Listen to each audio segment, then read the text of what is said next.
Call to order and roll call. Good evening, I'm Trinace Riggs, the Chair of the School Board of the City of Virginia Beach, Virginia, and I hereby call this meeting to order at 6:03 on this 24th day of January 2023. Thank you to those who have joined us in person and online. Madam Clerk, will you please announce those school board members in attendance? Thank you, Madam Chair.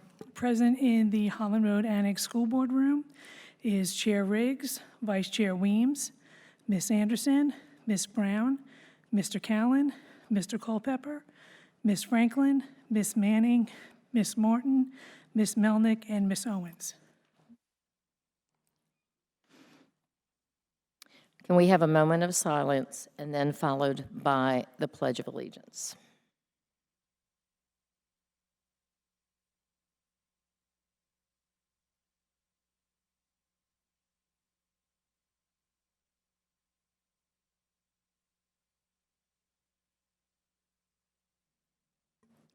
Please join me in observing a moment, please stand as you can, are able for the Pledge of Allegiance. To the flag of the United States of America and to the republic for which it stands, one nation, under God, indivisible, with liberty and justice for all.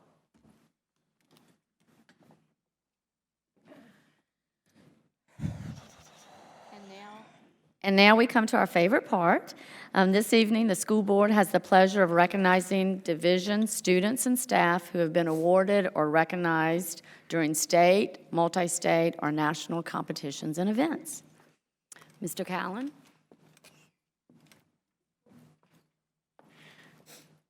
This evening, the school board has the pleasure of recognizing the division students, which we've just heard. So continuing on, our first honoree this evening is the Bayside 6th grade campus, which is being honored by the National ESEA Distinguished Schools Program.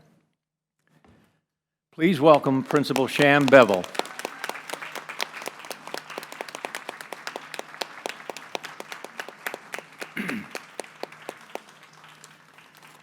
Every year, the National ESEA Distinguished Schools Program recognizes schools across the country for outstanding academic achievements and for making significant improvements for their students. The Virginia Department of Education has selected Bayside's 6th grade campus to represent Virginia at its 2022 National Distinguished School in Category 1, which is the exceptional student's performance, for 2 consecutive years. This will be the 3rd time in the past 4 years that a Virginia Beach Title I school has been selected to represent the state of Virginia for this award. This recognition honors the extraordinary commitment of the administrators, educators, staff members, families, and community members to their students' current and future achievements. Bayside's 6th grade campus will be recognized during the National ESEA Conference next month in Indianapolis, Indiana. Congratulations go to Sham Bevel and to the students, parents, teachers, and staff. We are proud of you.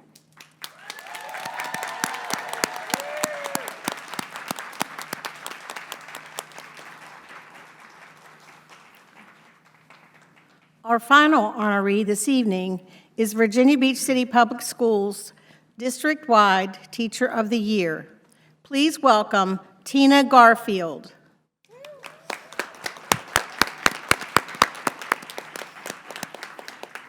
Tina Garfield is a Spanish teacher at Princess Anne High School, where she has been teaching for 26 years.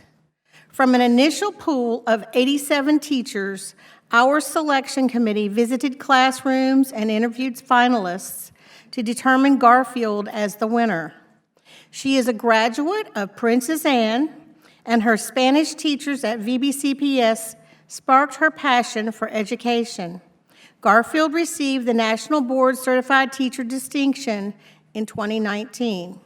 She leads professional development sessions for teachers and sponsors her school's Spanish Honor Society.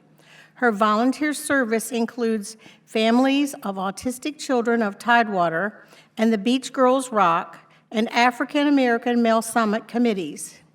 Mrs. Garfield's lessons include Spanish, music, and art, and she shares stories, photos, and souvenirs about her travels to Spain, Honduras, and Costa Rica. Her principal, C. Todd Tarkenton, said, Tina Garfield demonstrates a passion for teaching and a love for her students that is timeless and embodies all that is great in education. As the 2024 District-wide Teacher of the Year, Garfield will join our other Teachers of the Year at a banquet on May 4th at the Hilton at the oceanfront. Congratulations, Mrs. Garfield. We are proud of you.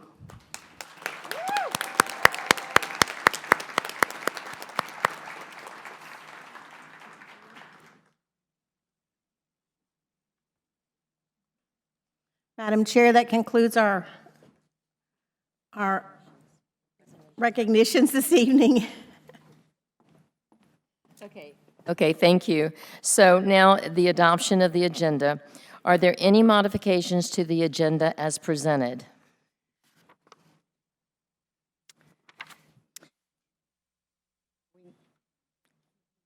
Do we need to add the workshop?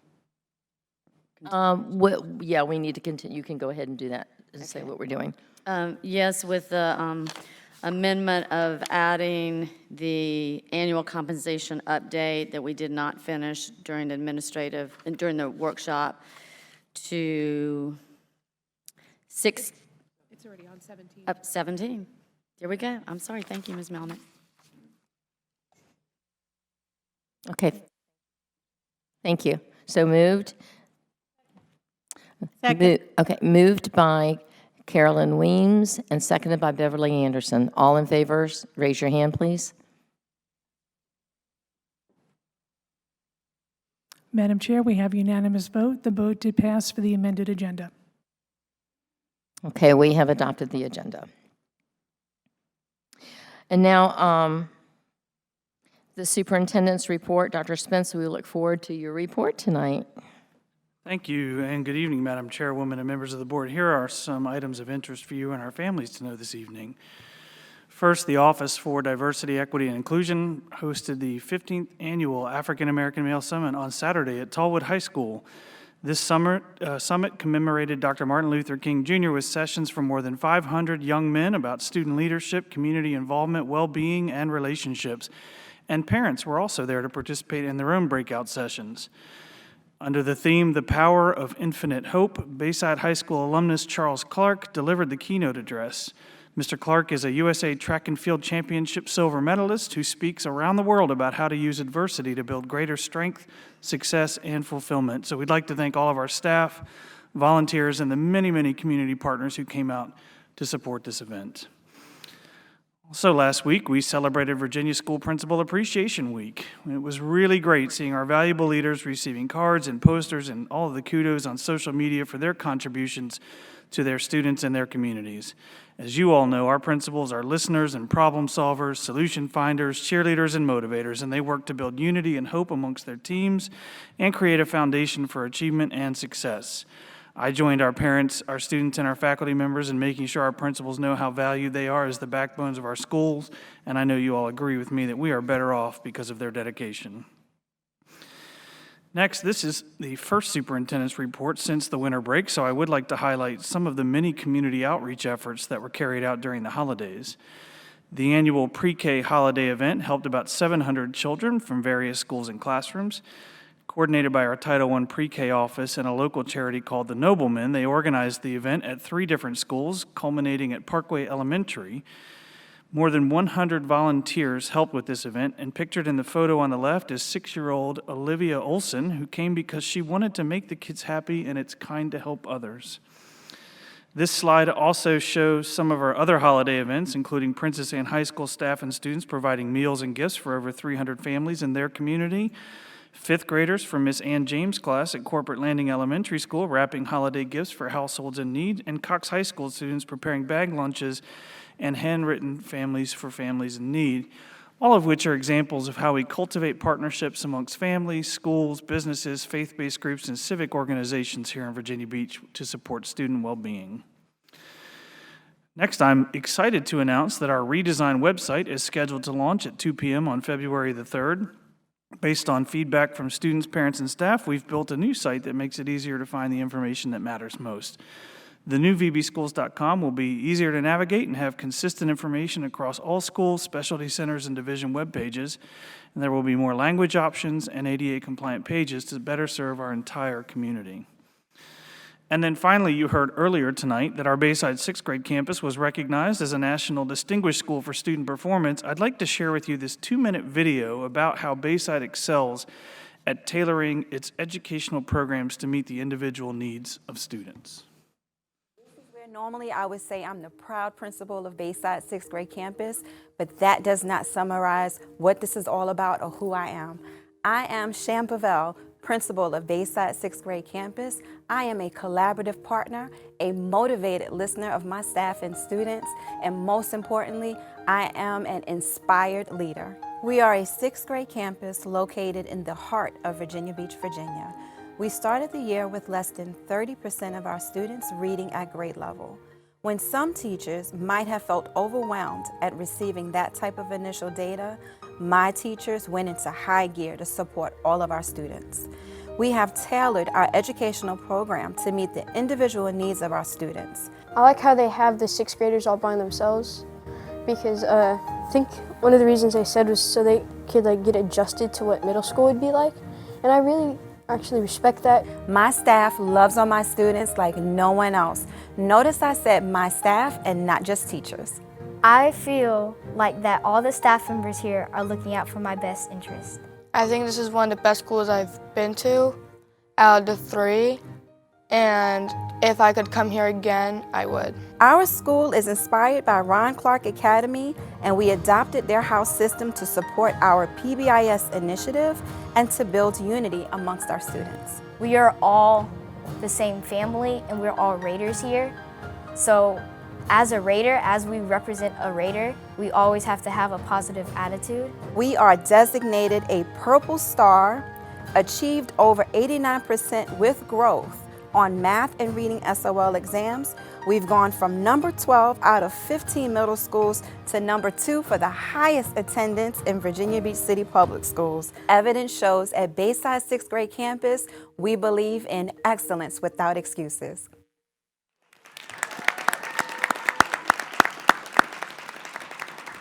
So I know, like you all, that we are inspired by how these students and staff members are living out their belief in excellence without excuses. They're still here. I know Sham Bavel, our principal, is still here, but she also brought with her a bunch of her staff. Could you all stand up so we can just recognize you and say thank you?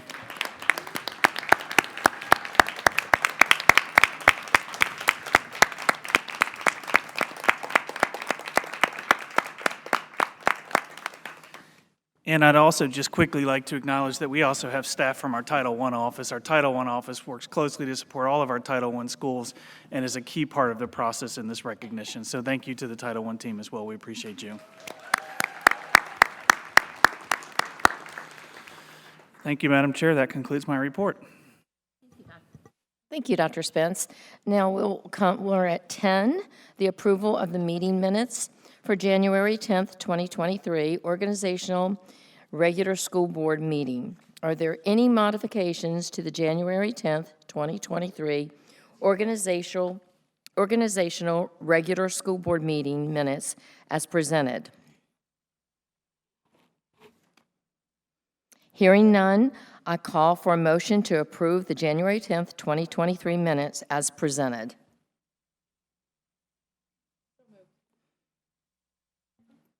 So moved by Kim Melnick and seconded by Beverly Anderson. All in favor, please raise your hand. Madam Chair, we have a unanimous vote. The motion did pass. Thank you, everyone.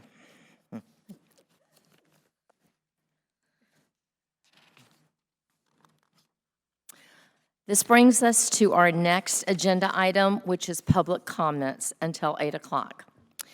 We're going to hear the public comments on matters relevant to pre-K through 12 public education in Virginia Beach and the business of the school board and the school division from citizens and delegations who signed up with the school board clerk prior to noon today.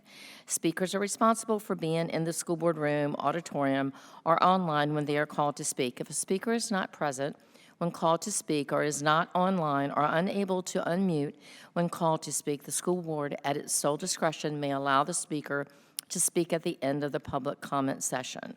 The school board also invites the public to submit comments through our group email account, which can be found on our website. And let me add, we have a large number of speakers tonight, so I want to point out ahead of time, if we do not get to your time to speak by 8 o'clock, do know that we will be coming back to that time for everyone to have the opportunity to speak. So I just wanted to let you know ahead of time in case you're thinking you're not going to get a chance to speak. We'll have to resume our business at 8, and unless we, miraculously get most of everyone done, and then we'll move on. But I think we will have to come back after 8 o'clock and after our business, and then we'll come back and resume it.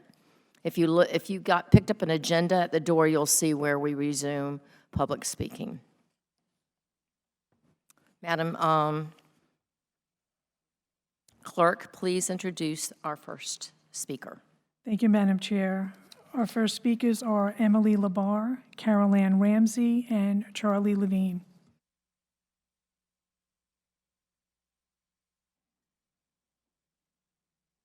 Welcome.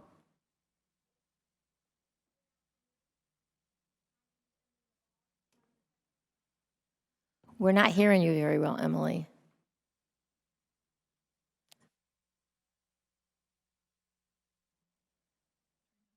Hello?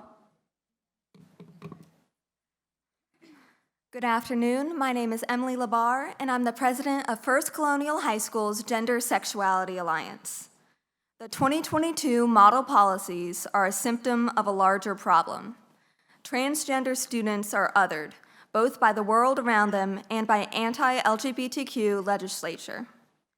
As of January 19th, 134 anti-LGBTQ bills have been introduced, spurring a wave of fear that many of your students feel.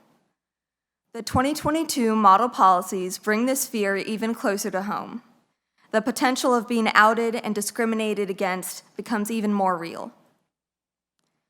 It's easy to debate hypotheticals and to be caught up in elections or politics.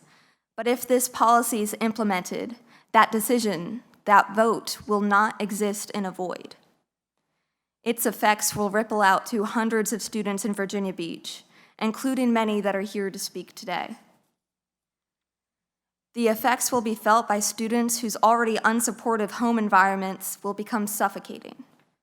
The effects will be felt by students who are unable to report abuse, either from their own family or their potential romantic partner, simply because they are unable to speak to a counselor.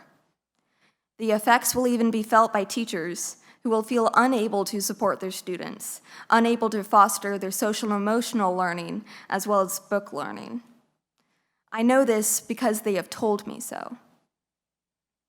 Teachers, students, librarians, we all know how important this decision is. And I know that I don't want to be afraid. I don't want my peers and my community to be afraid, but we are. Many teachers were too afraid to come speak today. Many students were too afraid to even ask their parents if they could come watch. I feel it's my moral obligation to elevate their voices, even though they're not present. It's my moral obligation to ask you to do what would benefit all of your students, all of your staff, to halt this wave of fear. Reject the model policies. Thank you. Our next speaker is Carol Ann Ramsey, then Charlie Levine, then Ella Stanton. Welcome. Good evening. My name is Carolyn Ramsey. I'm a senior from First Colonial High School. The teaching profession is dying. As many of you in the board have been educators or otherwise involved with the education systems, you have seen the devastating effects of teachers leaving. Understaffed and underpaid, a teacher's job is becoming less appealing, causing our most valued educators to go. Nearly 55% of educators are thinking about leaving the field sooner than they had planned.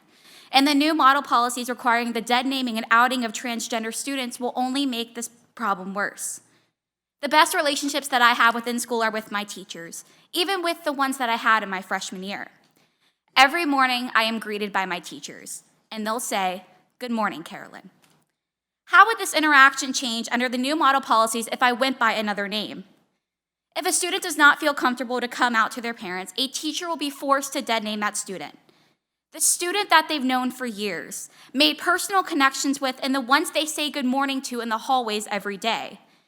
I wonder, would the good morning stop? Would teachers have to distance themselves from students to avoid starting a family crisis?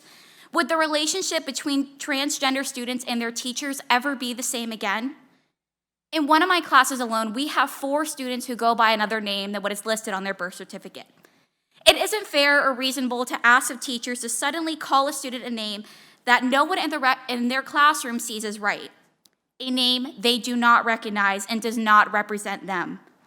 Are teachers supposed to ruin the relationships with their students who they spend hours with a day due to a policy proposed by the state?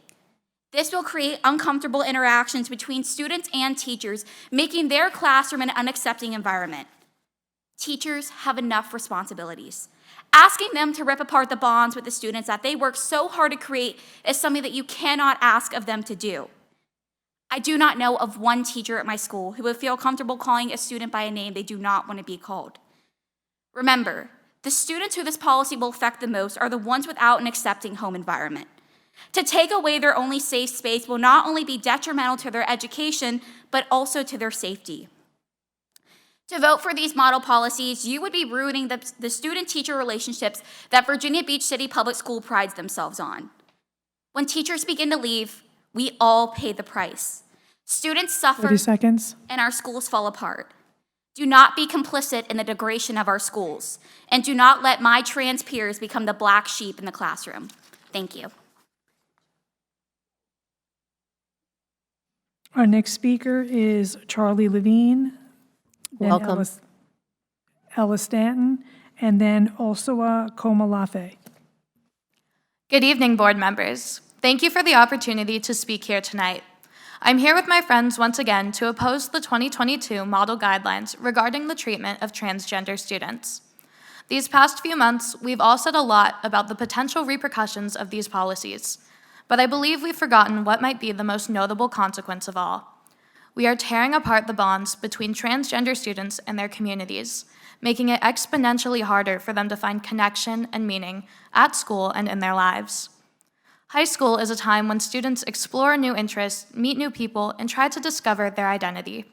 We seek connection, affirmation, passion, and the activities that make us feel most like ourselves. An example of a community that welcomes and accepts students as they try and find themselves is theater. I'm a dedicated thespian and a very active member of First Colonial's theater department. As a leader in this community, I've had the opportunity to know many LGBTQ, specifically transgender students. As the resident soccer mom of the theater department, I often find myself giving rides home from rehearsal and having the time of my life jamming out to SpongeBob the Musical with my friends, even the ones who eat all of my snacks and live 40 minutes away from my house. While these interactions may seem insignificant, the silly conversations and the bonding that happens in this time is invaluable. And I'm so incredibly grateful that my transgender peers feel comfortable being their authentic selves around me. It is so important to me that in a community focused on creating art, taking risks, and trusting those around you, these students feel safe and respected. It means the world to me when a fellow student feels comfortable telling me their preferred name and pronouns.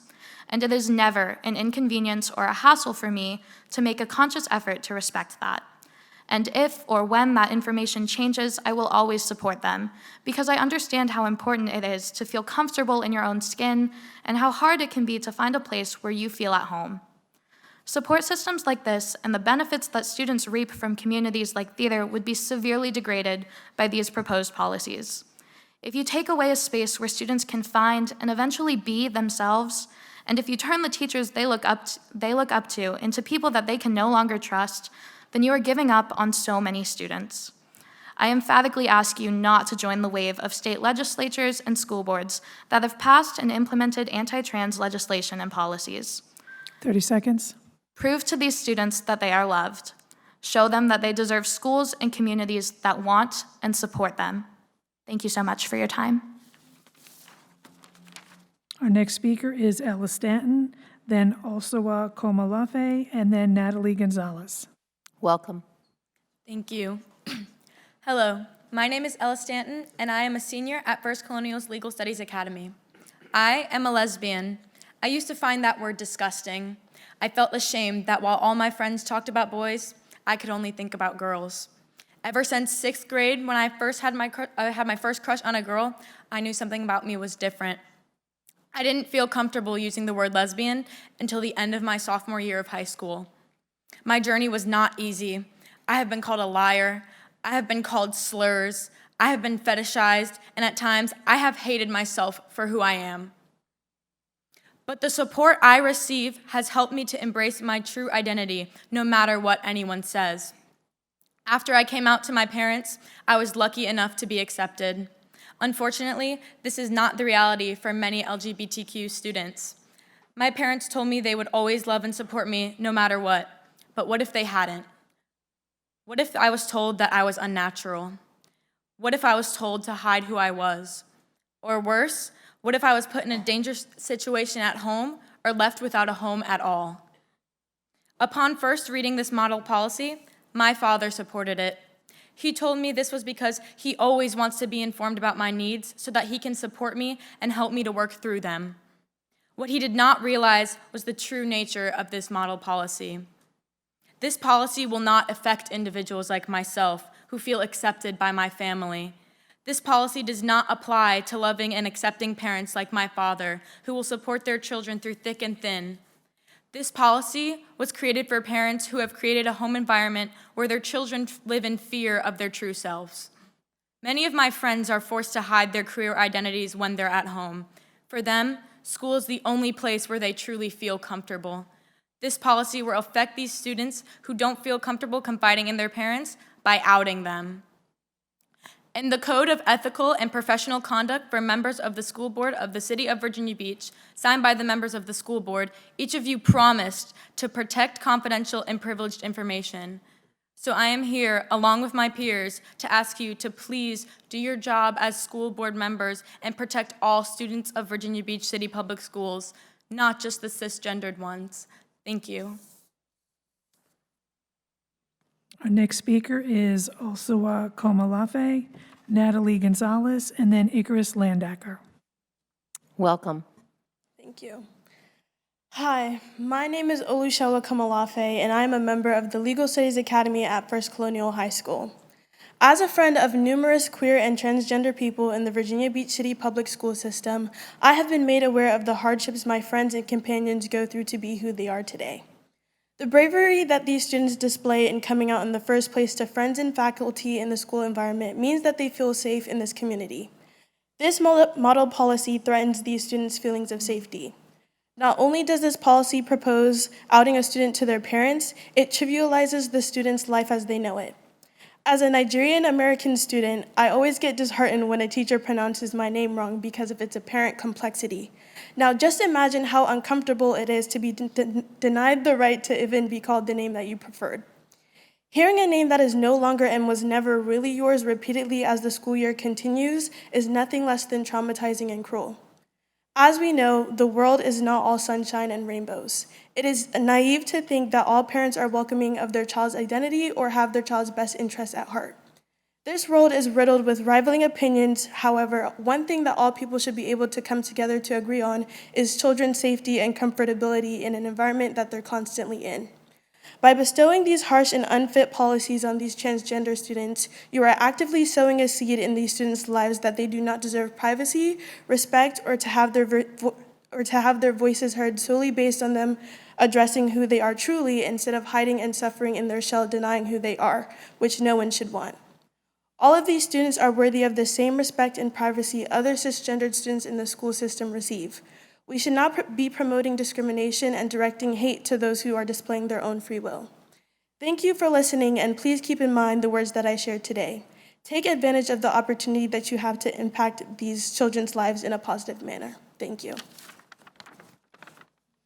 Our next speaker is Natalie Gonzalez, then Icarus Landacker, then Elizabeth Panuski. Welcome. Hello, my name is Natalie Gonzalez, and thank you for allowing me to speak tonight. This Saturday, I came into work covering a shift on my day off. I worked till 9:30 at night, did homework until 3 a.m., and woke up at 9 a.m. to come to work again at 10:30 the day after. Finally, at the end of my shift, I had one final task: refill the nitrogen-powered whipped cream canister for the dessert fridge. It was the end of my shift, my legs hurt, and all I wanted to do was go home. But as I twisted the lid off the canister, it exploded. Whipped cream got all over the sink and the front of my black sweatshirt. Some of it even got on my glasses. Covered in whipped cream, I drove home in a completely sour mood. The last thing I wanted to do was sit down and write yet another speech for yet another school board meeting. But I did it anyway. Until 4 in the morning, I stayed up bouncing between homework and writing my speech, and the little time I had between school and work, I spent working on my speech. I stayed up until 4 in the morning because I knew what was at stake if I didn't. I knew that, as tired as I was, it was important that I took the time to support my loved ones who will be directly harmed by these policies. It's easy to support these policies from far away. It's easy to support these policies if you're someone who doesn't have close ties with the trans community. But although there is value in acknowledging the perspectives of parents and others who aren't as attached to the trans community, that does not mean we can ignore the perspective of the students these policies will affect. In the years I've been a Virginia Beach City Public Schools student, I've made countless friends. Friends who I've stayed up on the phone with for hours, friends who I've slept on air mattresses and bunk beds with, friends who I've known longer than I've even been in high school. These friends, who I love so dearly, are all too often the ones who will be most affected by these policies. Many of my trans friends have supportive families, but some unfortunately do not. For the ones who don't, school offered them a place where they could escape their parents' scrutiny and feel safe. You don't have to be trans to want a certain level of privacy afforded to you, and for trans students, that privacy can be the only thing keeping them safe. To protect my friends, I would use their dead names in front of their parents and other adults whenever I went over to their houses or had them over at mine. I didn't do that because I wanted to help my friends get away with doing something wrong. I did it because I knew they weren't doing anything wrong. Being trans is not something that requires remediation or intervention from a teacher or a parent. What kind of friend would I be if I put my friends in harm's way and punished them for only being themselves? What kind of friend would I be if I did that to the very 30 seconds. people I trusted enough to confide my own vulnerabilities to? I, like many of the students here today, have worked endlessly to advocate against these policies because we know how much harm they pose to those closest to us. I urge you once more to protect your students and reject the proposed model policies. Thank you. Our next speaker is Icarus Landacker, then Elizabeth Panuski, then Alana Burton. Welcome. Hello, my name is Icarus, and I am a senior at Princess Anne High School. When I first began speaking at these meetings, I worried that my arguments wouldn't have any merit if they weren't objective and filled with statistics. I thought that personal anecdotes and experiences would not reach anybody, and I needed to make my case through neutral, undeniable facts. Well, the fact is, last week I read an article titled "High School Removes LGBTQ Safe Zone Stickers," which was the very first fear I had when I heard of these policies, and that I spoke about to this board 4 months ago. But my new fears are even bigger than that. Last week I sat and talked with a friend who hides their identity because they are scared of what their parents might think. They are scared of what could happen to them if they came out, but they are even more scared if their parents found out through others. And the fact is, I am scared too. I am scared that these policies will make it even harder for my friend to find the support they need. I am scared that I myself will lose the support I have gained. I have only gone by my name for 1 year, but my friend, they've had even less time, and with several more years of high school ahead of them, they can't simply take their identity back and hide it. These policies will force students who are already out to their teachers to return to the closet, effectively forcing them to hide their identity once more. I consider my school to not just be tolerant, but openly supportive. Creating a supportive and nurturing school environment is one of the main goals of VPCPS, but that environment will become meaningless if students are actively endangered by these policies. As said by a teacher in this school system, students need to feel safe, accepted, and comfortable with themselves in order to engage with the world in an acceptable manner. We must nurture the whole child however they may present themselves to facilitate their success. Let them embrace their own identity. I believed anecdotes would not work because facts are what the world runs on. I was told you needed to hear hard-hitting facts, but how do I get facts for a policy not yet in place? Why should we have to wait for the negatives before we get rid of them?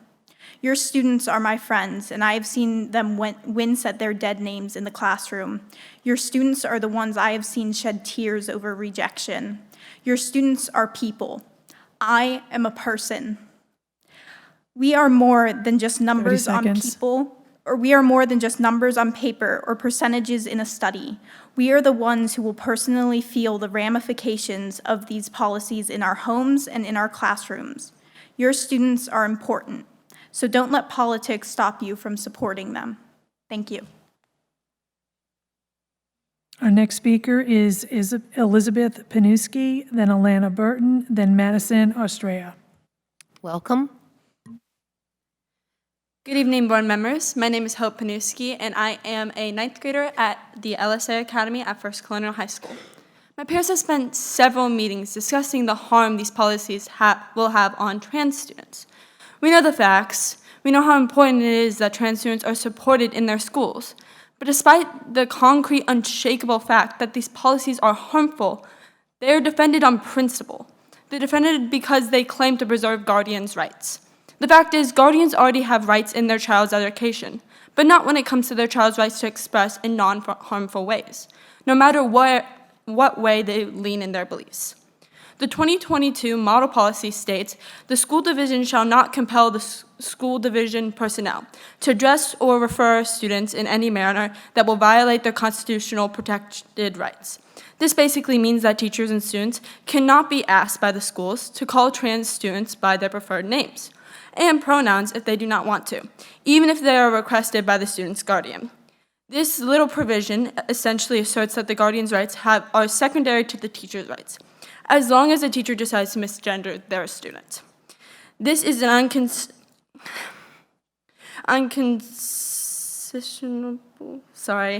compromise, and that proves the model policies do not serve to ensure guardians' rights. If these were truly about the guaranteeing guardians' rights, then why is there no guarantee that the guardians who want their child to be called by their preferred name and pronouns will have their own request respected? Why are teachers forbidden from addressing their students a way that conflicts with their guardian views, but aren't allowed to do it if it means that they can be dead named and misgender them? If a teacher's rights to freedom of speech trumps that of guardians' rights to direct the upbringing of their child, shouldn't that be the case constantly? Or on the contrary, if guardians' rights trumps teachers' rights, shouldn't the teachers be requested to address trans students by their preferred name and pronouns if that's what their guardians want? In the end, these transgender students are just being caught in the middle of a political war. It becomes quite clear that these policies do not act in interest of the guardians' rights. These policies instead change the very notion that a trans student has a place in the classroom. They would make it as hard as possible for trans students to feel safe and respected by their teachers and fellow students, and use parents' rights as a cover-up to do so. If we want to honor guardians' rights, all guardians should be honored, including the ones who support their trans children. If we want to honor teachers' rights, then all teachers should be honored, but we cannot pick and choose. I'm not saying that we should obliterate over absolutes, but I am saying that these policies are discriminatory, and the policies do not care if you're a parent or a teacher. They will always, without And that is time. Thank you. Our next speaker is Alana Burton, then Madison Ostrea, then Raydon Johnson. Good evening. Good evening, Chairwoman Ms. Trinice Riggs, Vice Chairwoman Ms. Carolyn Weems, member of the school boards, and Dr. Spence. Thank you for the honor to speak to you all this evening. My name is Alana Burton, and I currently go to Kellam High School and the Virginia Beach Technical and Career Education Center. On the behalf of the VB Technical and Career Education Center, I would like to invite you to our open house Wednesday, February 8th from 6 to 7:30 p.m. We would love for you to all enjoy our facility and take a self-guided tour of our 23 programs. We certainly hope you all can make it because we have a lot of great things going on. Once again, that's Wednesday, February 8th from 6 to 7:30 p.m. We truly wish to have you all in attendance. Thank you for the opportunity to speak tonight, and I hope you have a blessed evening. Thank you. Thank you. Our next speaker is Madison Estrella, then Raydon Johnson, then Liv Jorgensen.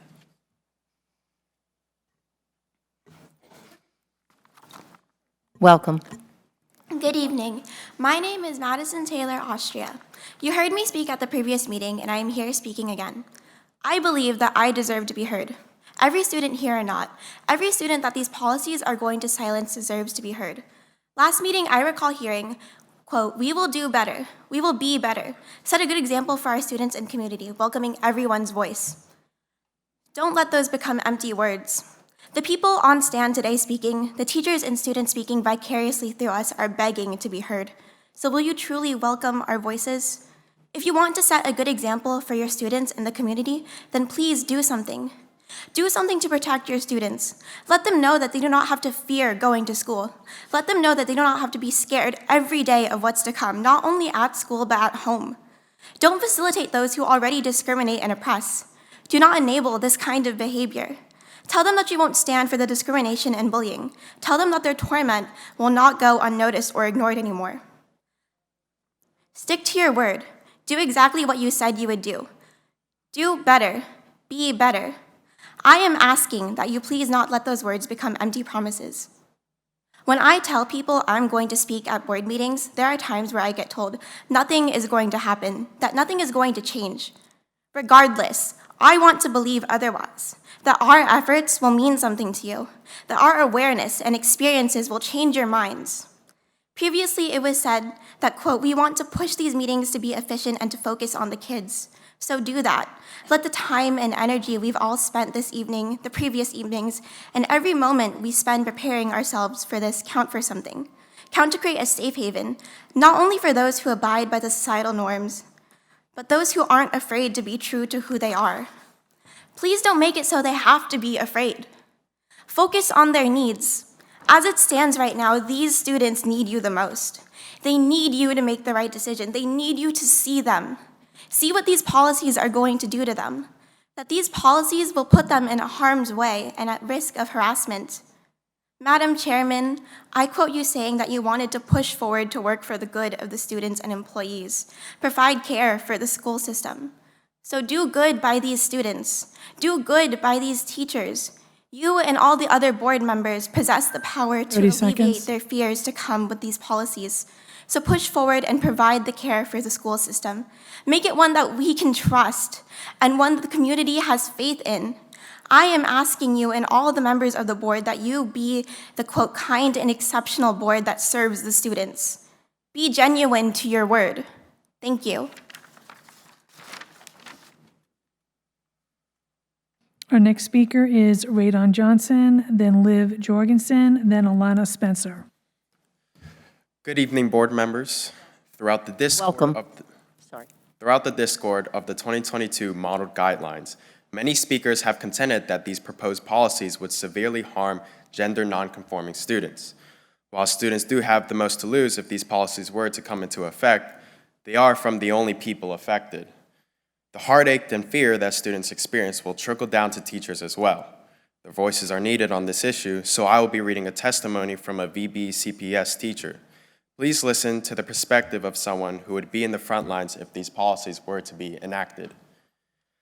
As a teacher, my job is not only to deliver content and facilitate practice and skills related to that content, but also to know my students and facilitate their journey to adulthood.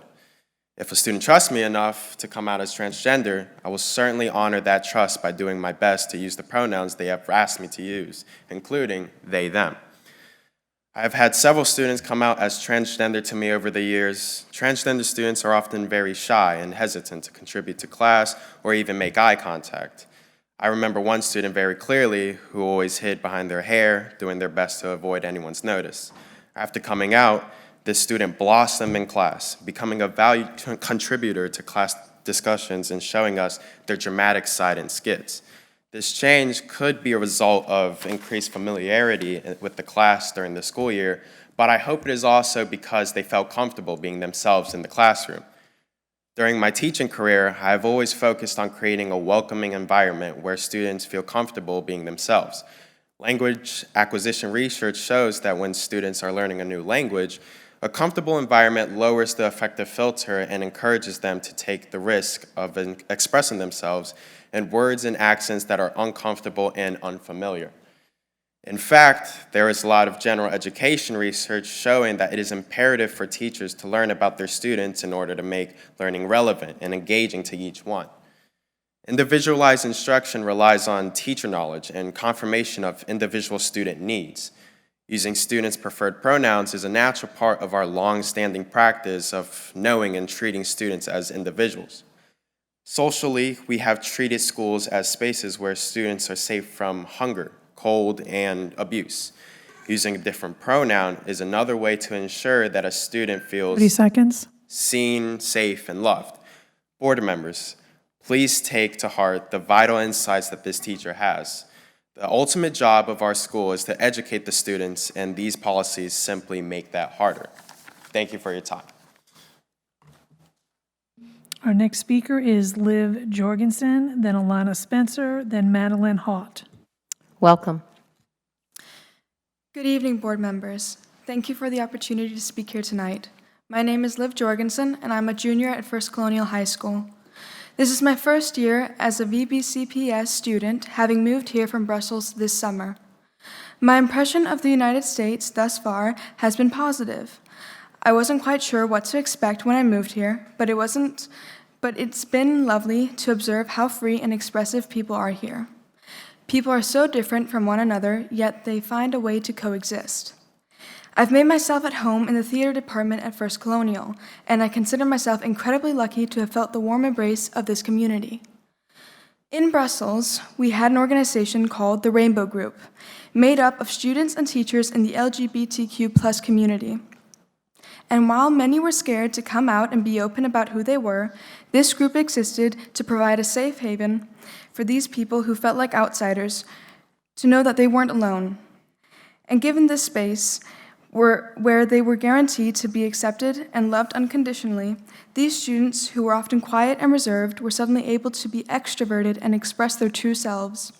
It is my humble opinion that the worst thing we could do for developing young students is to deprive them from the opportunity to experiment, try new things, and make mistakes in an environment where they are safe and will be loved no matter what. In my final year at EEB1 in Brussels, 2 of my dearest friends came out to me. I was touched, as they had previously expressed their discomfort with showing the rest of the world their true colors. They hadn't, however, come out to their parents, and still haven't, as they fear what their parents may do or say. Though I don't share similar struggles as members of the LGBTQ+ community do, I strongly believe that this will not help anyone, and that it would be a serious mistake to enforce this policy upon students. We cannot threaten students with outing and misgendering if we want them to truly grow and express themselves like I've seen. We're young, we're figuring out who we are and what we want to do in life.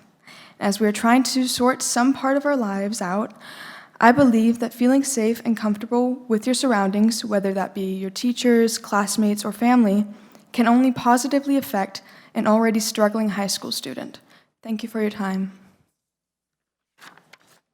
Our next speaker is Alana Spencer, then Madeline Haught, then Miranda White. Welcome. Thank you.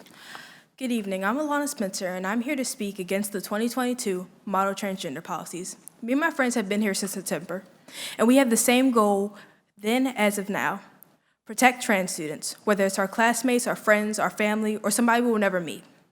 We hold the same goal, and in our speeches, you've heard us describe transgender students' experience in a hostile school climate.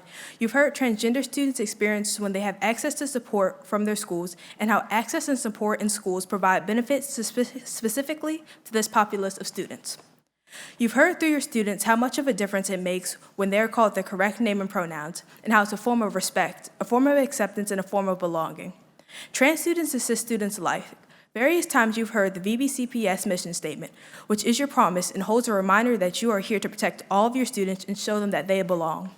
But you cannot provide a safe and inclusive learning environment without barriers if you were to implement the 2022 model policies, which are specifically made to discriminate against and alienate your transgender students. These policies will require teachers to dead name their students and call them by pronouns they feel uncomfortable by. These guidelines will take away LGBTQ+ affirming trainings, force schools to out their students, and potentially take away a student's access to their guidance counselor. These guidelines target trans kids and are ultimately made to harm them if enforced. Multiple studies show that being dead named and being called by the wrong pronouns and other acts that show trans students that they don't belong increase feelings of depression, anxiety, and suicidal thoughts. When a teacher is forced to choose between their job and respecting their students, it creates a barrier between a student and a teacher that cares. If you force a guidance counselor to choose between their job and talking to a hurting student, you create another barrier, and another barrier if you take away trainings that affirm LGBTQ+ students. You tell your trans students you want to erase them and that you are determined to set differences between them and other students. But a positive thing about our situation is that it doesn't have to be this way. You can provide a comfortable, supportive environment for trans students. If you deny the 2022 model policies, you allow trans students to be themselves, to be surrounded by supportive personnel, to see themselves in their education and provide an environment they want to be in. A student's time in school is extremely important. It creates a long-lasting effect on our lives. It's where we make our earliest memories. It's where we spend 7 hours a day, 5 times a week. It's where we decide our future. How do you want us to remember it? As a place where we were comfortable enough to succeed and thrive, or 30 30 a place seconds. that really didn't care about us? Thank you. Our next speaker is Madeline Haught, then Miranda White, and Jacob Cruz. Welcome. Good evening, board members. My name is Madeline Hott, and I'm a senior at Kellam High School. Tonight, I'd like to share with you 2 testimonies from VBCPS teachers. Although we often highlight students' perspectives, we can't forget that teachers are hurt by these policies too. I hope that these perspectives show how severely these policies would degrade the school environment. From a math teacher in VBCPS, rather than quote statistics, I want to talk about my firsthand experience with students who have made the brave decision to ask me to address them by their chosen name and pronouns. I'm one of those lucky teachers who teaches multiple levels of a subject. Why do I feel lucky? I have the privilege of teaching many of my students for 2 or sometimes 3 years. I've had students who have been withdrawn, anxious, and shy come to me in person, through email, or even hand me a handwritten note saying, "I am trans, and I would like you to call me by my chosen name and use my chosen pronouns." Progressively, I began to see these students become more animated, more engaged with their peers and the class, and more confident in themselves. It was as if a switch had been flipped and a light had been turned on inside of them. In each case, I could clearly see how using their chosen name and pronouns affected them in a positive way. If a student can go by their middle name instead of their first name, or Bob instead of Robert, why shouldn't every student have the freedom to choose the name that embraces their identity? From an English teacher in VBCPS. As teachers, in what can be a harrowing time for students, we take very seriously the relationship we have with them. Requiring a teacher to inform a parent of their student's desire to figure out who they are gender-wise would inevitably destroy the relationship with that student, and more importantly, create even less space for them to feel accepted. There are legal ramifications for these actions too. A recent article in the New York Times pointed out that some teachers have been penalized for notifying parents that their children changed names and pronouns at school. One father in Massachusetts said that he had only learned that his child had done so after the child's 6th grade teacher confided in him. I'm a parent of a gay 26-year-old who did not feel comfortable revealing her gender identity until she was away at college. And I remain tortured by that fact that she did not feel comfortable talking to me as her parent before that. If a teacher from high school had called to inform me, it would have been a dagger to me. and honestly do seconds. not know how it would have affected what has always been a wonderful relationship with my child. Thank you for considering the often unseen perspective of these teachers. Thank you for your time. Our next speaker is Miranda White, Jacob Cruz, and then Charlie Bodenstein. Welcome. Thank you. My name is Miranda White, and I'm a junior at First Colonial High School in the Legal Studies Academy. I is the first person pronoun people use every day in order to put a title to their being. I am scared. I am alone. I need help. It is the first phrase spoken when reaching out for a helping hand. In school, students are directed and assigned a counselor for schedule issues, academic goals, and college aspirations. Their most important job, however, is to be a reliable source for students to talk to. Counselors create a safe space for which thoughts and feelings can be shared. The trust created between a counselor and a student is one that I can attest to. I have been strengthening the bond with my counselor since my freshman year of high school. I've been struggling with my mental health for a long time. When COVID hit, my mental state plummeted. I found myself surrounded by a dark cloud of dangerous thoughts that challenged every breath I took. My opinion on life was, what's the point if I never amount to anything? What is my purpose? I was institutionalized in the winter of my sophomore year. But through it all, my counselor, Ms. Tomeo, was able to keep in contact with me. She aided in my treatment placement and helped me stay on top of my schoolwork while I was away. She was able to talk with me and listen to my struggles without bigotry. Mrs. Tomeo fought for me to stay in the LSA, and today, I have no idea where I would be. When students aren't supported at home and have no readily available person to process their feelings with, their well-being is put at stake. Emotions get bottled up and pushed down, causing them to erupt in unpredictable and dangerous ways, such as rage, self-harm, and even suicide. Some kids just don't have access to a therapist outside of school. The next best option for them is to be able to safely process with a school counselor. Your decision as a school board means the lives of students are in your hands. The disposing of such a treasured resource is not up for debate. Guidance counselors are sometimes the only chance a student has at healing. Cutting off access to such a valuable person would result in a disastrous outcome for so many students just like me. They would become another statistic, another number added to the pile to the neglect if you approve the model guidelines bill. I is the first person pronoun people use every day to put a title to their being. I am lucky. I am still alive. I got a chance to get better. Shouldn't they too? Thank you. Our next speaker is Jacob Cruz, then Charlie Bodenstein, and then Andrea Palomino-Jao. Welcome. Good evening, board members. Normally I'd be concluding the student speakers, but tonight I really wanted to highlight some speakers that are to follow me. So the 6 speakers who are following me have the great privilege of sharing written testimonies from students all across the city who would be affected by these proposed policies. These sorts of stories that are going to be shared tonight are very important to me because in many ways they're the reason that I'm here. I'm impassioned to be here today because I was fortunate enough to have friends who shared slivers of their stories and their lives with me. There was one day in my 11th grade English class, I'd never forget it. We were presenting our About Me slideshows, right? So it was just like put our name up there and a couple of fun facts about ourselves. And I was sitting in the back right corner of the class, and a student said something that made my ears perk up a little bit. They said that they use they/them pronouns, and I was a little surprised, but at the time I didn't really think much about it, and it just sort of tucked into the back of my head. Then around the start of the second quarter, our desks got shuffled around, right? New table mates, I wasn't sitting next to the friends that I'd been sitting next to before, and the student was sitting right next to me. So I naturally got to know them a little bit better. I worked on group projects with them, I ate lunch with them, I laughed with them, they invited me to their birthday party, and most importantly, I got to approach them as a person, not some exotic concept, not some political issue, but as a person. And in bits and pieces, I started to understand why saying they instead of he or she might mean so much to someone. See, that's what really strikes me about these policies. They never tried to understand. These policies were not made with the perspective of an affected student in mind.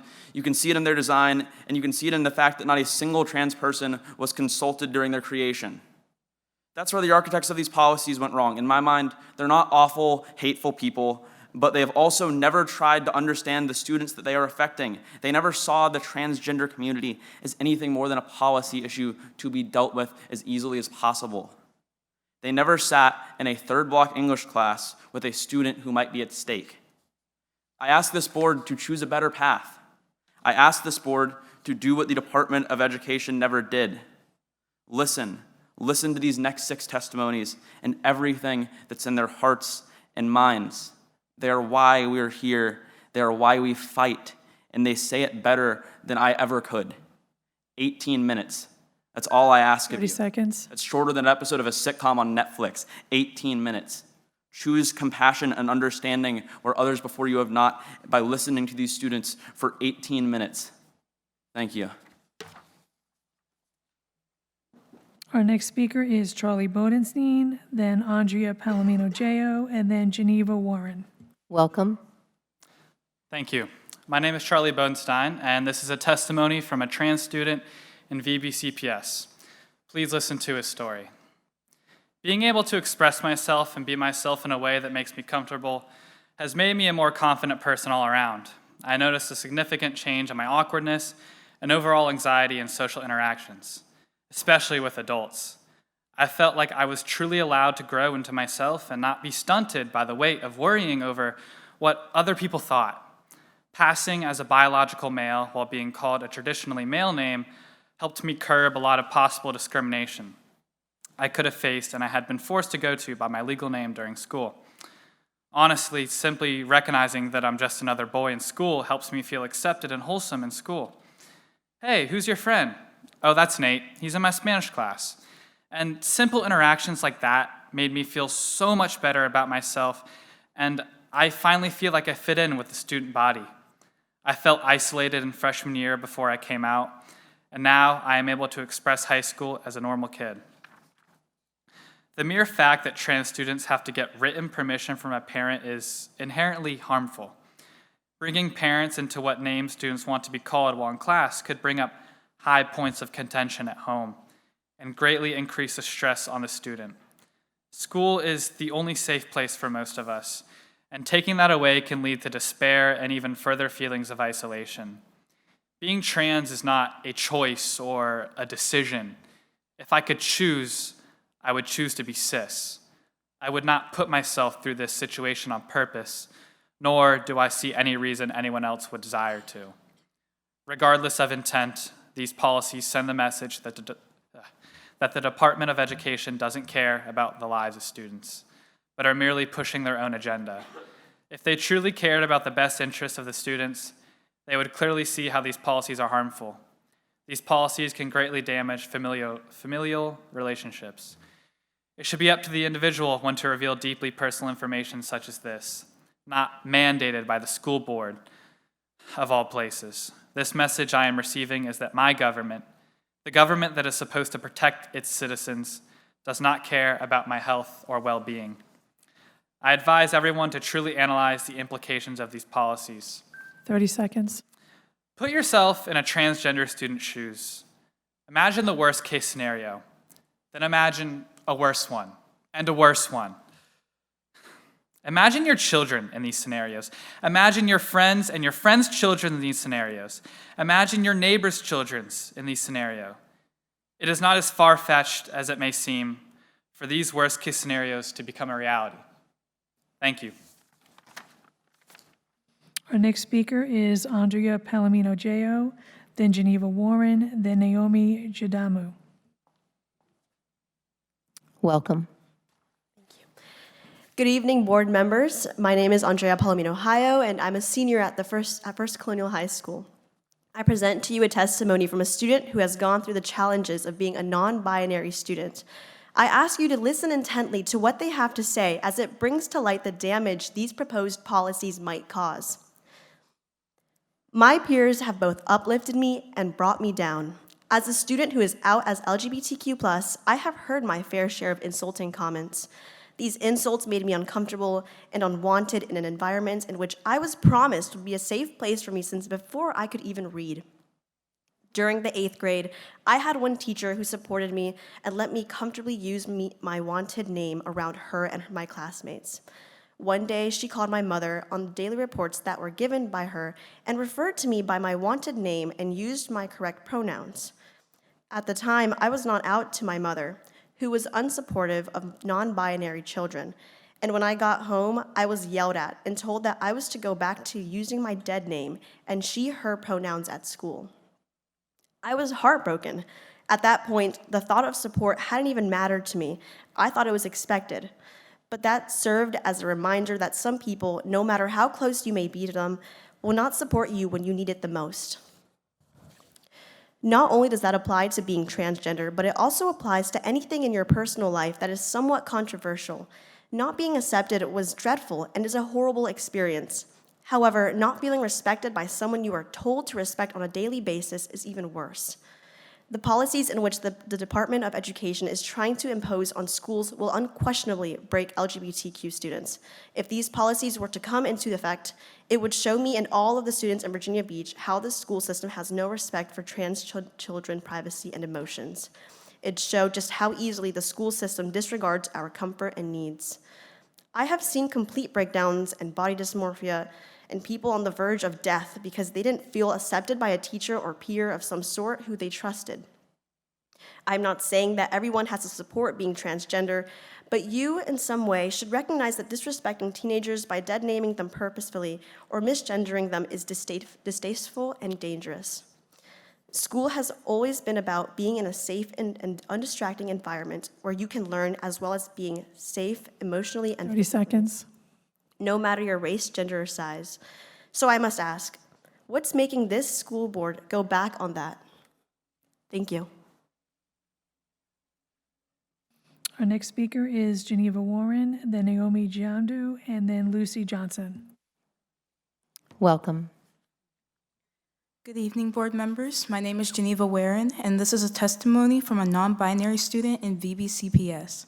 I urge you to listen to the words of someone who would be in the eye of the storm were these proposed policies enacted.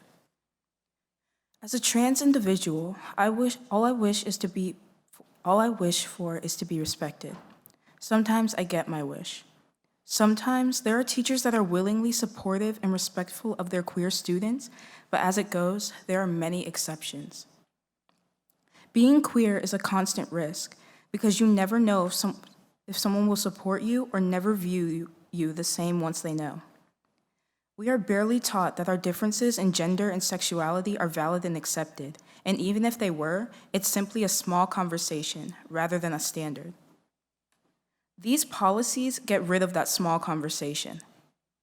These policies enforce the idea that in order for a student to be valid in their identity, they have to have support at home.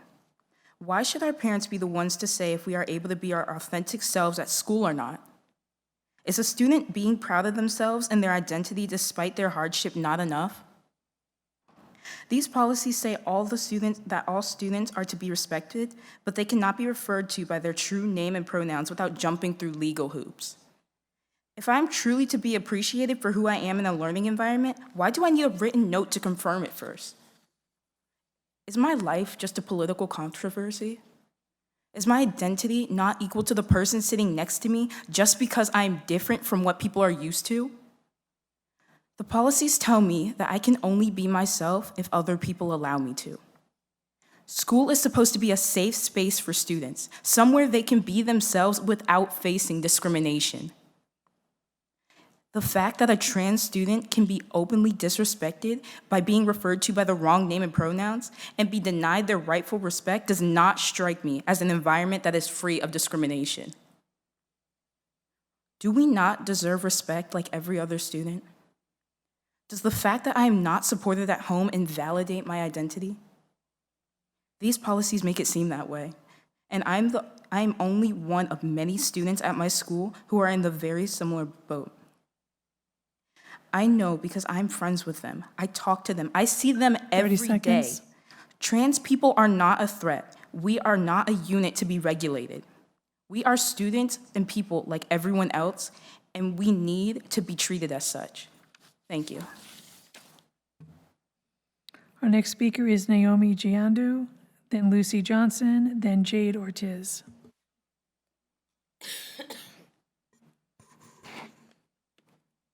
Welcome. Good evening, board members. My name is Naomi Gadamo, and I'm Citywide SCA Secretary, and this is a testimony from a transgender senior at a Virginia Beach City High School.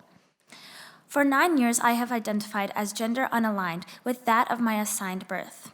Although I am proud of my identity, I am only out to my immediate family, teachers, and close friends for one reason: the fear of my safety and social status. One of the biggest failings of these new model policies is their assumption that every student comes from an accepting background. This blind optimism is downright fatal to the safety and protection of many closeted students. For many trans youth, acceptance from their family is something that simply isn't attainable. Due to the beliefs of their guardians, so many students have been forced to hide their identities for their own safety. Unfortunately, under these proposed policies, students that are closeted will no longer be able to conceal their identity. As stated in the model policies, parents, not students, must communicate with the school regarding matters pertaining to a student's gender identity, meaning that students who wish to be addressed by their preferred name and gender will be forced to come out of their legal guardians.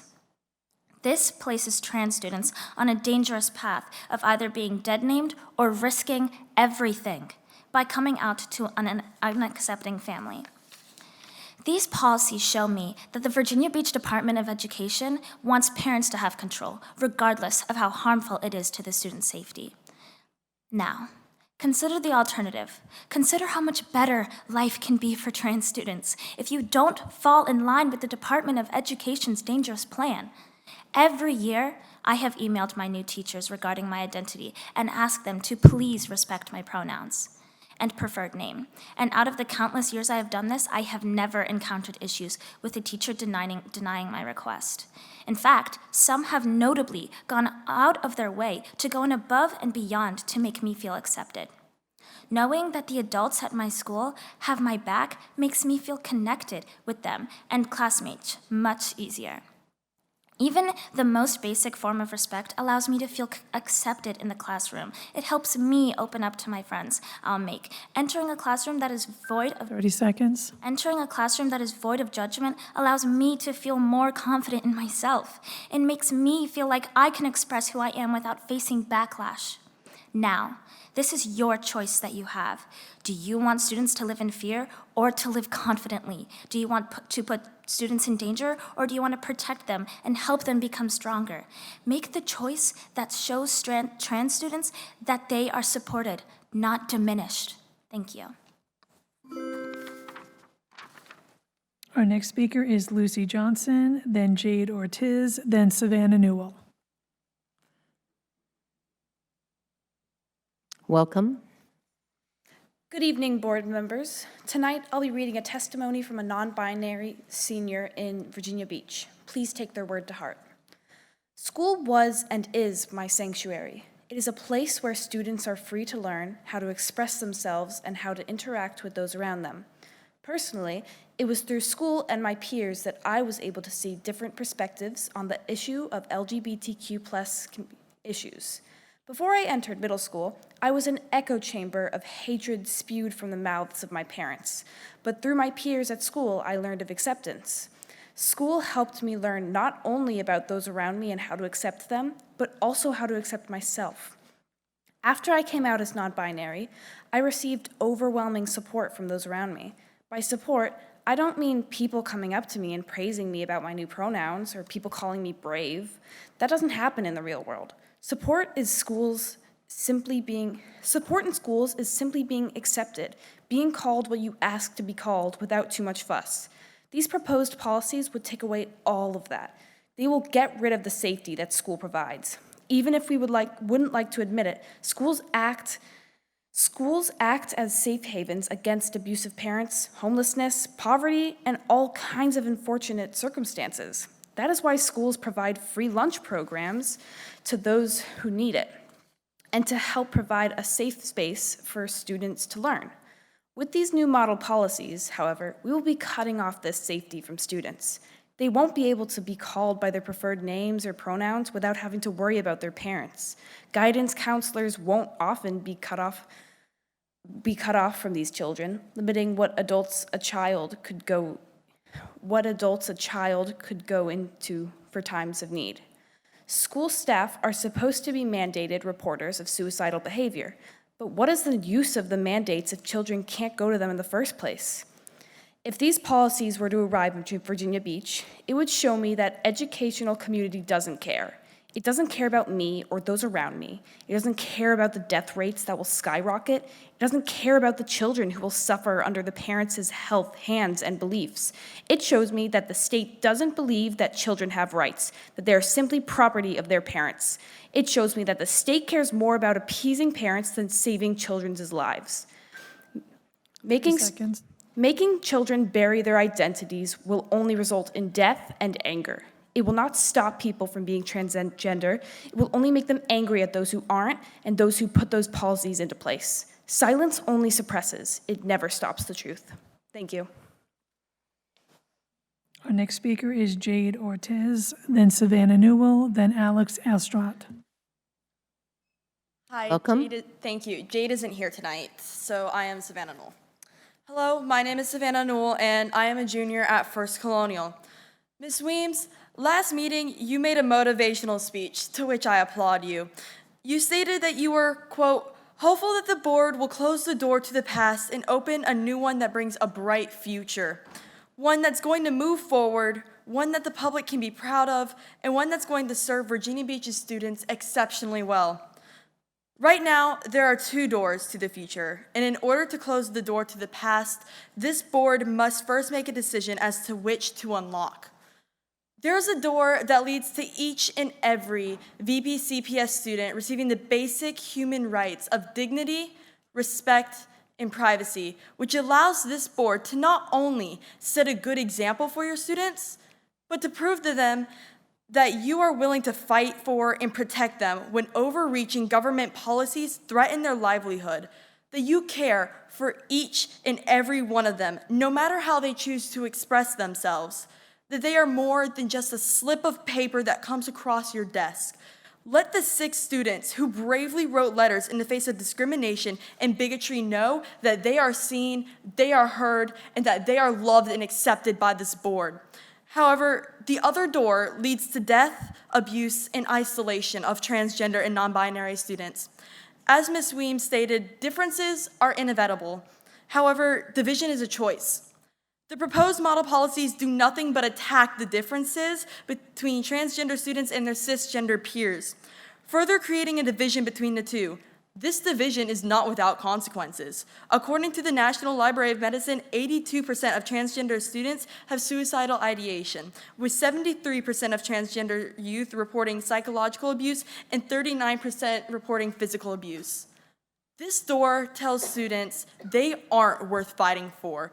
It tells them they are just another number, another statistic. This door will lead to a graveyard of my classmates and my friends.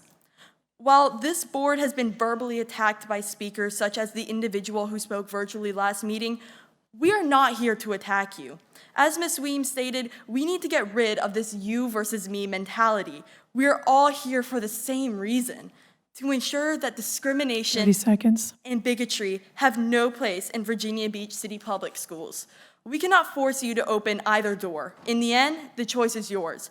However, what we can do and will continue to do is present the board with detailed, legal, intelligent, and passionate arguments against the proposed policy. Right now, the key is in your hands. The decision you make on the model policies will determine whether this board is moving forward, whether it's going to save every VBCPS student, and whether or not we can truly And that be is proud time. of you. Thank you. Our next speaker is Alex Alstrat. Thank you. A few days Welcome. ago, thank you. A few days ago, I was thinking back on how exactly we got here. How we got to having so many students from all across the city to come and speak to you today. At the first meeting, we were complacent and only gathered 3 speakers assuming students from other schools would show up and fight alongside us. However, we assumed wrong. We realized that reinforcements weren't coming to this battle. Our reaction to this disappointment was not to tuck our tails between our legs. Instead, we knew that we had to work 10 times harder because this message is worth sharing. Last meeting, I mentioned how every member of this board chose to serve for the same reason. You care. However, this meeting, I would like to highlight how every single person who came here today came because we care.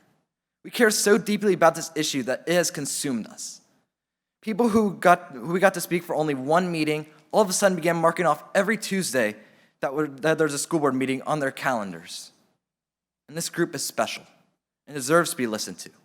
In this journey, we have had Jake Cruz crashing his car right before a meeting and still showing up to deliver his speech. We've had people deliver speeches either coming from or rushing to practices for their respective sports. And we've even had countless students make sacrifices just to be here to speak to you. And the reason is clear. We know the gravity of this situation.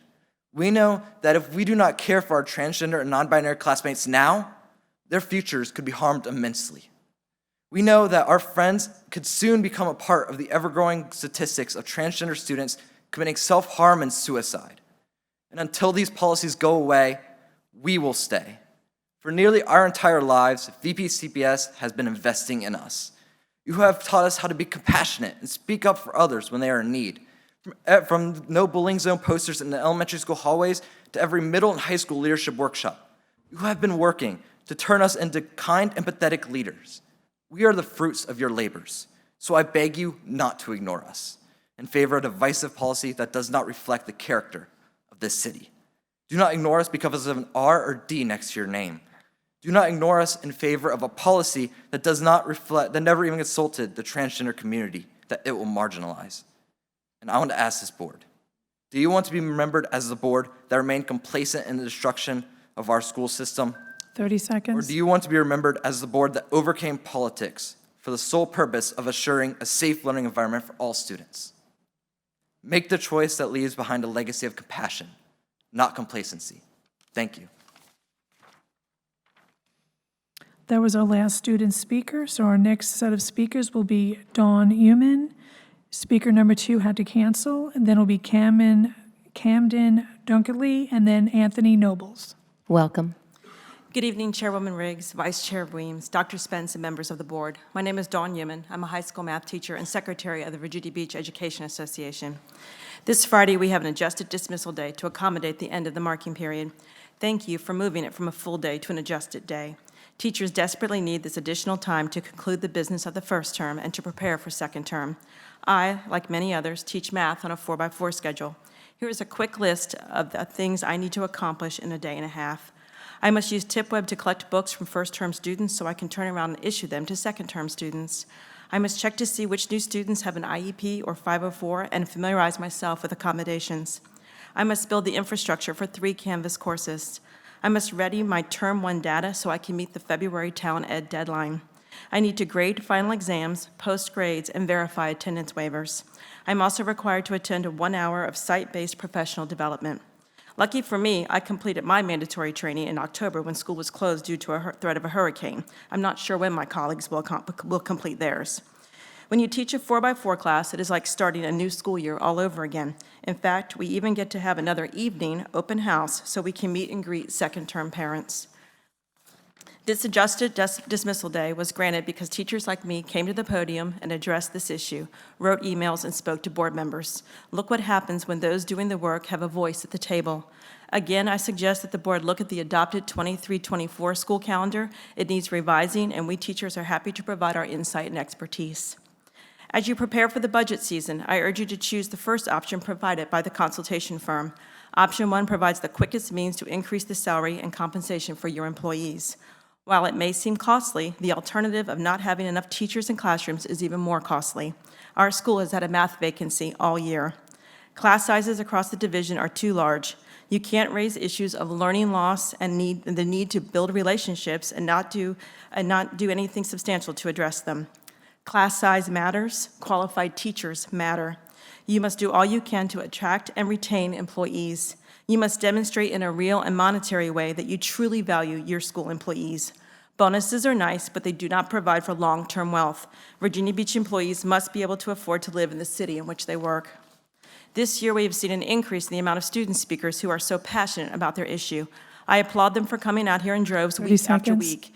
Your employees have issues and concerns and do not show up in droves to speak every week because they are busy doing schoolwork after hours, working a second job to make ends meet, tucked in bed because they have worked a very long day, or sadly, just feel like no one listens and change will never happen. Please help your employees feel less defeated and more valued. Their silence in many ways is a plea for help.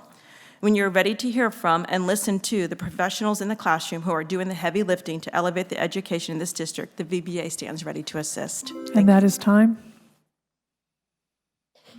Our next speaker is Camden Dunkerley, then Anthony Nobles, and then Carolyn Myrick.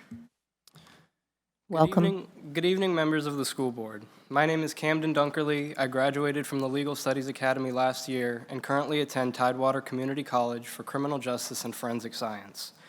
I work at my uncle's bakery and a local doggy daycare. I am also trans.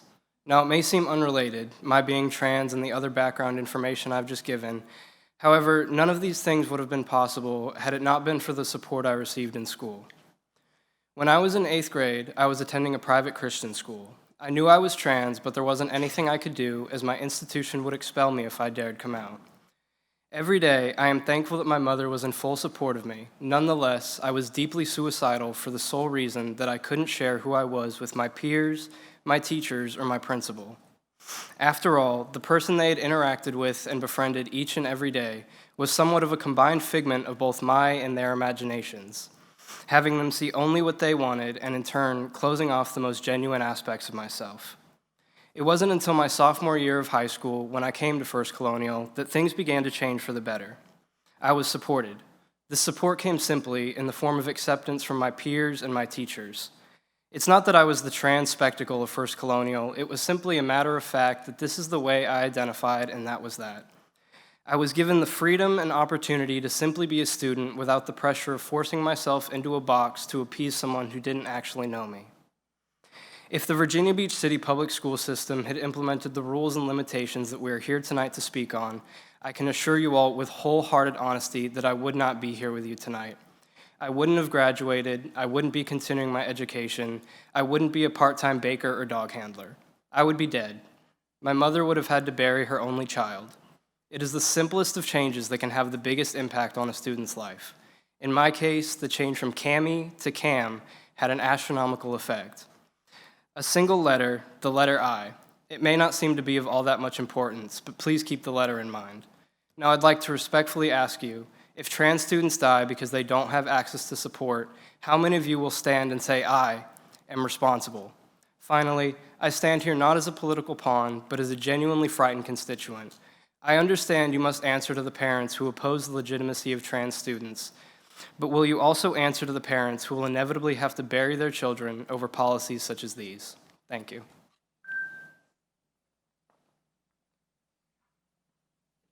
Our next speaker is Anthony Nobles, then Carolyn Myrick, then Robin Tuitt. Welcome. Hello. I am an 8th grade teacher at Plaza Middle School. You have heard throughout the evening from a group of passionate and committed students. I want to encourage you to listen to them and take them seriously. One of these students asked me to speak to you this evening. I understand that the school board is awaiting further guidance about the model policies for transgender students. I am here to offer my public support and encouragement for our students.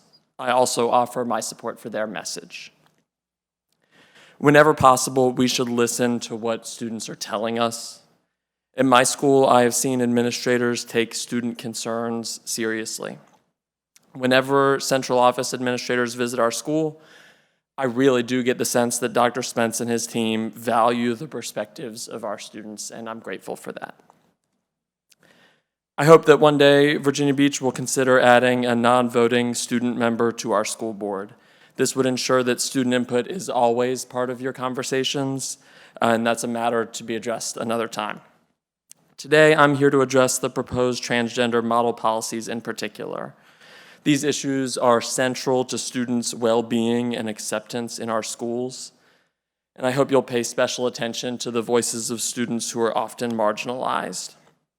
It's not an accident that all the students here tonight come down on the same side of this issue. In my experience, there is really broad consensus, nearly unanimity among our students about this issue, and that doesn't happen much. At least at the secondary level, students are strongly in favor of acceptance and inclusivity. On behalf of other teachers in the division, I want to add my voice in support of our students. Before you consider changes to our policies, please take these students' messages to heart. Thank you. Our next speaker is Carolyn Myrick, then Robin Tewitt, then Matthew Connor. Welcome. Welcome. Well, I was on the front line. I was a Virginia Beach school teacher for 26 years. I taught in 3 different schools. I taught 7th grade, 5th grade, and 4th grade. I was an inclusion teacher for over 10 years. I was a Title I teacher for 3 years. I also have a daughter who is now teaching in her 17th year in Virginia Beach. I have 3 grandchildren who are now in Virginia Beach. When I was a teacher, I never saw color because I was a teacher. I never saw rich or poor because I was a teacher. I never questioned sexuality. I didn't really care because I was a teacher. Teaching is a calling, and I am passionate still about teaching. When I think about it, I think about my experience last year as I was given the opportunity to volunteer at Cook Elementary. I was able to tutor on a volunteer basis language arts. I went into a 1st grade and a 3rd grade room. I saw how the teachers didn't see color, they didn't see sexuality, and they didn't see rich and poor. They saw a job to do. They were called to be teachers, to educate. That is our job. We are not psychologists. If we had wanted to be psychologists, we would have changed our major. Unfortunately, our legislators have gone back and forth on the issue of sexuality, especially with transgender identity at the forefront. When I think about that, it's concerning because the teachers are already overloaded with work. And now you want them to also be a teacher, but you also want them to be a counselor. Can they do it? I haven't heard anyone speak tonight in defense of your teachers, of which there is a shortage. No need to go to there tonight, because what I want to do is I decided if I were to go back to being a teacher, which I'm not, I enjoy my 8 o'clock coffee watching the news. It's never going to happen again. I enjoy it. But I thought, 30 seconds. what would I ask? These would be my questions, and it's going to be quick because I'm running out of time. What would I say to a teenager if they want to tell me a secret but not tell their parents? Well, my answer confuse them. Could my response cause undue stress, possibly causing them to do damage to their self? If I was a psychologist, I would know, but I'm not. I'm a teacher. How do I answer a child's question if they ask me about their sexuality? Do I have to compromise my own beliefs? Our next speaker will be Robin Tewitt, then Matthew Connor, and then Bethany Harmon. Welcome. Welcome. Where is our school board in protecting the rights of the 99.5% of the students in Virginia Beach City Schools? Where is it reasonable that by accommodating a small percentage of students violates the rights of the majority of the students? Boys and girls that identify as their assigned gender at birth are feeling threatened in school restrooms. At no time should a girl come out of a stall and be confronted with a biological boy they have known throughout their years in our city schools as male. This trauma to our girls will never be repaired. Our girls playing sports face an even worse scenario, spending enormous amounts of time training for placement on a JV or varsity team. Females find themselves competing with biological boys for a position on the team or competing against another athlete that physically outweighs them, towers above them, is faster, has longer arms, larger foot surface, and a wider shoulder span. When using the locker room, must be faced with a full frontal male anatomy. A student's naked body should never be in visible view of another by simply using the term, "I identify as." Students that identify as God's assigned gender and claim authority over their body deserve to be heard and protected. The evidence is in the trans athlete from Highlands High School in North Carolina that spiked the volleyball to the opposing athlete, severely injuring her. On the college level, Leah from Pennsylvania, UPenn I might say, ranked 476th against male swimmers and number 1 against female. Realizing that women have long fought for their sports to be acknowledged, we would have a policy that protects the girls both physically and emotionally.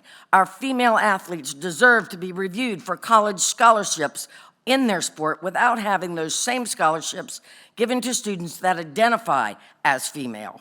Female sports are at a risk if we continue to allow boys to play on the girls' teams or individual sport challenges.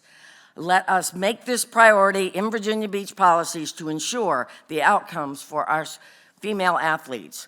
Lastly, with 14 high schools in the city of Virginia Beach, why is it that 30 seconds. 50% or more of these student speakers are from one high school, First Colonial, and leaving 13 high schools to share the balance? First Colonial has addressed the bathroom issue by providing a gender-neutral bathroom with locks. I find that a suitable solution.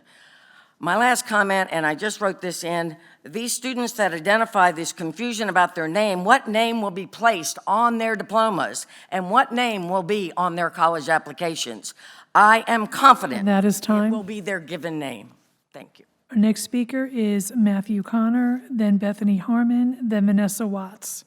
Welcome. Identity, the fact of being who or what a person is. That's what we're really talking about with these policies, our children's right to their identity. We begin developing our identity quite young. By ages 2 to 3, a child understands people are different and can classify them by gender and other traits. The process of discovering and developing their identity is well underway by the time a child starts school. Establishing their identity will be a core challenge at the forefront of their lives through the entirety of their school years and beyond. There are some that are unable to understand the concept of identity. They disgustingly attempt to sexualize all aspects of even a child's identity and attack any identity that does not align with the preferred religious mythology. These people have work that needs to be done in a psychiatrist's office, not a lawmaker's or a school board's. We must recognize that as much as children are learning academics in school, they are also, more importantly, learning about themselves. I say more importantly because research has shown that the most accurate predictor of success is not grades, but personality, specifically a person's emotional stability. School is a child's primary social outlet and should be as safe a space for social interactions as academic ones. An environment that doesn't respect identity only promotes the bullying and isolation of students that don't conform to a patently false perception of gender binary. This erodes their confidence and emotional stability, impacting their chances of success in life far more than their GPA ever will. Studies have made it clear that school culture has an effect on student success, and that prioritizing social and emotional learning leads to improved attendance, behavior, and academic outcomes. With suicide being a top 3 cause of death for all children ages 5 to 14, it is clear that not math, but mental health is the subject our children are most struggling with. I think if he were here today, Martin Luther King Jr. would remind us, nothing in all the world is more dangerous than sincere ignorance and conscientious stupidity. There is currently nothing in all the world more dangerous to our children than the sincere ignorance of being pushed on our schools by conservative lawmakers such as Governor Youngkin and others. I beseech you as school board members, educators, and parents to join me in fighting to protect our most vulnerable children from school policies that threaten their future. I will hold this space now because my children and all the children that I'm here for deserve every last second.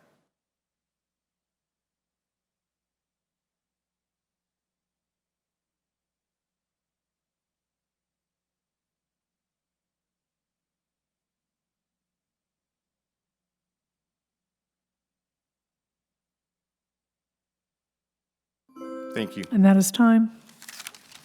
Our next speaker is Bethany Harmon, then Vanessa Watts, then Melissa Lukeson.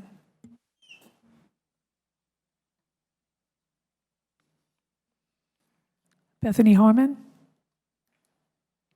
Okay.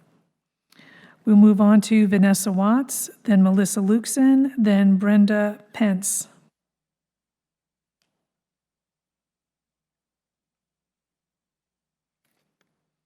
Melissa Lukeson, Brenda Pence, Don Labar.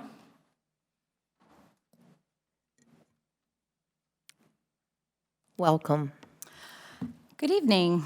I have not had the pleasure of speaking in front of this new school board. Welcome to the Thunderdome. Let's get started.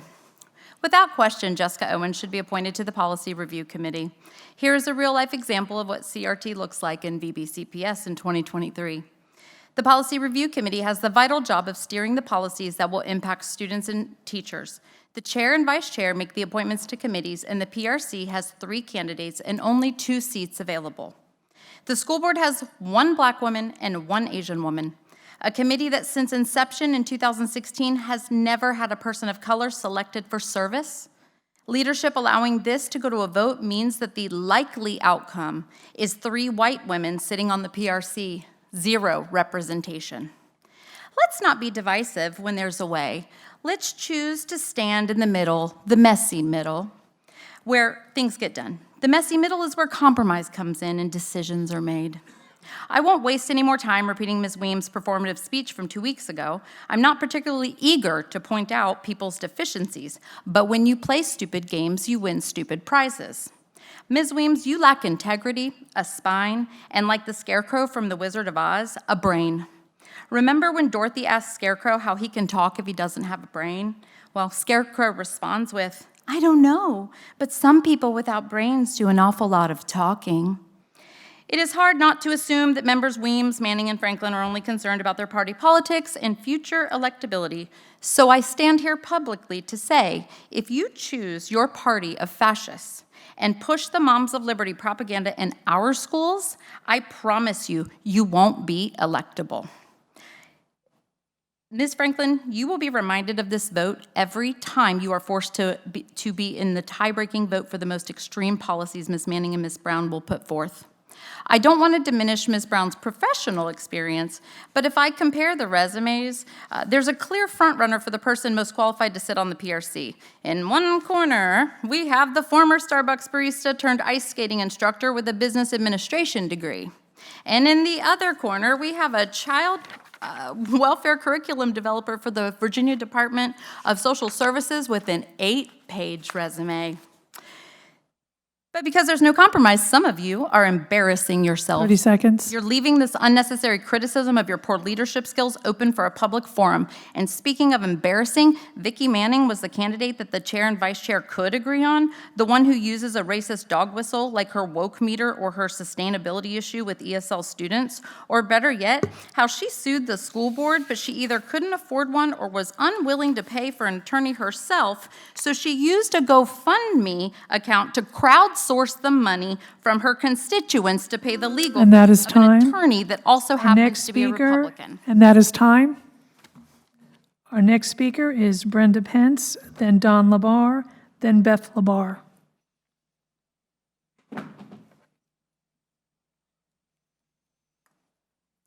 Welcome. Good evening. I am Brenda Pence, a retired Virginia Beach school teacher, and I would like to speak on transgender and parent rights. 2 weeks ago, I sat here and listening to the public comment speakers, mostly comprised of young people. I was shocked to hear of so many negative comments about parents, especially how hateful, intolerant, and abusive parents can be. So I looked around and I wondered, where are all the moms and dads here? Why aren't they here to defend themselves? Of course, we know the answer. They're just getting home from work, preparing dinner, helping with homework, doing laundry, and the list could go on. Virginia Beach parents elected their school board members last November and returned to their daily responsibilities of raising their families and trusting the school board to get their back, so to speak, to recognize and defend the rights of parents to teach their children according to their hopes, values, and faith, or lack thereof. The last things parents expect is to be told by the school administration that they have the right to withhold vital, important information from about their children. And when it comes to gender identity questions, that's vital information that parents have a need and a right to know. Why? Because it's their children. I thought it was interesting 2 weeks ago when I was here, and there was a very passionate teen who spoke right here at this mic. And she stated what she was talking about was that she had reasons for not informing parents of their child's transgender issues. Her supporting argument was, and I quote, "Let me reiterate that for you. The youth, the children, our children," unquote. And that's exactly the point. Children, young people, maybe want to be able to make life-altering decisions on their own, but they are not ready, and they need their parents' counsel and help. And we also know that life is not easy and parents are not perfect, but research shows that the universal desire of all 30 parents seconds. is simply they want the best for their children. A New York Times article reported just this week on a survey of parents across the political spectrum. The results revealed that even the most liberal parents want to be informed by their school system if their child expressed gender uncertainty, confusion, or a desire to change identity. So I support Governor Youngkin's 2022 transgender And that is policies time. for their parents. Thank you. Our next speaker is Don Labar, then Beth Labar, then Christine Ross. Welcome. Thank you. My name is Don Labar. I've spoken at 3 school board meetings so far against the 2022 model policies. I have 3 daughters, 2 of them currently in Virginia Beach City Public Schools, and 1 who recently graduated. I grew up in Illinois and only moved to Virginia Beach as an adult. I was stationed here during my services in the Navy.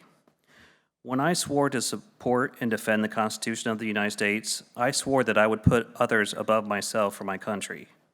I know that you've done the same when you decided to serve on the school board. The goal of the board should be to serve the community, students, and teachers. Enabling these policies would be the opposite of that goal. On the ballot, school members are nonpartisan. This is for a good reason. Politics and party lines should never prevent you from doing what's best for your students. When I consider these policies that we're discussing for so long, I don't see that the policies are focused on service.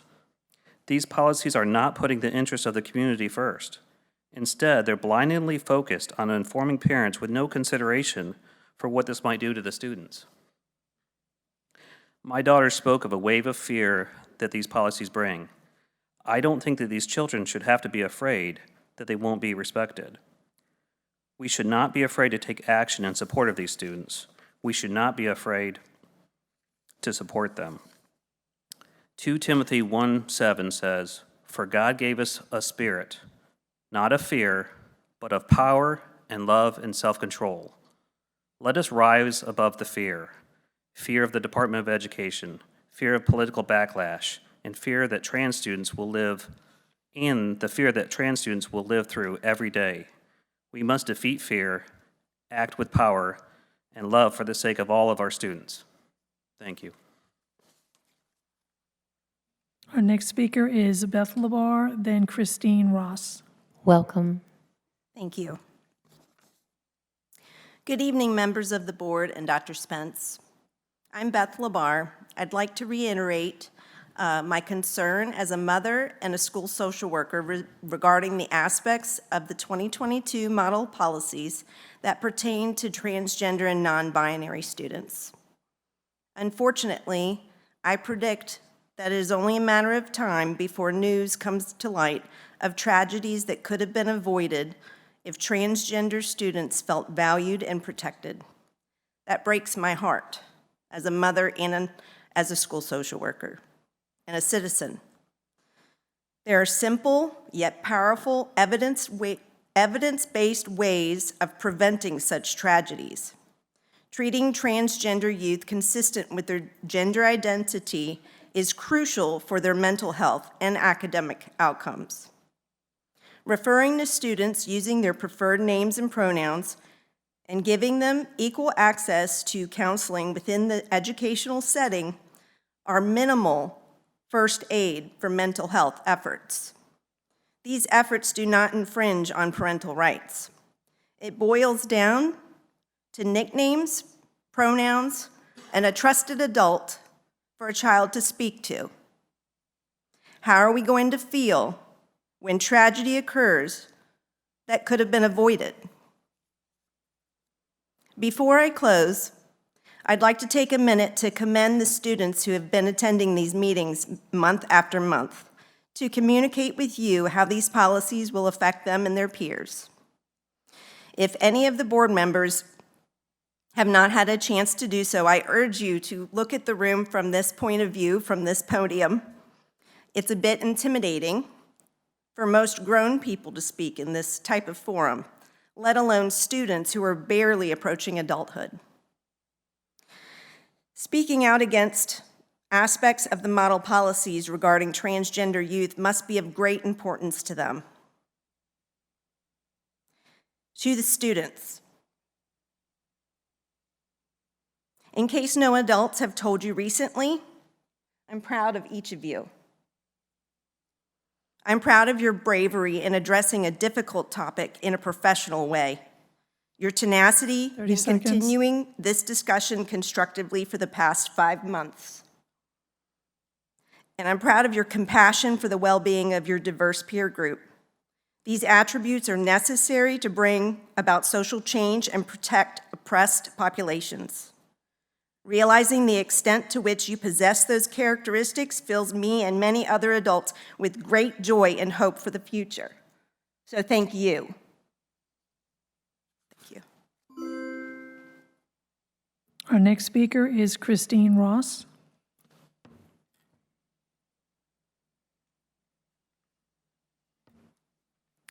Welcome. Thank you. This is my first time here, so I'm a little nervous, sorry. But I like to talk about transportation that the buses provide for the students.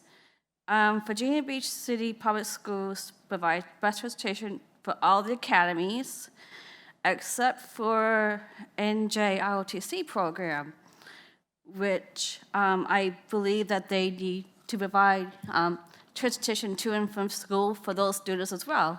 It's only fair. These students are students that want to help serve and shape America. They will all do great things. Most will join the military, while others will become police officers, firefighters, doctors, nurses, and great citizens in our communities. Like there's, I live behind Tallwood High School. There's a bus that goes to this outside the school, and it takes the kids there to the academy at Lansdowne. But my son cannot go on that bus because he's in the ROTC program, which makes no sense. So I believe that that program should also have bus transportation to and from school for their students that are in that program. My other item I have is students with IEPs need to have textbooks ready available to them. It's been proven that having a textbook to go over problems or topics, to look at topics, is crucial to their success, especially if they don't understand what was discussed in class. Because sometimes they get home and they're like, well, I don't really understand that. So it helps them look back over and makes them understand better. Like when you have a math teacher put a problem on the board, at the same time they're talking about the problem, it does nothing for the students with ADHD, ADD, or learning disabilities, because what they're trying to do is copy down the problem, and they're not really focusing on what the teacher's saying, because they're trying to make sure they get the problem down correctly on the paper. So having a textbook is very helpful and useful. If they don't understand what was discussed, then when they're home, they can look at the math 30 problems seconds. and show them how to do the math problem step by step. My son is in high school in the LTC program, but he has a learning disability and a ADHD with an IEP. He's struggling in geometry. We've asked for a textbook at his meeting, and we were told that that's not an option. They have the Chromebook. Well, unfortunately, he needs to have a textbook to help him understand what's on the Chromebook. And that is time. Thank you. Madam Chair, that was our last in-person speaker. We have 3 online speakers. So because we only have 3 online speakers, what do you guys prefer? Just to let them continue on because we'll get past 8. Is that okay? Okay. So we're going to continue on and finish up. Thank you, Madam Chair. Our first online speaker is Paula Chang. Please unmute. Can you hear me? Yes, Ms. Chang. Can you? Okay, great. All right, I'm ready. Welcome. Okay, thank you. Last week, the school board and city council capital improvement projects city council members met to discuss PPEA, which I think means Public-Private Educational Infrastructure Act. This meeting addressed the excessive cost of 3 school rebuilds planned with all actually the bells and whistles. The acceleration of the rebuilding schedule requested by Dr. Spence, Robertson, and the previous school board will greatly and unnecessarily increase the cost of those schools. Thankfully, the joint session voted to send a memo to the current school board requesting cost cuts. Citizens are looking for more reasonable spending on school infrastructure, and this board has the responsibility to make these cost cuts significant. During this joint meeting, Mrs. Anderson, I would call it a criticism, I don't know if it actually was, to city council members Taylor and Wilson when they responsibly questioned the excessive spending of constituents' tax dollars on the school. Mrs. Anderson, all citizens blink at the high levels of spending of our monies by our public servants on the council and on the school board. It is our money, not yours, the board's, or the administration's. Please do wisely with it. Tonight, we must also address the makeup of the School Board Policy Review Committee that Mrs. Lukeson mentioned before. A committee Mrs. Riggs chaired for the last 2 years, during which she and Mrs. Anderson authored and pushed through the very policies parents and citizens have found so egregious and want reversed. This, Mrs. Riggs, was the message of the November elections, and you know it. You also did, as one student stated earlier, all promise to do better this time, but things seem to be repeating themselves. Mrs. Riggs actively is using her chairmanship to undermine the reversals voted for in the November elections. She's undermining these reversals by strong-arming the choice of members of the Policy Review Committee, violating bylaw 128A3, which states, quote, unless otherwise specified, the school board chair, in consultation with the vice chair, will recommend to the school board members and others to be assigned to committees. Mrs. Riggs supports Beverly Anderson and is willing to seat Jessica Owens, who voted for all of their detrimental policies. Riggs does not support seating together the 2 other members, Victoria Manning, who opposed the policies of the past 2 years, and Kathleen Brown, a new member who will bring fresh ideas. Mrs. Riggs, is Mrs. Weems in agreement with you for not supporting Brown and Manning? And whose direction and consultation are you then actually following? If you really think Mrs. Owens should be on the PRC, then seat Mrs. Manning and Mrs. Brown, and then seat Jessica Owens in place of Beverly Anderson, who really does need to move on after her performance on the PRC. So seat Mannings and Brown. Thank you. Our next speaker is Suzanne Saltesiak. Please unmute. Hello. Welcome. Thank you. Good evening. My name is Suzanne, and I come to speak to you tonight to encourage you to vote for Jessica Owens to be a part of the Policy Review Committee. But first, I must pause to applaud the students who spoke tonight and who keep coming back and standing for their friends and for those that they don't even know. You all give me so much hope for our world. Watching your passion and compassion makes my heart so proud. And I can't wait till it's your turn to lead. And I am so glad you cannot and are not waiting to lead either. Oh, and to the speaker who stated that these policies put our cisgender children at risk, my cisgender daughter asked me to add that she is made so much more uncomfortable by the cisgender males at her school who make sexual comments and innuendos regularly to her. And it was her transgender friend who was then called a bitch by some of these same people when they stood up for my daughter. So do not believe for 1 second that any of these people asking for parents' rights speak for me or so many other parents. Yes, I might be home making dinner, but me and my husband and many of us parents doing the same, we're screaming at our phones while listening. Do not dare to say that you speak for us. We stand with the children and we have their backs. Back to why I came. I have known Jessica Owens for 4 years. Interestingly enough, we connected when she was coming to speak to the board about her application to serve on the board, and my daughter came and spoke that same night about the importance of our school board reflecting the diversity of our schools. That connection continued and deepened as we realized our backgrounds of education and years of working in the child development field, specifically with families dealing with stress, trauma, and abuse, had provided us a unique and similar perspective in looking at how our schools operate. That unique perspective is why I come to speak to you tonight. Jessica has been a student and a parent at our schools, like many of our other board members, but she serves another role, having worked as a community partner. Her work with children intertwines through our schools, offering her another relationship with our schools and perspective that so many value on our board. She is extensively educated regarding child development. Having testified as an expert witness on child development and families in court, her perspective on families and children being valued so highly by those decision makers within our justice system. You see, as a child abuse investigator, now training others around the state to do the same, Jessica has the experience of teaching others about policies and laws that impact families and children, investigating when those laws and policies are violated, testifying about the same. Her unique experience in how policies can impact children and families, her education and knowledge about child 30 development seconds. and mental health offer valuable expertise that our board would be negligent to not take advantage. Already on the committee is a retired teacher. Among the other applicants are 2 other parents from traditional nuclear families who offer a valuable perspective. I implore you to add as well the perspective of a community partner, family and child development expert to bring that voice to the development and wording of how our school policies impact our children and families, including those that may look or be different than typical, particularly now with so many And that is time. Our next speaker is Heidi Dragneff. Please unmute. Welcome. Good evening.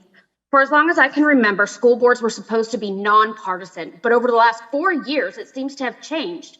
Instead of looking out for the best interests of the children, there's been a concerted effort to pile ultra-religious, right-wing provocateurs onto the school board with loads of misinformation about public schools.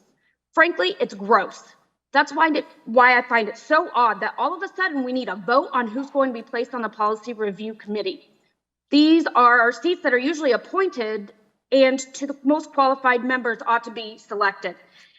Instead, there seems to be a push to see who's the most loyal to the Republican Party. The choice is between newly elected member Kathleen Brown, a former barista, ice skater, and has a business degree. On the other hand, Jessica Owens has a long resume of working with kids in schools over the last 2 decades. When reading her bio, it says she has a degree in human services, counseling, and has done graduate work in psychology and counseling. She has an extensive list of hands-on experience, including substitute teaching, child welfare advocate as a social worker, family services specialist for CPS, child forensic interviewer, child welfare curriculum developer for the Virginia Department of Social Services, has expertise in trauma-informed practice to train local Department of Social Services child welfare staff and supervisors for the 120 plus localities in the entire state. Not only that, having 3 white people on a committee that makes policy decisions for our district that's only 60% white, what message does this send to the other 40%? To me, the choice seems obvious. Jessica Owens is the most qualified member of the school board to be on the Policy Review Committee. Quit putting your political parties over qualifications and do what is best for our kids. And let's be clear, Victoria Manning doesn't have our kids' best interest in mind. She only has her sanctimonious right-wing religious and Republican ideology in mind. I don't think she should be on the policy committee at all. And as a side note, I have 3 daughters that are in school here. One of them's in middle school, one is in high school. They both have friends that are on the LGBTQ plus IA spectrum, and they have parents that are completely unaccepting. And if they found out anything that their children do that's non-conformative of their 30 seconds. personal feelings and ideas of what gender is supposed to be, they don't even want to try to figure out anything different.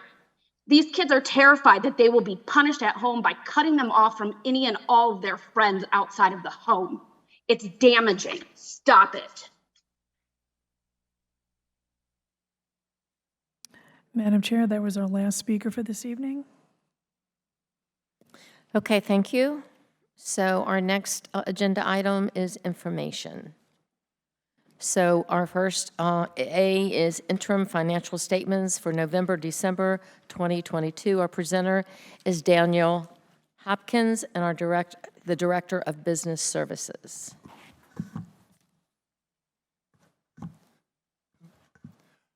Good evening.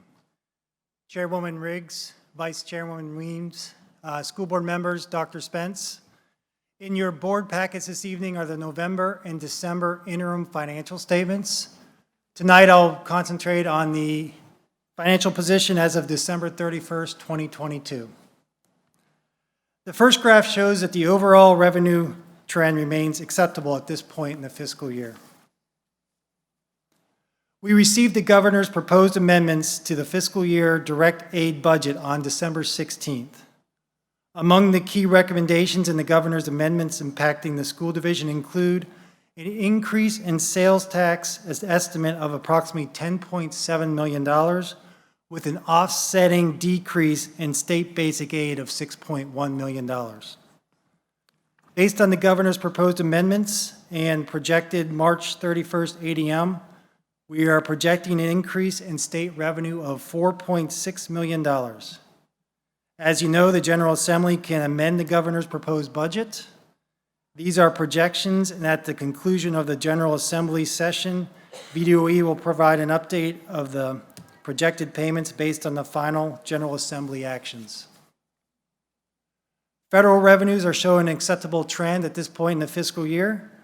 Impact aid payments, we received about $10 million to date.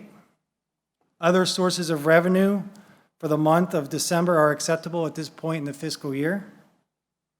The next graph shows that the sales tax receipts are at an acceptable level. Year to date through December, we are approximately $3.5 million higher than the same time period last year. And the last graph shows the expenditures and encumbrances trend continues to remain acceptable at this point in the fiscal year. That concludes my presentation. I'll take any questions.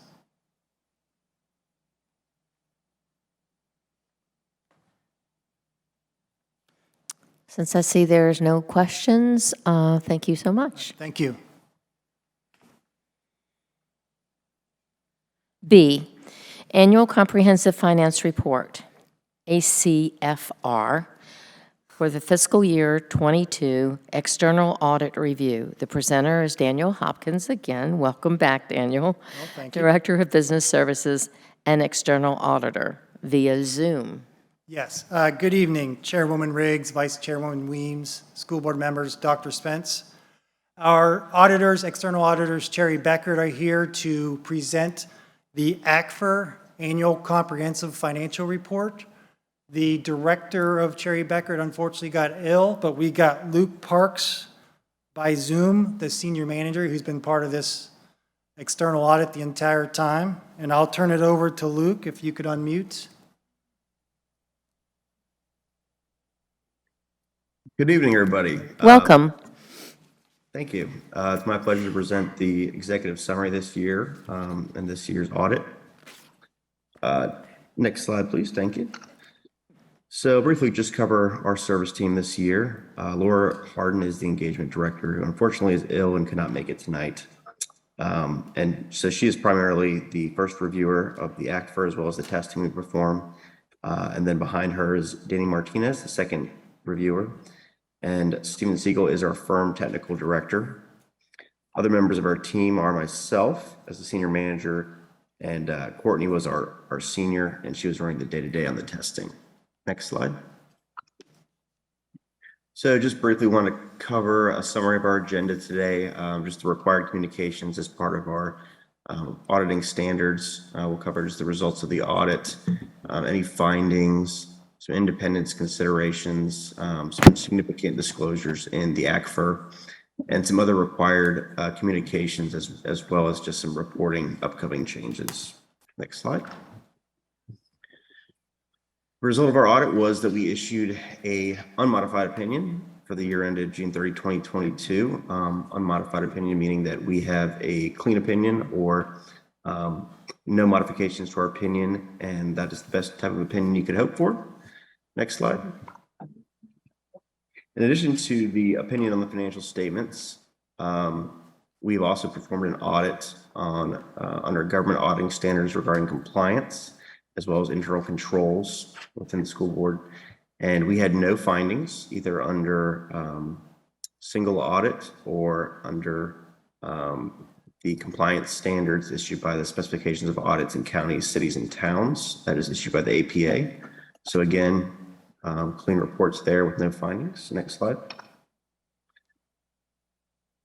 Again, good news on misstatements or corrected or uncorrected misstatements.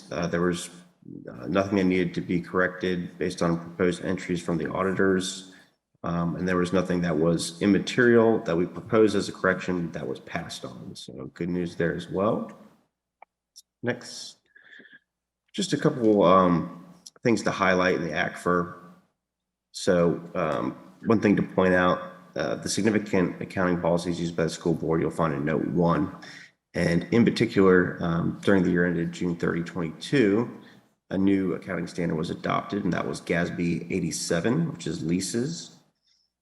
And I can talk a little bit about that standard a little bit later, but effectively, it changes the classification of leases, and as a result, the school board recorded an asset and liability on their balance sheet and statement of net position to reflect the lessor leases that the school board has.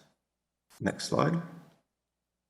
Some other qualitative aspects of accounting, certain disclosures that disclose relationships and transactions with related parties are considered significant and important to the users of the financial statements. And in particular, we can report that we did not note any undisclosed related party transactions or relationships that we were not previously aware of.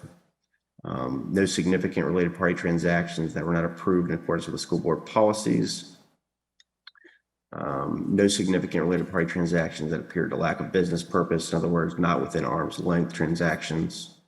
No non-compliance with applicable laws or regulations that would prohibit specific types of related party transactions. And lastly, we had no difficulties in identifying the party that ultimately controls the school board. In other words, there's no related party that is exhibiting undue influence on the school board or anything like that. And the next slide.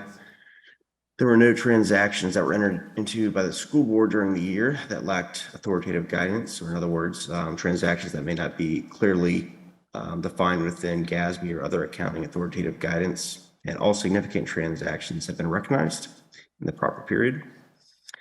And for the purpose of this presentation, professional standards define significant unusual transactions as those that are outside the normal course of business for the school board, or that otherwise appear to be unusual due to their timing, size, or nature. And we did not identify anything that fell into that definition.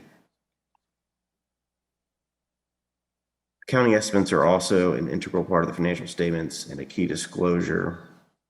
Some significant estimates that I'll call your attention to, just because of potential for how they can be subjective, include allowance for doubtful accounts for receivables, the estimated useful life of depreciable assets, the actuarial computed pension, OPEB assets and liabilities, so your pension plans, your other post-employment benefits. Those footnote disclosures include a lot of that information.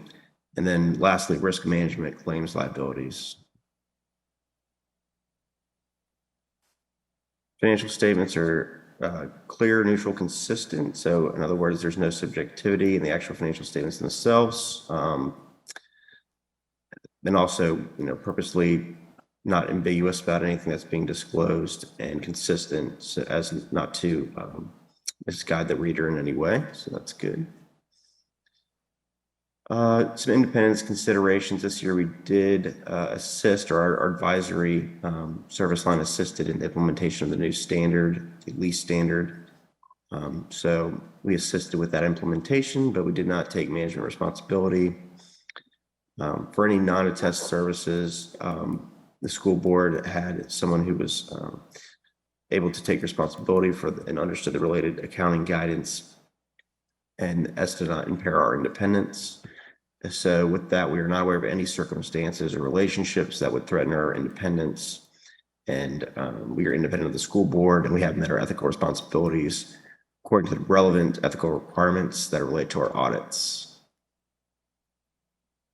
A few other required communications. I'm happy to report we had no difficulties that we encountered in performing the audit, whether with management or employees within the school board. There were no disagreements with management to disclose. Auditor consultations. We did not perform any consultations outside our engagement team. And as we do every year, we provide a management representation letter whereby it outlines the representation that management is taking for the responsibility of the financial statements. And that was signed as of our report date as well. Some additional required communications. We are not aware of any consultations that management had with other accountants, sometimes known as opinion shopping or second opinion. We had no other findings or issues to report. We did not become aware of any fraud or illegal acts. And then going concern, there were no events or circumstances that led us to believe there's a substantial doubt that the school board will continue to go as a going concern within 1 year from our report date. Some other matters to communicate. Accompanying our opinions, we do have this statement on the required supplementary information, such as the table of contents that accompany the financial statements. We have performed certain limited procedures on that information, which consisted of inquiries of management about the methods for preparing the information, comparing that information for consistency with management responses to our inquiries, and also comparing to the basic financial statements and using other knowledge that we've gained during the audit. Not explicitly express an opinion or provide any insurance on the information, but we are disclosing that those are the procedures that we did perform. Similarly, other supplementary information in respect to that information, we have applied certain additional procedures, including comparing and reconciling that information directly to the underlying accounting records that are also used to prepare the basic financial statements, and other procedures in accordance with auditing standards that are generally accepted in the United States of America. In our opinion on the other supplementary information, it is fairly stated in all material respects. So we do provide an opinion on the other supplementary information. And then other information, in our opinion, the basic financial statements do not cover the introductory and statistical sections as listed in the table of contents. So there's no opinion on those. However, there's really no direct financial information that would tie back to the basic statements to where an opinion would be relevant there.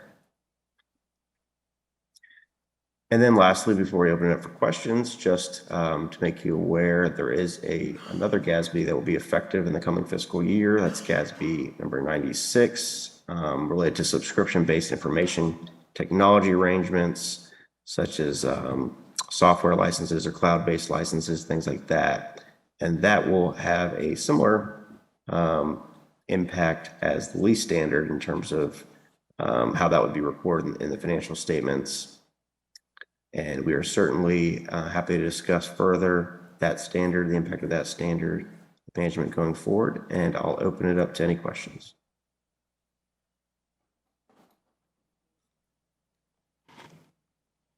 Trinace? Ms. Melnick? So, hello, Luke. This is Kim Melnick from the Audit Committee. And I want the board to know how pleased we were with this report. When you think about the size of this division, and as we stated in our meeting, the number of hands that are in the pot, if you will, to get this clean opinion is wonderful. Did I miss it? Did you explain that the leases are the cell towers? Did he say that? I don't know if I mentioned the cell towers. Okay. So the Gatsby 87 leases, that references the cell towers? Correct. Okay. And colleagues, I know this is probably, not the most exciting document, but if you do nothing else, please read the foreword, if you will, from Dr. Spence and Mr. Hopkins and Ms. Pate. Please read that, because that gives you a lot of the background information that you will need to decipher this document. But really try to take a little bit of time to go through it. There's a lot of work that went into this, and we certainly, as an audit committee, we're very proud. Very proud. And so thank you, Luke, for being with us this evening to give us this information. Absolutely, my pleasure.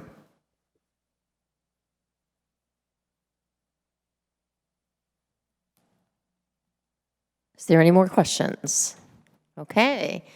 Thank you, Luke. We appreciate you being able to step up and give us this presentation. Thank you for having me.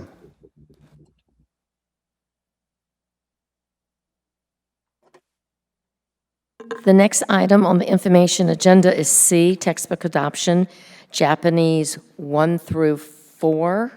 Presenters, Dr. Nicole Devaris, Director of K through 12 and Gifted Programs. Welcome. Thank you. Good evening, School Board Chair Riggs, Vice Chair Weems, school board members, and Dr. Spence. I am Nicole DeVries, the Director of K-12 and Gifted Programs in the Department of Teaching and Learning. This evening, I will present the selection of textbooks for your consideration for Japanese 1 through 4. I'd like to acknowledge World Languages Coordinator Ms. Kelly Arbel and the members of the Textbook Adoption Committee for their hard work in selecting the best choice for students. Before we discuss the committee's selection, I'd like to briefly review the textbook adoption process, which is modeled after the Virginia Department of Education's textbook procurement process. The first step in the process is to research open educational resources, we commonly known as OERs, to see if there are any out there for use. These are typically digital products that are free and that organizations or individuals either curate or develop, and then they're put out there free for other educational organizations to use. If there are any out there that are viable, we look to see if they're aligned to the standards, if they're comprehensive to serve as primary resources, and if they're of high quality. We also research what other school divisions across the state are using as part of this initial step. If a suitable OER is found, and the committee agrees that this is the best resource for the course, the text is put out there for the public and teacher review, and then brought before the school board for approval. If a suitable OER is not found, the committee proceeds with a request for proposal or a bid for textbooks for traditional textbooks and from traditional textbook companies if the cost is over $30,000. Once the RFP or bid time period has expired, the committee proceeds with reviewing textbooks for alignment and quality. At this point, the committee narrows its choices to 2 to present to the school board. The top 2 choices are put out for public and teacher review and then brought before the school board for approval.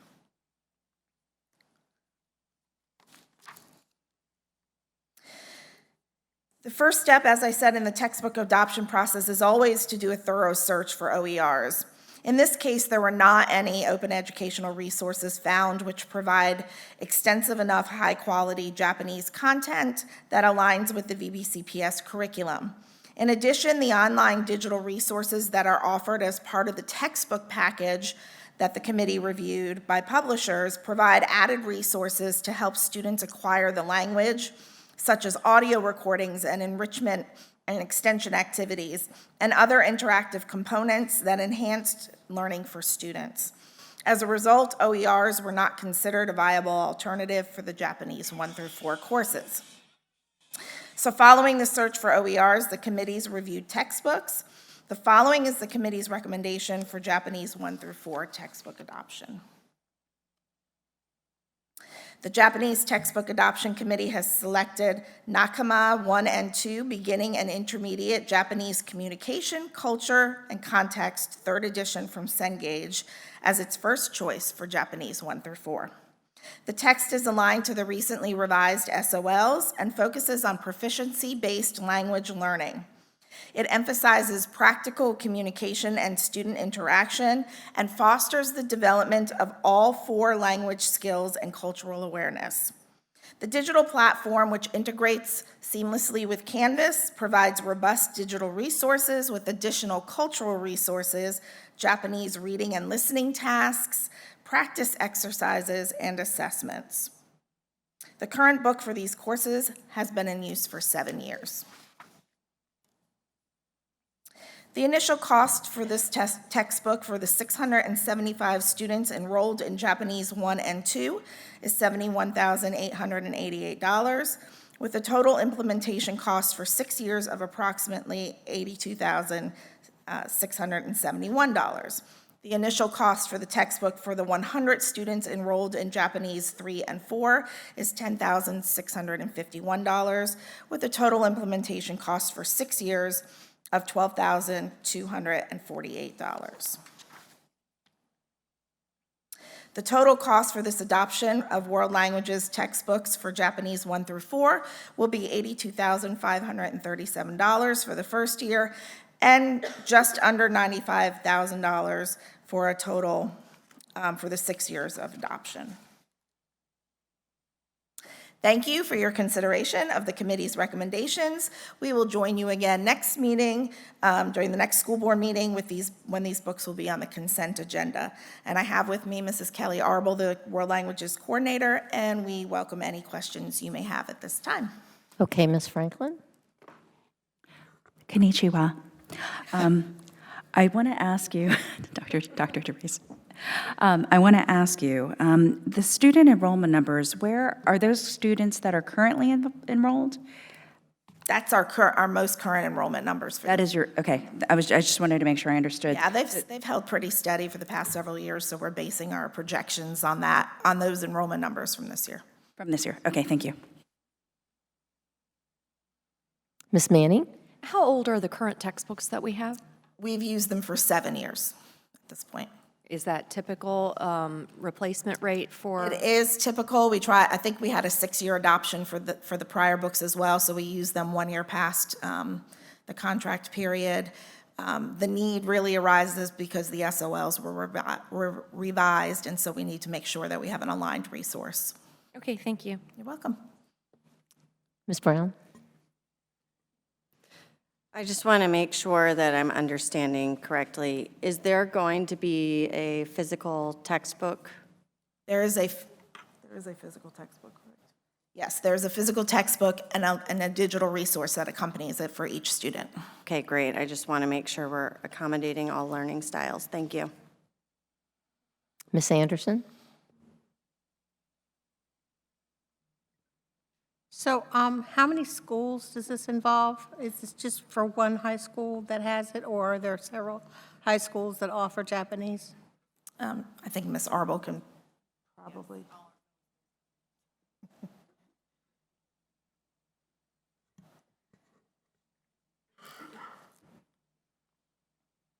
Hi, it's offered in 5 of our middle schools currently, 1 face-to-face and several through distance learning, and it's offered in all of our high schools. Thank you.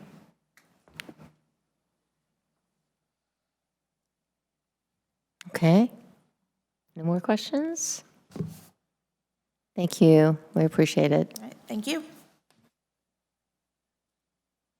Okay, our next item on the agenda, we finished the public comments, so we don't need to return to that.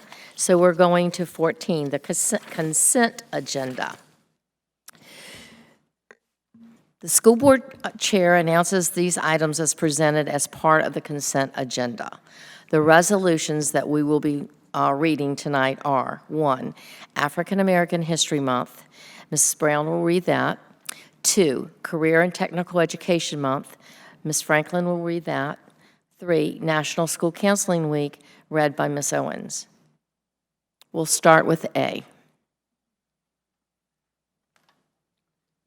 Resolution for Black History Month, February 2023. Whereas African American history is recognized across the USA and Canada in February every year and highlights the accomplishments and contributions of African American, Pan-African people, and whereas many African Americans lived, toiled, and died in obscurity, never achieving the recognition those individuals deserved, and yet paved the way for future generations to succeed, and whereas in the face of injustices, people of goodwill and all races in the United States have distinguished themselves with a commitment to the noble ideas which the United States was founded and have fought courageously for the rights and freedom of African Americans and others, and whereas African Americans continue to serve the United States at the highest levels of education, healthcare, business, government, and the military, and whereas it is imperative for the good of our nation that schools continue to build awareness and understanding of African American role models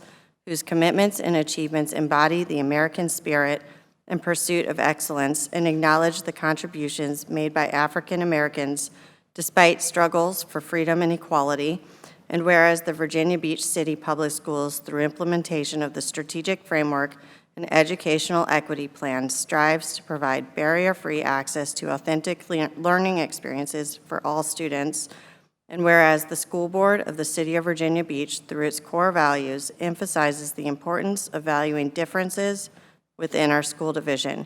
Now therefore be it resolved that the School Board of the City of Virginia Beach officially recognizes the month of February 2023 as Black History Month, and be it further resolved that the School Board of the City of Virginia Beach encourages all citizens to support and participate in the various school and community activities that highlight Black history not only during February, but throughout the entire year, and be it further resolved that a copy of this resolution be spread across the official minutes of this board. Okay. Thank you. I'm going to read the resolution for the Career and Technical Education Month for February 2023.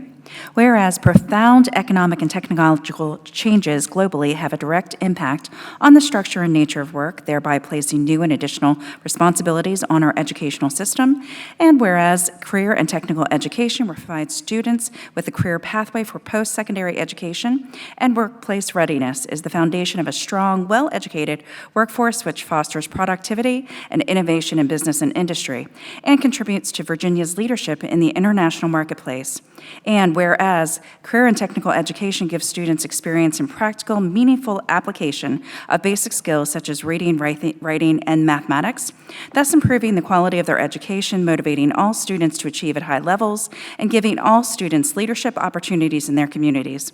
And whereas career and technical education offers individuals lifetime opportunities to learn new skills that provide them with career choices, expanded earning potential, and job satisfaction.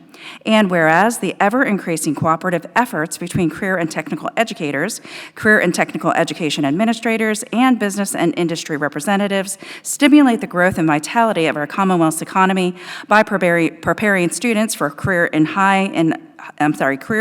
high demand, high wage, and highly technological skilled work in a global economy. Now, therefore, be it resolved that the School Board of the City of Virginia Beach officially recognizes the month of February 2023 as Career and Technical Education Month in Virginia Beach City Public Schools, and be it further resolved that a copy of this resolution be spread across the official minutes of this board. Thank you. All right, and I get to round us out with our resolution for National School Counseling Week, which is recognized February 6th through the 10th, 2023. Whereas Virginia Beach City Public Schools school counselors are employed to help students reach their full potential. And whereas school counselors are actively committed to helping students explore their abilities, strengths, interests, and talents, as these traits relate to career awareness and development. And whereas school counselors help parents focus on ways to further the educational, personal, and social growth of their children. And whereas school counselors work with teachers and other educators to help students explore their potential and set realistic goals for themselves. And whereas school counselors seek to identify and utilize community resources that can enhance and complement comprehensive school counseling programs and help students become productive members of society. And whereas comprehensive developmental school counseling programs are considered an integral part of the educational process that enables all students to achieve success in school and life. Now, therefore be it resolved that the School Board of the City of Virginia Beach recognize the first full week of February 2023 as National School Counseling Week in Virginia Beach City Public Schools. And be it further resolved that the School Board of the City of Virginia Beach recognize the first full week of February 2023 as National School Counseling Week. Okay, so we're going to resolve it and further resolve it. And then further resolved that a copy of this resolution be spread across the official minutes of this board, adopted by the School Board of the City of Virginia Beach this 24th day of January 2023. Okay, thank you for reading the resolutions, everyone. Let's go to B, the Policy Review Committee, PRC Recommendation 1, Regulation 5-66-2, Appeals and Appeals Procedures, Non-Disciplinary Actions. Are there any objections to any of these consent items? Okay, so hearing none, we're going to call to move an item, hearing none, we are going to vote on the consent agenda. Do I have a motion? I think I see Jennifer Franklin, and seconded by Beverly Anderson. All in favor, please raise your hand.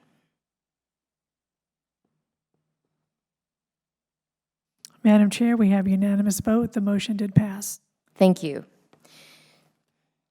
Number 15, this is the action agenda. We have the personnel report and the administrative appointments.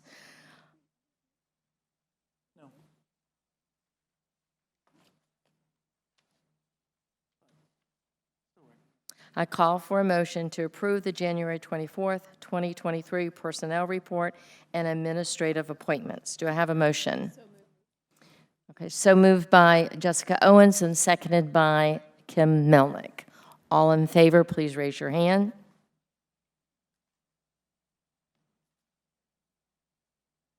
We have 10 ayes. Okay, the motion has passed. We need a vote for Mr. Callen. Oh, excuse me, is there any nays? We didn't have I thought we had a unanimous. Abstain. Oh, okay, you have an abstention. I'm sorry, I thought I heard everyone. Go ahead.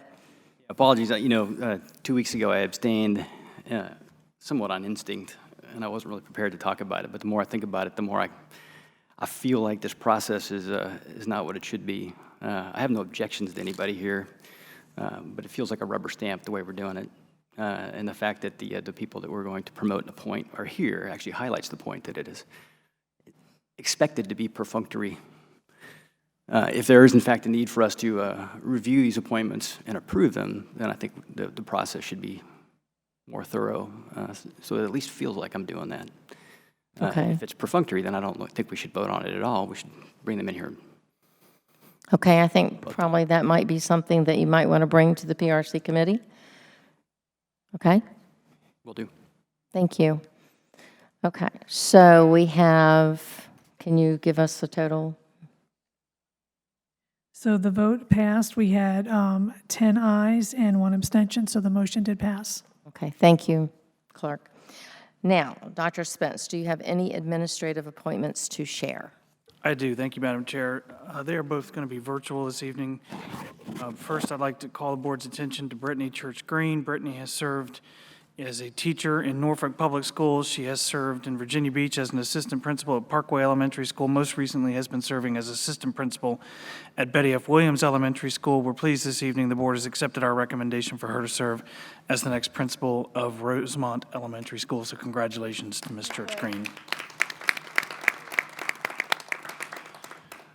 Next, I'd like to call the board's attention to Dr. Scott Bell. Dr. Bell has served since 2002 as a school psychologist in the Office of Student Support Services. We're pleased this evening that the board has accepted our recommendation for Dr. Bell to serve as the next coordinator of psychological services in the Office of Student Support Services. Congratulations to him.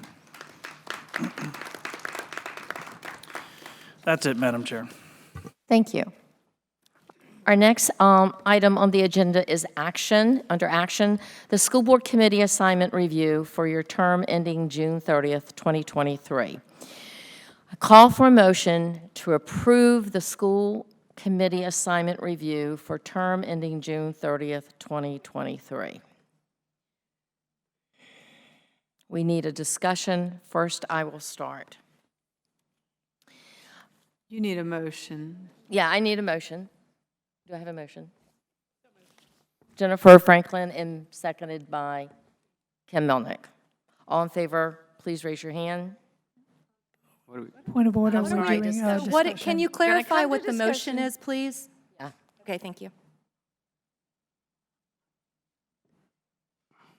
Do you want me to repeat the motion that we talked about? Yeah, I would like to know what the motion is on the floor. Okay. All right. So the motion that we're, for the PRC committee, let me start with what I needed to say.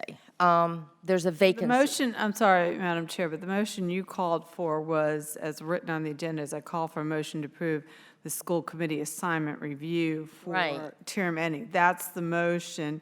If you want to get to the other one, that would be part of your discussion or another motion. But the motion you have on the floor right now is a motion to approve the school committee assignment review for term ending June 30th, 2023. So that's what's in your package, the graph, that's the motion on the floor at the moment that you've opened for discussion.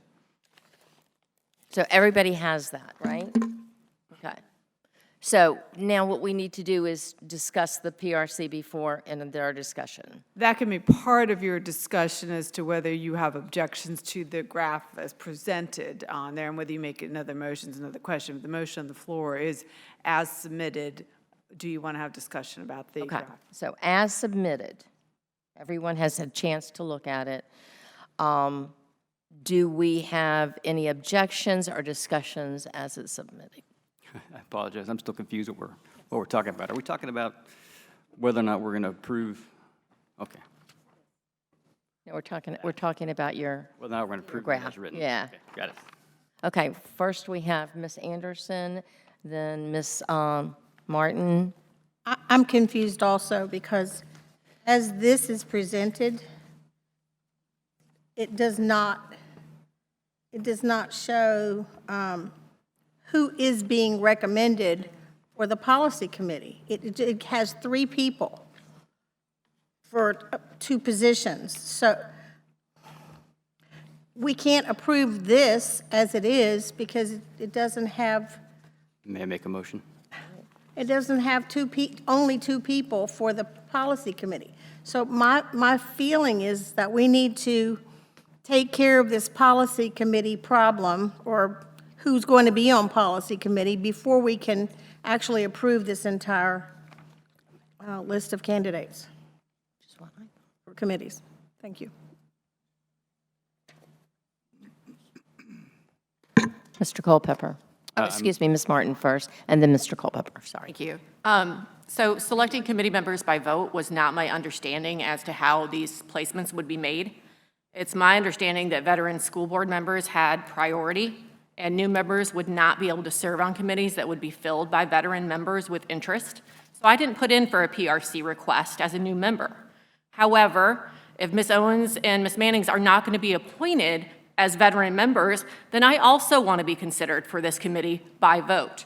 I feel like the process was not transparent and intentionally created to leave me out of possibly serving on that committee. Mr. Culpepper. I don't know how this is going to go around. This is going to go round and round, I think. I move to amend this document as published, Charlie 2, to indicate that Victoria Manning and Kathleen Brown and Beverly Anderson for Policy Review Committee.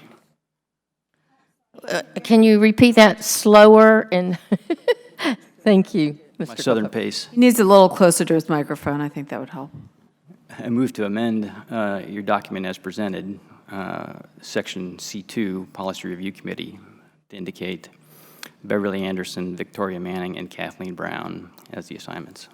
I second. Is there a discussion?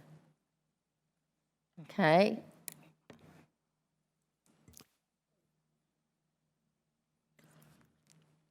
Yeah.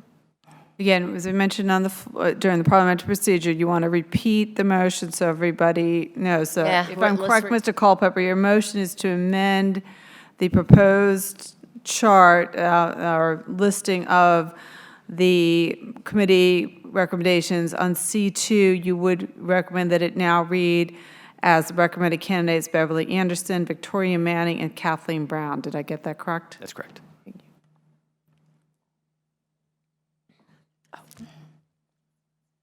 Okay, Jessica, you're next. Actually, I'm going to go ahead and yield for a moment. It's going to be better that way. Okay, then Ms. Melnick. So while I appreciate that amended motion, it kind of removes the ability for the rest of us to kind of speak about anybody else who could be placed on this committee. And as I stated at the workshop, this is just mind-blowing to me that this has come down to a school board vote, and not only to a school board vote where we're injecting our opinions into this entire process that, per our policy, was for the chair and vice chair to select and bring forward a recommendation. It also, because it made the agenda, brought the public into this. And while I appreciate the public's opinion, this, per our policy again, was a decision that was to be made by the chair and vice chair. It always has been. And there hasn't been this kind of divisiveness surrounding these appointments to these committees. And this part's been very painful. I didn't even know until just a few days ago that these were candidates. So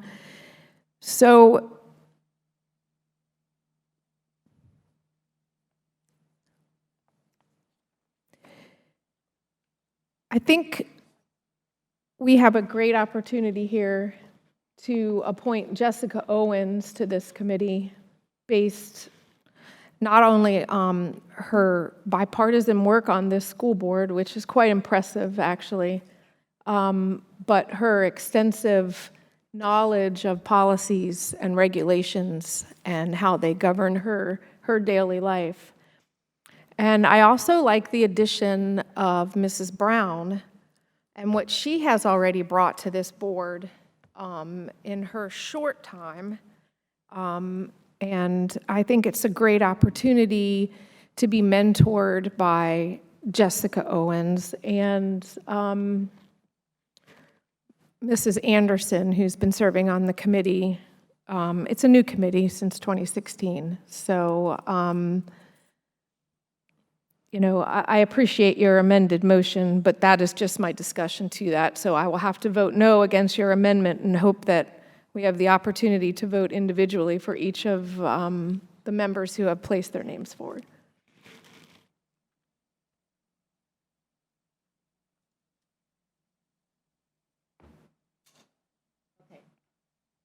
Jennifer Franklin. Okay, thank you. First of all, I do want to say how much I appreciate getting input in terms of who wants to serve on boards and stuff like that. I think that's a very nice nod to the board for, providing some interest in all of these boards. I will have to also vote no to your recommendation, because if we are going to create a board vote on this, as opposed to having the chair and vice chair nominating everyone for the board, then I would like to hear from anybody who, quite frankly, is interested, and ask them why they're interested and why they feel like they would be a good fit for the board. So I personally would like to hear from everybody who is going to express interest in this, to ask them, why they want to serve on this committee and how they feel like they'd be a benefit to the committee. Thank you, Ms. Franklin. Ms. Anderson.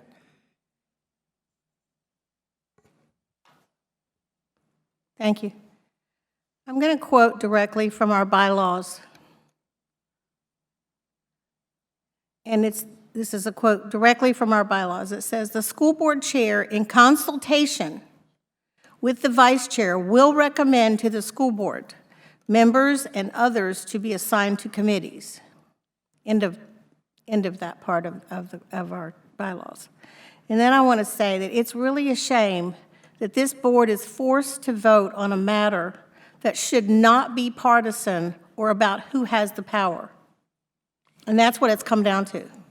I think our community a few weeks ago had the impression that this board had turned a corner and would work professionally and collegially together for the good of our students and staff.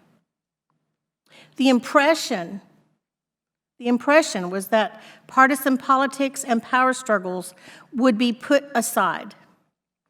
The fact that we are having to vote between 3 candidates for committee assignments show that partisan politics and power struggles have not been buried, but are still interfering with the business of this board. The chair, in consultation with the vice chair, should look at the qualifications of board members and make assignments using the following from our bylaws. And the bylaws state, appointment to a committee should take into consideration, but not be limited to, the following. And by the way, it also says in parentheses, the order of consideration does not indicate priority of considerations. And these are the considerations that the chair and the vice chair should have looked at.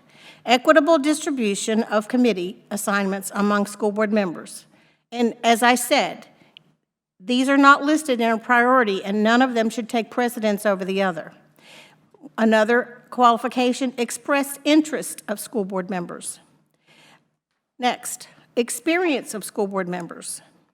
Next, a school board member's training, education, and/or experience with the purpose of the committee, continuity of service and historical knowledge, availability for meetings, the need for diversity, the needs of the school board, and other good and just causes.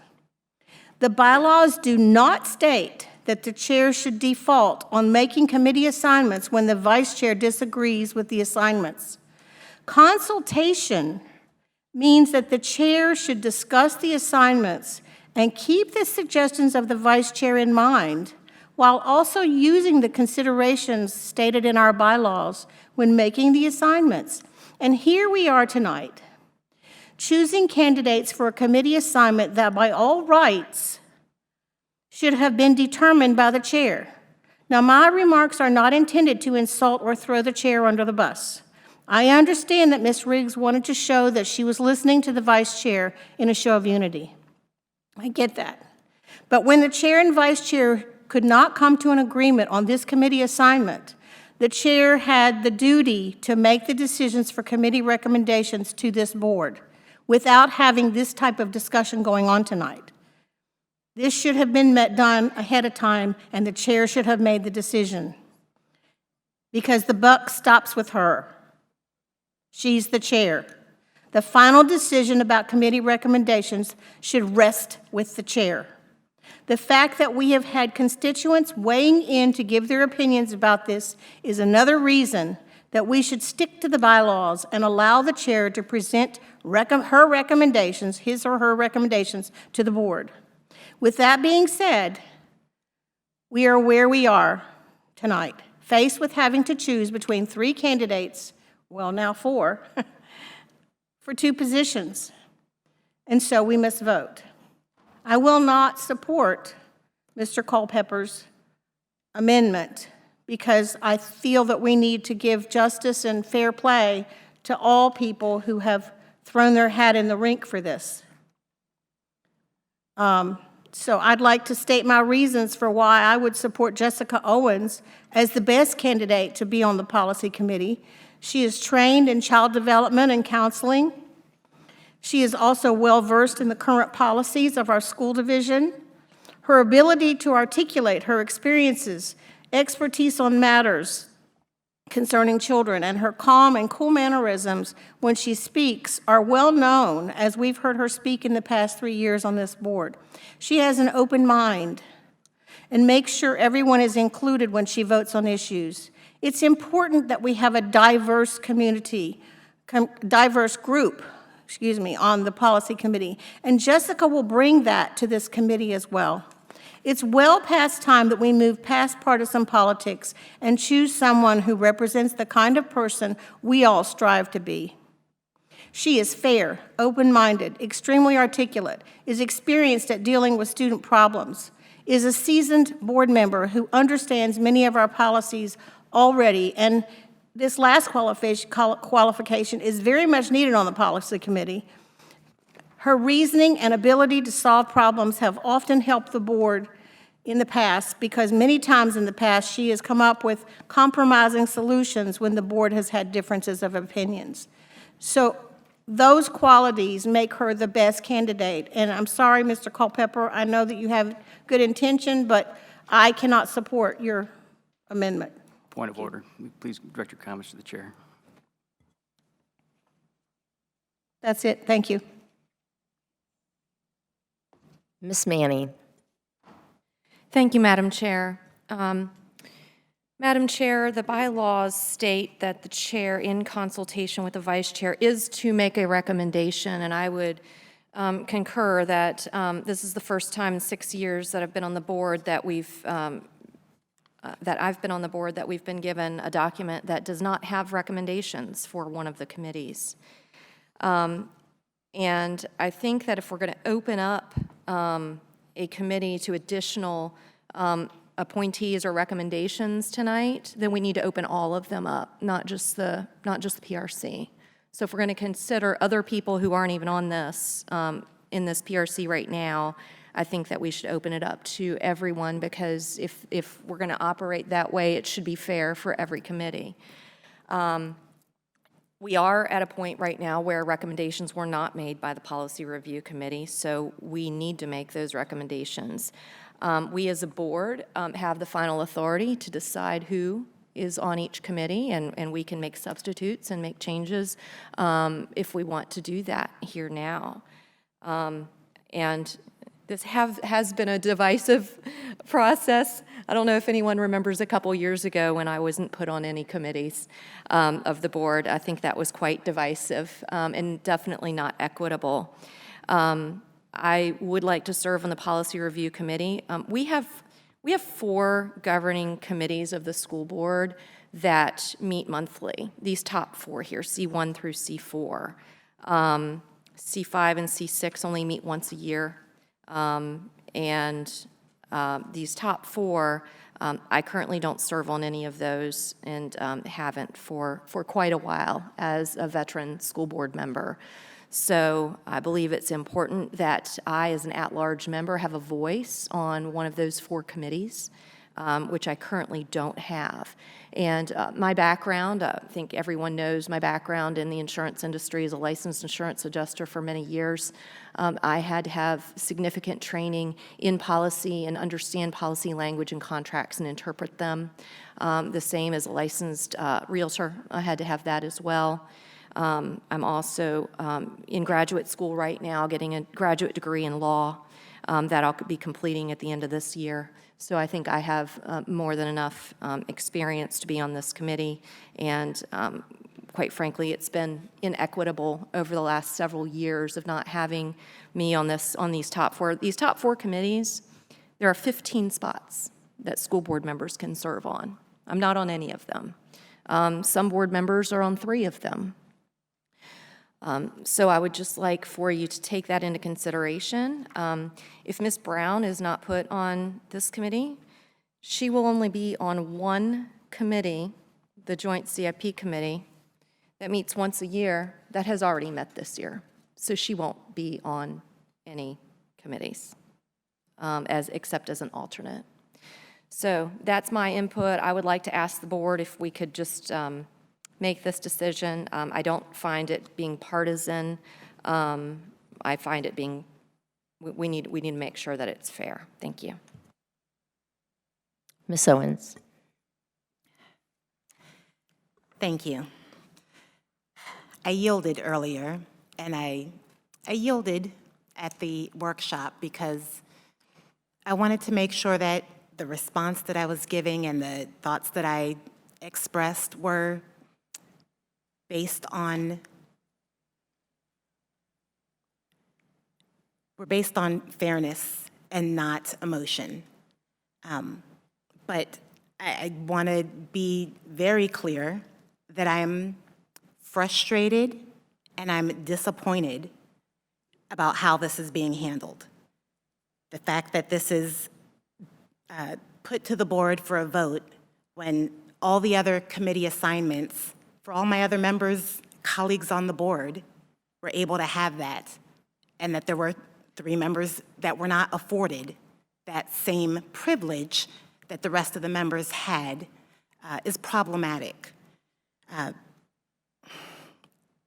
I want to take Mr. Culpepper's amendment and assume the best, assume good intentions with it, because it's always my default to try and look at and assume good intentions unless I have a direct knowledge otherwise. But it is concerning to have colleagues who are not willing to vote on other appointments within the same 15-minute block because of lack of knowledge about those applicants, even though we get that information ahead of time to do that research, then make a amended motion to vote on other applicants on our board to make policy that haven't had a full interview process, that aren't vetted employees like the ones that we vote on our administrative recommendations, and to make that amended recommendation without having any conversation with the, maybe there was conversation with the other applicants. I've never had a conversation before having the amendment to be not considered by a colleague. And so that is frustrating as well. I think Ms. Anderson and Ms. Manning have both kind of beat the dead horse that the chair has both the authority and the responsibility to use their discretion to make those recommendations. And kind of procedurally, as a board, we have then voted that up or down. Our presentation that we got today from Mrs. Linetti then says, Rule 8 of our special rules, that if somebody feels aggrieved by the decision that we voted on, then that person then can take that to the chair, and then we can have a full body vote. I think the fact that none of this process was written down and presented prior to today is the opposite of transparency, both for our board colleagues and for the public. And if it's the process that we want to take moving forward, that if the chair and vice chair can't come to an agreement that it will be brought to a full vote, then let's write that into some policy and bylaws so that we have the transparency of how these processes happen and people can see this is what's going to happen, this is what the vote is going to look like. Had the candidates known in advance that this was where things were going, when I expressed interest to the chair and vice chair, I would have expressed that same interest and shared to the board as a whole. I didn't have the opportunity to do that. I don't know that anybody else had the opportunity to do that. And so my journey, if you will, to the board was was different than how anybody else who's sitting up here arrived at the board. When I came on in 2019, I came on as an appointment. And so I had to submit an application, submit my CV, come and have a panel interview. And so half of the board members have the awareness of my background, my why, my motivations, while the other half of the board, who's now being asked to make an informed decision vote, have no idea.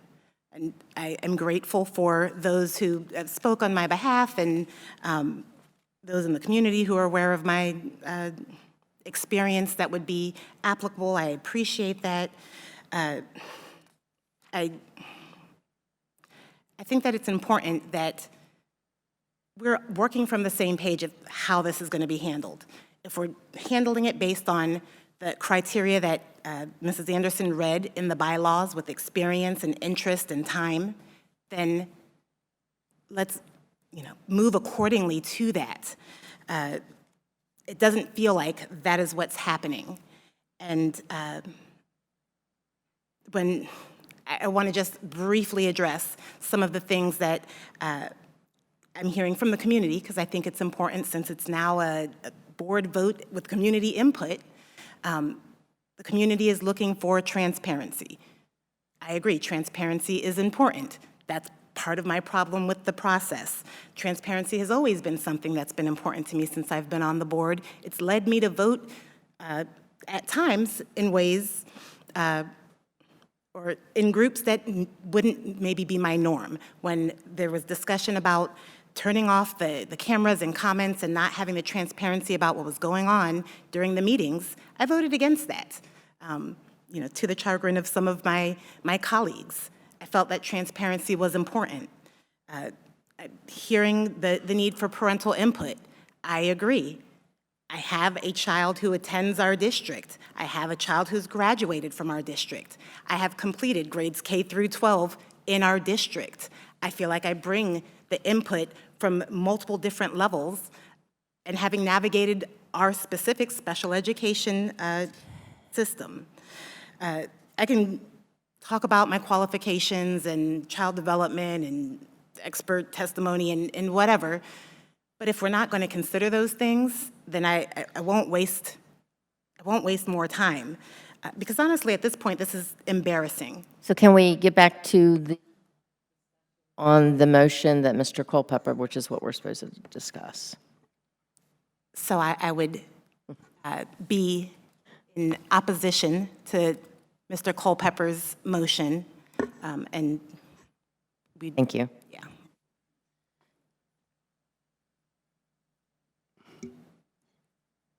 Ms. Weems? Yes, thank you. Okay, so we have, it's always been a board vote, so I don't want people to get the impression that the chair makes a decision. The board always votes on this. And we have definitely 100% been divisive on this one issue for the last few years. Very divisive because of the way it was handled. And so in the past, a recommendation came, and if you had a problem with it, you could question it and vote it down. Or you could make a substitute or an amendment or whatever. So it's always been a board vote. Ms. Riggs and I met. The good news is there's about, 50 places here to put people in, and we agreed on the mass majority of them after much discussion. We didn't agree on this one. So it was her recommendation to bring forth the others, and then with a vote for this one, because I'm not going to speak for her, she'll speak later, but I'm assuming, because I just first saw it tonight when y'all did, I'm assuming she thought it was going to be voted on anyway, because it always is. As far as who can serve on this committee, I am confident that any one of the 11 of us can serve on this committee. I am confident that any one of the 11 of us can serve on any of these committees because we were voted to sit here by our constituents. So that qualifies us to be able to be on any committee. They did not vote for us to sit up here every other Tuesday night and not do anything else. They voted for us to do the work at hand, and that is committee work. So we did look at the equitable distribution, which was listed here. We looked at your interest. We looked at experience. We looked at knowledge. So we looked at all of that. The equitable distribution of committees is quite interesting. And that's important to me, because in the past, some of us have been marginalized. Some of us have been taken out of the committee work, and that was not right. Some of us have not had a seat at the table on committees. I don't want that to happen again. I think if we look at committees, we've got some that meet once a month. We've got some that meet 4 to 6 times a year. We've got some that meet once a year. We've had some in the past that don't meet at all. So if we're, how many times do I hear the word equity? How many times do I hear the word equal opportunities to participate? A seat at the table, equal access, equal resources. Well, if we're going to preach that every day, every school board meeting, all through our strategic plan, I hope that we can sit here and do it as we assign committees. So if you look at the committees here, we've got Ms. Owens with an opportunity to serve on a committee that used to meet once a month. I've just been told that the Internal Audit Committee, I don't know when, but now may only meet 4 times a year, but still anywhere from 4 to maybe 10 times a year. She also serves on the Equity Council, which I serve with her, so that's a monthly meeting. And she also serves on the Mental Health Task Force, or I used to serve on Equity. And the Mental Health Task Force also meets monthly. So, and I appreciate her service on those, because we run into each other quite a bit when we're attending all those meetings. And so here you've got about 10, 20, plus they have subcommittees on there. So she's got 20 to 30 opportunities for input on this board. And these aren't committees that the board member just sits there and watches. You get input on these committees. So I appreciate that she has the opportunity to put input in so many different ways. If you look at Ms. Brown, she has no opportunity to do that because she is an alternate. She's recommended to be an alternate, recommended to be another alternate, recommended to be another alternate. Ms. Riggs the chair did make a decision to appoint her to the CIP Modernization Committee, which meets once a year, and they met last week, so they will not be meeting again. So here, let's talk about equity. We've got a member here to my right who has no opportunity to represent the constituents, a minority and majority district, may I add, and she has no opportunity. That's not equitable. So that's why I think that she will serve and be a great addition to this policy committee. I have no doubt that she is incapable of doing that. She had interest. She has policy background in her business major. She has the time. And she's not on anything else. She's got nothing. Ms. Manning also is not on one of these that meets monthly. Let's see, what is Ms. Manning on? Let me see. It's funny. Legislative met once, maybe twice last year. Okay? And I was legislative chair a few years ago. We met a lot more often. But Ms. Felton chose not to meet as often, so last year they met once or twice. So again, we've got a new member on nothing. We've got a seasoned member who doesn't have 25 or 30 chances to put in input, doesn't have 25 or 30 chances to sit at the table, has a couple chances to sit at the table. I don't think that's equitable. And like it or not, like Ms. Manning's opinion, or if you don't like it, I think we can all be rest assured that she knows policy. She knows how to read policy. She knows how to write policy. So I hate that this has been sloppy because, and again, Ms. Riggs may clarify, and I hate to speak for her, but she was trying to actually be more fair, and knowing that it was going to get up for a vote, she was trying to, again, let the board decide, because ultimately the board will decide. The board does decide. In hindsight, maybe she should have drawn from a hat and picked somebody, and then we could still have the same discussion. There was never, and I'm sorry if some thought that you couldn't request certain committees if you were a new board member, because I don't think that was ever said or stated, and I'm sorry that if some of you thought that, because that's just simply not true, because if we've got limited space and we need everybody, you know, at the table that we can. So I think that we've got to move forward and decide tonight so that these committees can start. But if we're going to have equity all over every single thing in our strategic plan, and we don't need to do it in committees, and this is what I said 2 years ago and 3 years ago, because it was not done fairly then, that we need to make sure that everybody gets a seat at the table. Everybody has opportunity to contribute on these committees. And so far, probably the least amount of people that have it are Ms. Manning and Ms. Brown. If you look through all of us on here, we've got a lot more going on than these two individuals. So I hope that we can support that and be equitable in our committee distributions.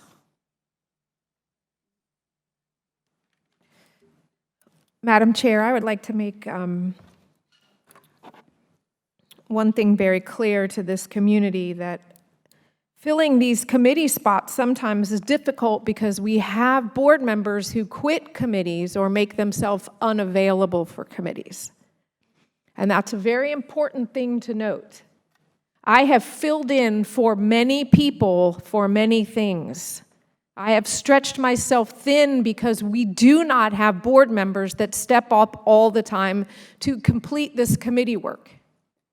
I also think it's unfair to throw a former board member under the bus for work that she tried to do on the legislative committee. That committee should be meeting every month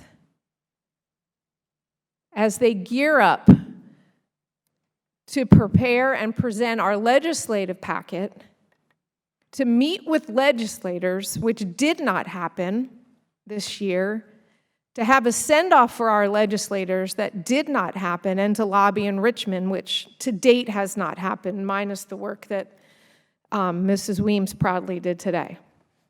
So I want to make that very clear. I have stretched myself very thin to fill in for this work, which I'm proud to do.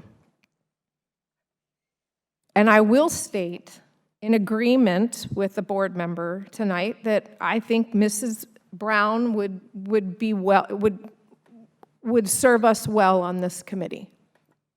But I also believe that Mrs. Owens is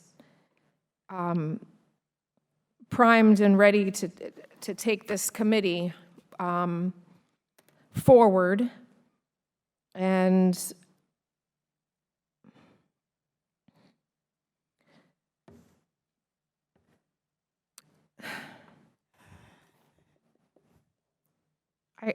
I sadly question the motives of another board member for the need to be on this committee, only confirmed by an email.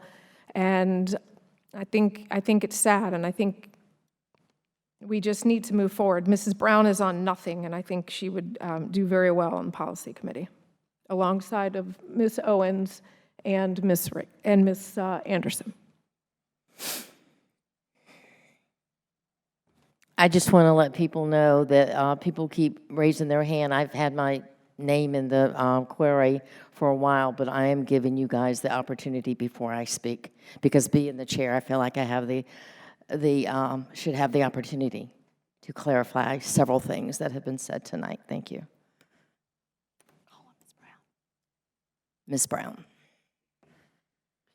Okay, so I put a lot of thought into the committee work. I did email my schedule as well as a long list of committees I was interested in. Some of the board members, and I'm not trying to call anyone out, I'm just saying there were board members that were appointed to committees that I did ask for. So anyway, I am going to ask my colleagues to support equitable committee assignments tonight and my placement on the Policy Review Committee. When I ran, the people of District 10 told me they felt unheard. I promised I would fight for my constituents to have a voice in educational policies affecting them. District 10 has unique needs and deserves a seat at the table. Additionally, 6 of our 11 members were elected in the new district voting system. It makes sense for some of us elected in district voting to be on each committee. My college studies have placed me in an excellent position for PRC with relevant coursework, business law, human resources management, strategic planning and business policy, operations management, ethics, and organizational ethics, just to name a few. I have attended previous PRC meetings in person, through Zoom during COVID, and I've watched when constituents have streamed the committee online. I have always been interested in the Policy Review Committee. This is not a new interest of mine.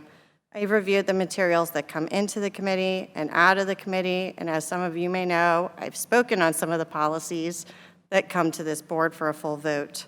And every policy that does come out of the committee does come to the full board for a vote. I am qualified for this position. However, the most important qualifications are the voters of District 10 that elected me. The truth is, every last one of us on this body is qualified to do any committee, as Ms. Weems had just said. We were qualified by the voters that elected us and sent us here to do the work of the people. With that being said, I am going to go ahead and shift my focus to our bylaws. Bylaw 1-28, Section A, number 3 states, each board member should be assigned to at least one committee. The one committee assignment I've been recommended to at the last minute is the CIP Modernization Committee. This committee averages meeting once per year, with 2 meetings in the last 3 years. Additionally, the committee just met on January 19th with the previous committee assignments in place. The committee assignments are due to last until June 30th, 2023, and it is unlikely I will have the opportunity to attend any CIP modernization meetings during this assignment. However, I am more than happy to serve if there are meetings. Bylaw 1-28 does say should be assigned and not shall. However, I think that we can all agree that the spirit of the bylaws indicates that we should all be on committees. And I think that that is being overlooked here. I'm happy to serve on additional committees in conjunction with the Policy Review Committee if needed, but I believe placing me on the PRC gives me the best opportunity to provide meaningful and valuable input for my constituency in District 10. Thank you.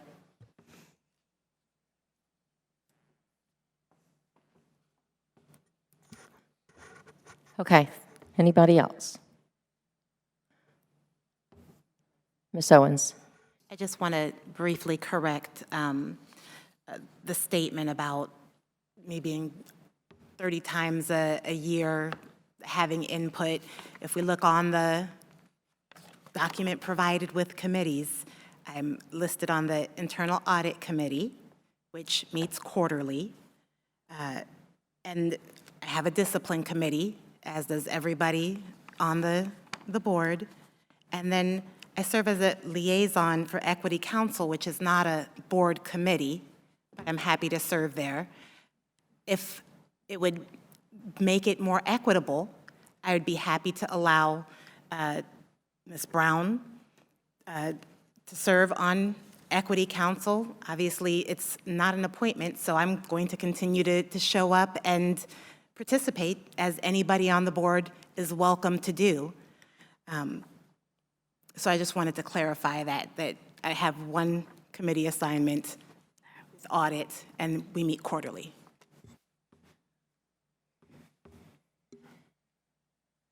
Ms. Weems. Yes, and we've got the committees here, but the Equity Committee, because I served on it, served on it, meets once a month, and even though it's not in a certain category, these are all very important work. And the Mental Health Task Force, both of us, I am on that, and they meet monthly at all. So I hate for us to get down to technicalities to see. I mean, it's committee work, and it's input, and it's a seat at the table. I think the Mental Health Task Force is extremely important, and in fact, we probably need to have it as a committee. It is a standing committee. It wasn't started, and it doesn't have a stop finish. In fact, we have a meeting February 6th. And the Equity Committee, I think, is very extremely important, and they meet monthly.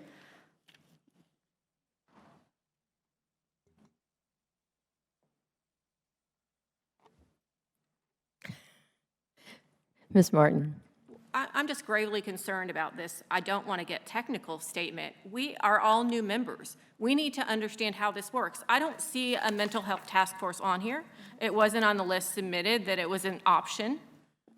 So I'm concerned that we're not given enough information to make these decisions at this point. Now, we all did go through orientation, which was great, but we did not get into the weeds on this type of committee work and what all was involved. Thank you.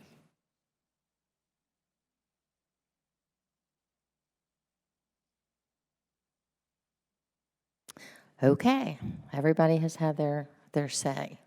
We still have, I'm going to refer to Ms. Linetti, we still have a substitute motion made by Mr. Culpepper. Should I speak to this? I have a lot to say. It's not all about what he, what his substitute motion, but. Madam Chair, can I ask you a question?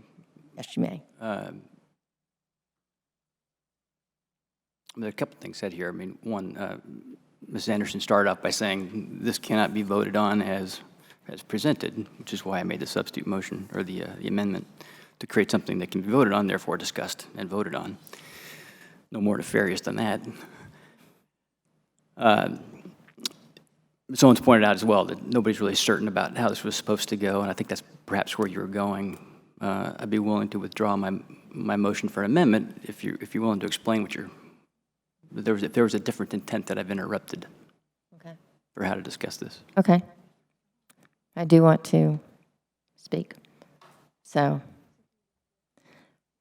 do you want to withdraw? I think, Mrs. I'm sorry, I think I'm being told I can't in light of withdraw. the conversation, if you just want to have your discussion now like everybody else has, and you can wait to that, it's still part of the discussion on the amendment, I think you could do that. You don't necessarily, you could withdraw, or you could allow Mrs. Riggs as part of the discussion like everyone else has to just make her comments. Okay. So first of all, I want to make something very clear. We did meet, and we met, and we stuck with what we said when we were elected as chair and vice chair. We wanted to move the school system forward. We wanted to continue to make the school board come together and work collaboratively in a nonpartisan way. We even discussed partisanship. Okay? Both sides. When we agreed with all of it, actually, except for when we got to policy review. And she had a definite desire for one person. I had a definite desire for another person, and let me tell you why. I thought or felt, and still do, that I was being equal and given everyone the equal opportunity for things they asked for. Everybody that asked for something they wanted, one of the first things that they wanted, and I will come back to yours, Ms. Brown, in just a minute, had the opportunity to get that. And if you look at it, you will see your name beside these things and these committees. When Mrs. Manning asked the night of, when I announced, the committees were going to be at the last school board meeting, and she said, "What, is it only for the new school board members?" And I'm like, no. If, other members, if they want to ask to be on a committee, they may do that. And so she said, I do want to do that. I want to be on PRC. And I want to drop the 403B. And she mentioned to me later, I don't know if it was on the dais, that she, knew someone that would probably be really good for that committee, as I'm looking at him right now. And I get it. I understand that. So when the email was put out and I asked for your input, everyone's input of who wanted to go on a committee, there were 2 sitting school board members that asked to be put on the PRC because there were 2 openings. That was Victoria Manning and Jessica Owens.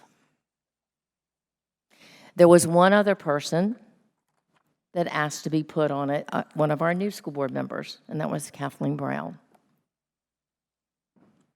So, my thoughts and my fairness in this were, if we're going to be fair and we're going to let one sitting school board member ask to be put on this, then we should give the opportunity for the other school board member to have that same opportunity. That's all they asked for. And looking at the committees, I saw that Jessica Owens only had 2, and then the third one being her discipline. And looking at Mrs. Manning's, she had CIP, she's actually the chair of that, and she's also on the legislative and a couple other ones. I'm not going to read them right now. Here we go. Her student discipline and school health advisory. The legislative committee, if you, as you can see, is a very important committee. That's why it's high up there. It's very important, and I will just parrot what Mrs. Melnick said. She's right. We should have been meeting. Our chair for that committee is no longer on our school board, which was right at the time of when elections happened and when legislation came about. As y'all know, you can see what's happening in the General Assembly in Richmond right now. So it's kind of all right here. That kind of stymied, I guess, meeting, because it left just Vicki Manning and me on the legislative, and we were not the chair. Mrs. Brown, when she sent her what she would like to be on, her first choice was PRC. Her second and third choice was the, what do you call in your committee? No. What do you call in your committee that you're having? The workforce. That was her second one, and her third one was to be on the advisory committee for the tech ed. Her fourth one was CIP modernization. Her fifth one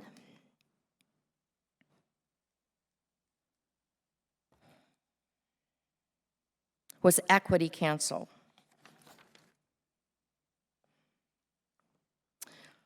Her sixth one was Mayor's Committee for Persons with Disability. She had 6 or 7. She was put for recognition as a candidate for the PRC after we could not come to an agreement. After the vice chair and I could not come to an agreement. Which 2? The other 2 committees, Mrs. Weems has talked with our city council member, Mrs. Wilson, and they decided that they're not going to move forward yet with that. There's some things that they want to iron out before we name that committee. So that wasn't even up there. And I wanted to explain that tonight, which she did too.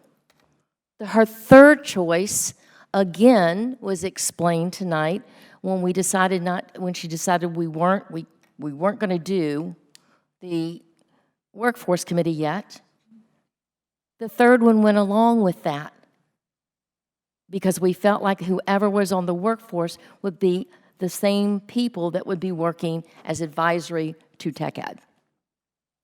That gave her her first choice for the fourth one. So actually, it was her second choice as far as if you look at it the way it could be, the way we can present it. Because the other two couldn't be used for anyone. And believe me, we had about 6 people that want to be on that workforce committee. That is a very popular committee that people want to be on. That's going to be a fun one, too. Okay? So I felt it was fair to give the 2 sitting board members the opportunity to be on it. My thoughts were to go with Mrs. Owens. Her thoughts, Mrs. Weems, was to go with Kathleen, and she's told you why. And my thoughts were because I felt that Mrs. Owens had been on the school board. She had worked with policy in her job. She understood school board policy. She's been on the school board for how many years? 2.5? Since 2019. Yes. And I even talked with Mrs. Brown about it and said, when it comes to June, there will be a whole new group. And even said that we would look at you very favorably for that. Those were my thoughts. I thought it was being equitable and fair.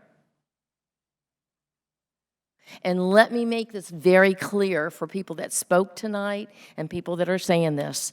Of anybody on here, I'm the least partisan person up here. And if you don't know that yet, you will know it, because I am not. If I am anything, I'm independent. Will that get me my votes if I ran again? No, it won't. But really, I'm not up here for that.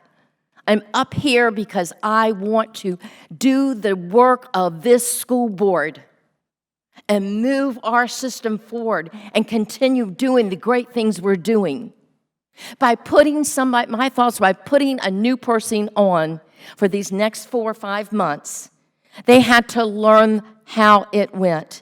It is a very difficult committee. I've been on it for the last 4 years. I was the chair for the last 2. It takes a lot of concentration, and they're long. Sometimes they can be 2 and 3 hours long. And if anyone has worked with policies and regulations, you understand what I'm saying.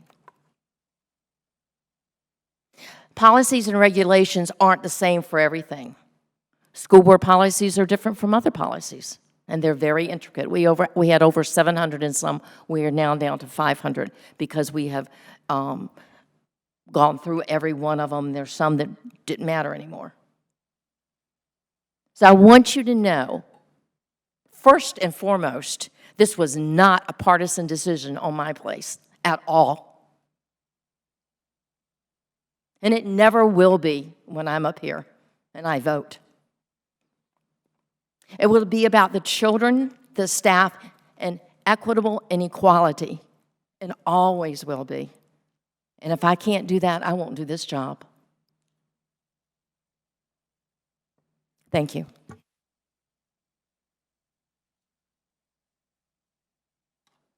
Now, for the motion that is on the floor. Need someone to repeat it. Did you write it down, Ms. Linetti? Yes, ma'am. Thank you. Mr. Culpepper's motion, seconded by Mrs. Manning, was that we amend the submitted recommendations under C2 for the Policy Review Committee, and that the nominees would be Beverly Anderson, Victoria Manning, and Kathleen Brown. Yes. That is the amendment from Mr. Culpepper, and that is the motion on the floor at this time. Now, Mr. Culpepper, you had something, you don't want to speak to it anymore? Okay, you wanted to leave that on the floor? Okay. Do I have a second? I'm sorry. The second, Mr. Culpepper. Did you say a second? Yes, was Mrs. Manning second that? So that is the motion on the floor. my We knowledge, you discussed have it. completed your discussion on that. Okay. So, and for Mr. Callen, I'll repeat the motion, that Mr. Culpepper is suggesting that you amend the motion, which is the list of committee assignments provided to you in your package, under C2 for the Policy Review Committee. The amendment would be that the candidates for this committee would be Beverly Anderson, Victoria Manning, and Kathleen Brown. Mr. Culpepper, please correct me if I'm wrong on that. That's correct.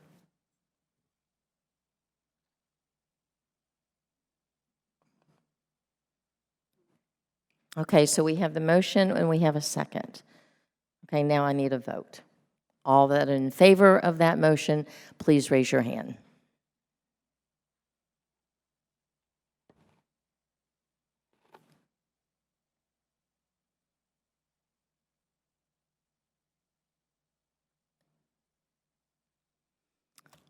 All those that are not in, We have 5 ayes. okay, 5 ayes. All those that are not in favor, please raise your hand.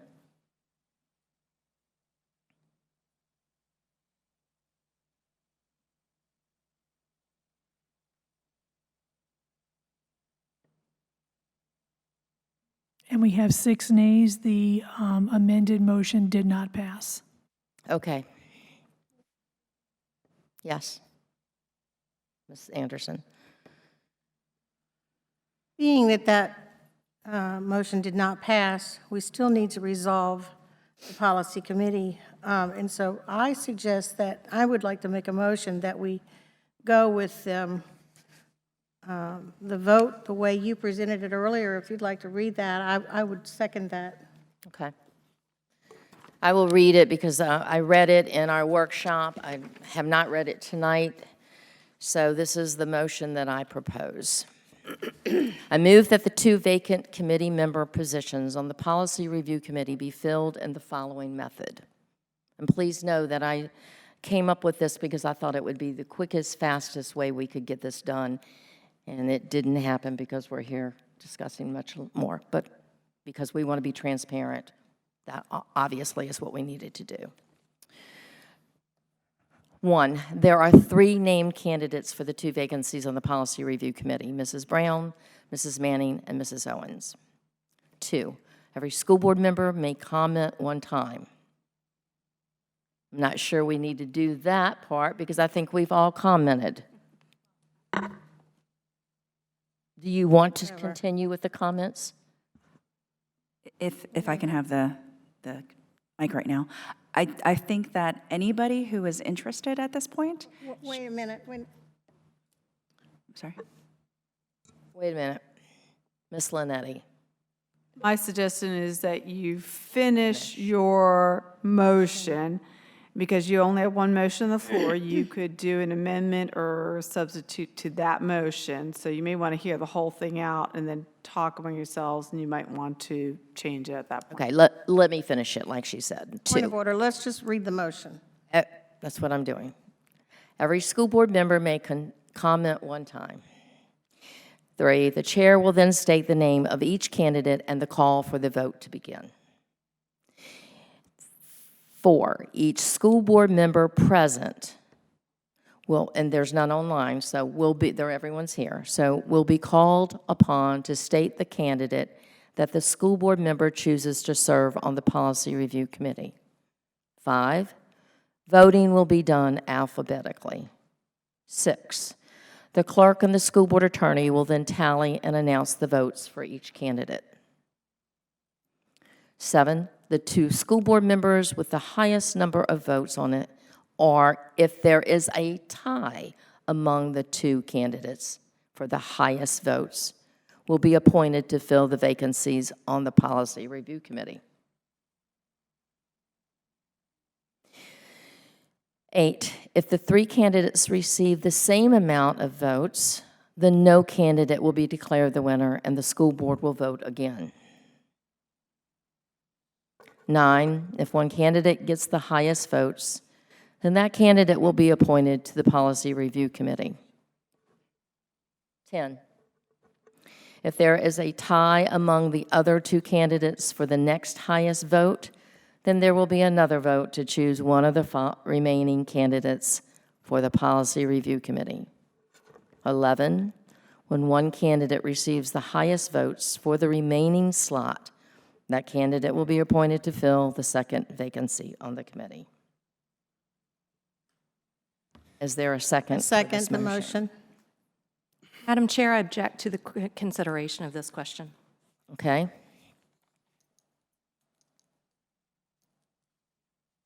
It needs a second. Oh, I second, sorry.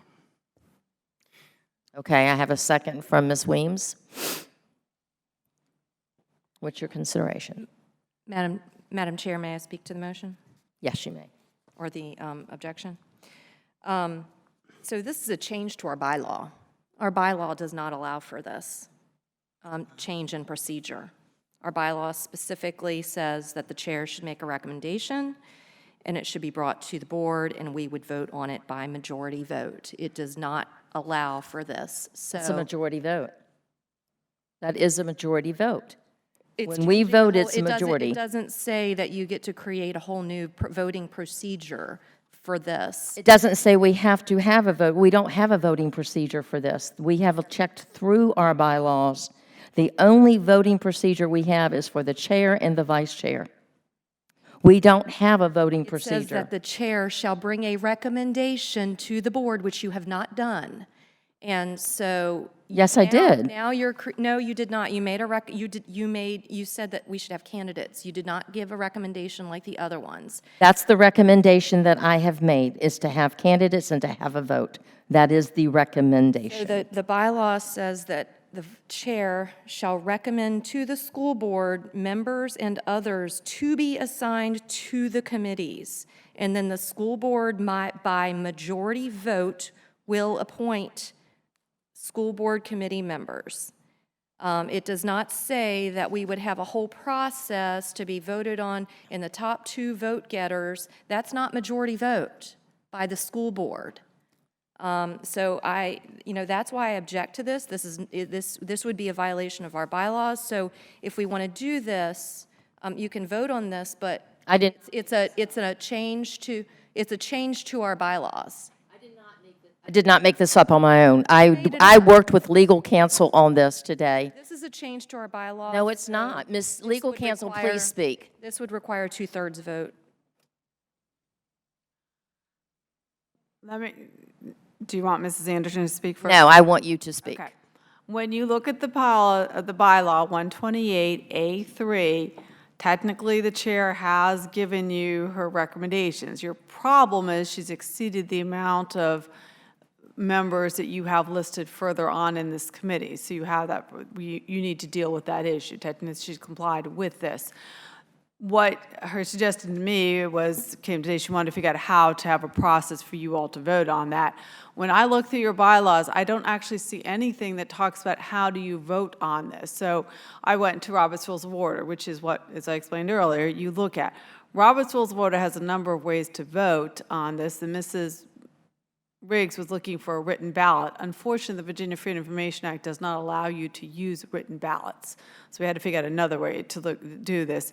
So what I think she's doing is her suggesting a motion which essentially would, and I'm not even sure you're suspending a bylaw because I'm not really clear what you're doing when you have no bylaw that speaks to this. You need to come up with a procedure, which means essentially you're going to amend or suspend the procedure in this bylaw. So I believe what Mrs. Riggs is trying to do is offer a bylaw suspension. Your rule, if you look back at 130 on bylaw suspension, either you give the notice ahead of time, or if you're all present at the meeting, you can vote on suspending the bylaw, amending the bylaw, if you need to do that. And so that's one way you can handle it. You are all present tonight. She has given you notice of it. You would need to vote on it. I believe the vote for that is actually half plus 1, if we look at 130, and I can pull up 130. There are other options you can take to do. I think she's trying to provide you a way to solve it. But unfortunately, your bylaws don't speak to voting, and they don't speak to what to do in these circumstances on there. So you would have to find some way to resolve this. So you're essentially amending your bylaw tonight or suspending your bylaw temporarily to come up with a way to do this.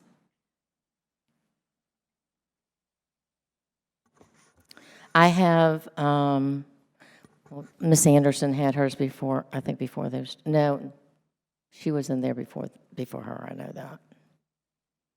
So Ms. Franklin is first. Ms. Franklin. I really didn't have anything, but I will just say that if that's the case, if we are looking at all the members that are interested in the committee, then I would like to hear from anybody that's interested. And then we can make a comprehensive vote based on what everybody's interests, qualifications, and expectations of what they're going to accomplish. Thank you. Ms. Melnick. I just don't want to vote for one person. I want the opportunity to vote yes or no for each candidate. I just want to make sure that's what we're doing. So point of order, the motion that's on the floor is my motion to object to the consideration of the question.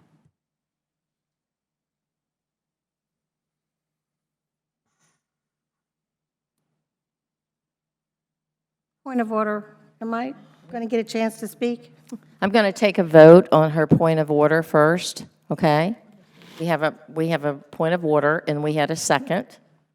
You had a motion for consideration on this motion. That's your motion, not really a point of order. So she's got a motion on the floor objecting to my motion, considering it tonight because of the quick nature of it. Is that right, Mrs. Manning? No, the objection I object to the consideration of the question, period. I mean, I don't have to give a justification, but I did because I believe that it's bylaw change. So. Oh, I see. She's not voting. Okay. I still have my hand up.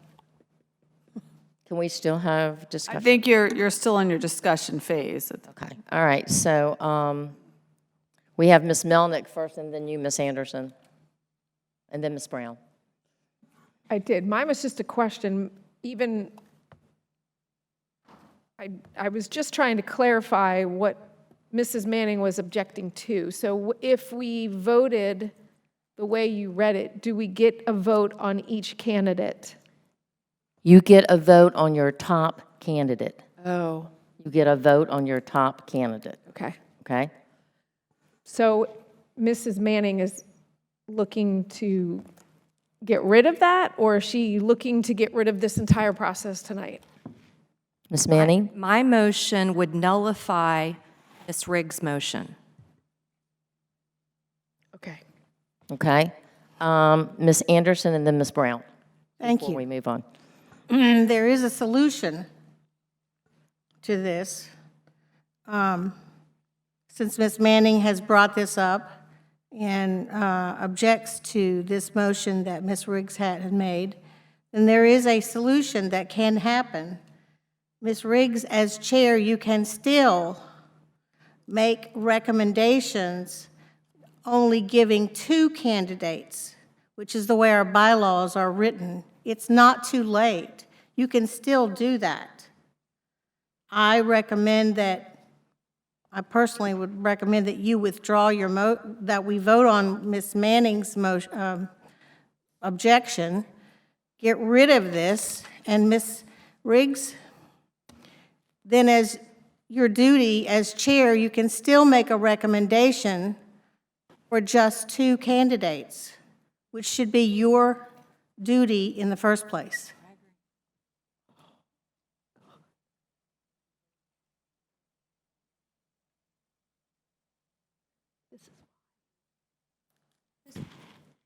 Ms. Brown? So I think we should probably just do a yes or no vote. And I think we're kind of kicking the can down the road right now. I have some ideas for the motion, your motion. And after we vote on your motion, I'll make the recommendations to modify your motion.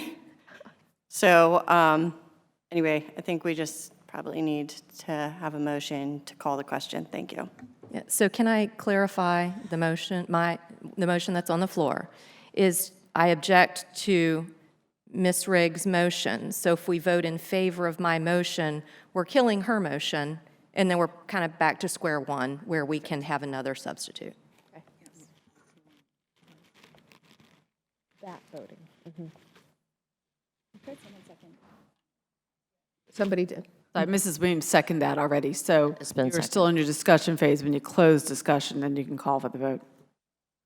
Okay, so we are closing discussion, and we are voting on Mrs. Weems, Mrs. Manning's, Objection to Objection. your motion. okay? All in favor of Mrs. Manning's objection, please raise your hand.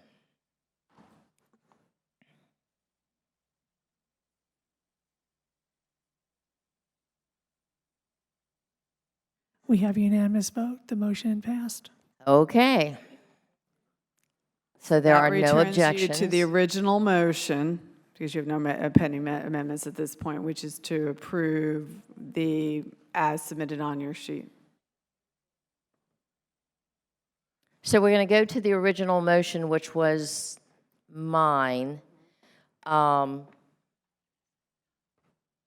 And we've got two people that want to speak to it. Mrs. Brown had said something first, and then Ms. Anderson. Well, she's objecting, let me be clear, you have a unanimous vote to not take up your motion. So your motion is no longer on the floor. no You're longer. back to the very first Original motion. motion, which is as submitted on the sheet. That is that is the current recommendation. That is what's on the floor at the moment.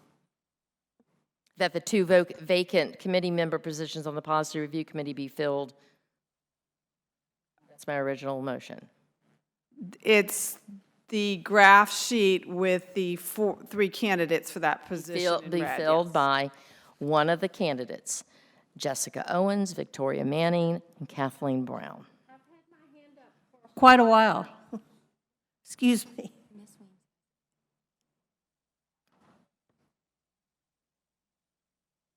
The first person that had their hand up to speak was Ms. Brown before you raised your hand, Ms. Anderson. And then you're next. I would like to make a motion that we use the framework for yours, and we remove sections 4, 5, 6, 7, 8, 10, and 11, and I will read the entire motion in a moment. We will modify section 3 to say the chair will state each candidate's name and call for a yes or no vote of each candidate in alphabetical order. So we will vote on each candidate. Each school board member may vote for 2 members. We will also modify section 9 to say the 2 candidates that get a majority vote will be appointed to the Policy Review Committee. So the entire motion will read, 1, there are 3 named candidates for the 2 vacancies on the Policy Review Committee, Ms. Brown, Ms. Manning, and Ms. Owens. 2, every school board member may comment 1 time. 3, the chair will then state the name of each candidate and call for a yes or no vote of each candidate in alphabetical order. Each school board member may vote for 2 members. And then we will skip down to 9, so it will be 3. The 2 candidates that get a majority vote will be appointed to the Policy Review Committee. Mrs. Brown, if I could ask, what do you do if there's a tie? Do you want to clarify that? There wouldn't be a tie because we would just be doing a yes or no vote on each candidate. Right, so we would do Ms. Brown, yes or no, Ms. Manning, yes or no, and Ms. Owens, yes or no. But you're voting Three twice, you're voting individual for votes. 2. You have the ability to vote for 2. You can only vote for 2 because we don't need a vote for all 3 of us. A yes vote for 2, yes. Yes vote for 2.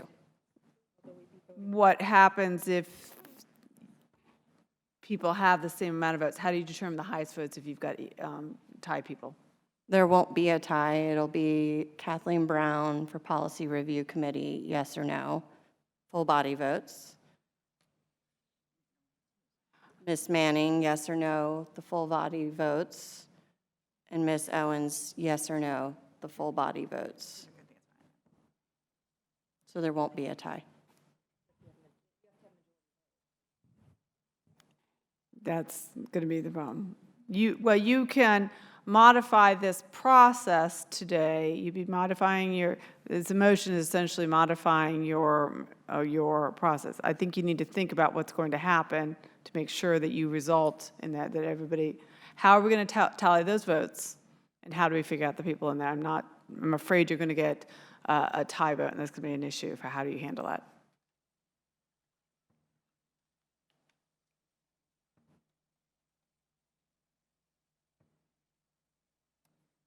Ms. Anderson?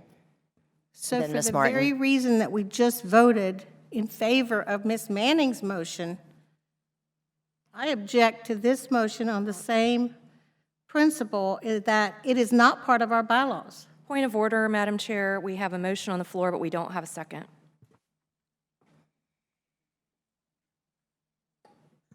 I need clarity on the motion that's on the floor because I wasn't following. I didn't realize you were talking from this, so can you go through that again? Sure. We would be removing Section 4, Section 5, 6, 7, 8, 10, and 11. We would be modifying what is labeled as Section 3 to the chair will then state the name of each candidate and call for a yes or no vote of each candidate in alphabetical order.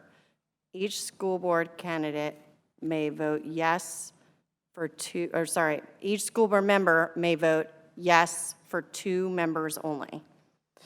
We will modify Section 9 to say the 2 candidates that get a majority vote will be appointed to the Policy Review Committee.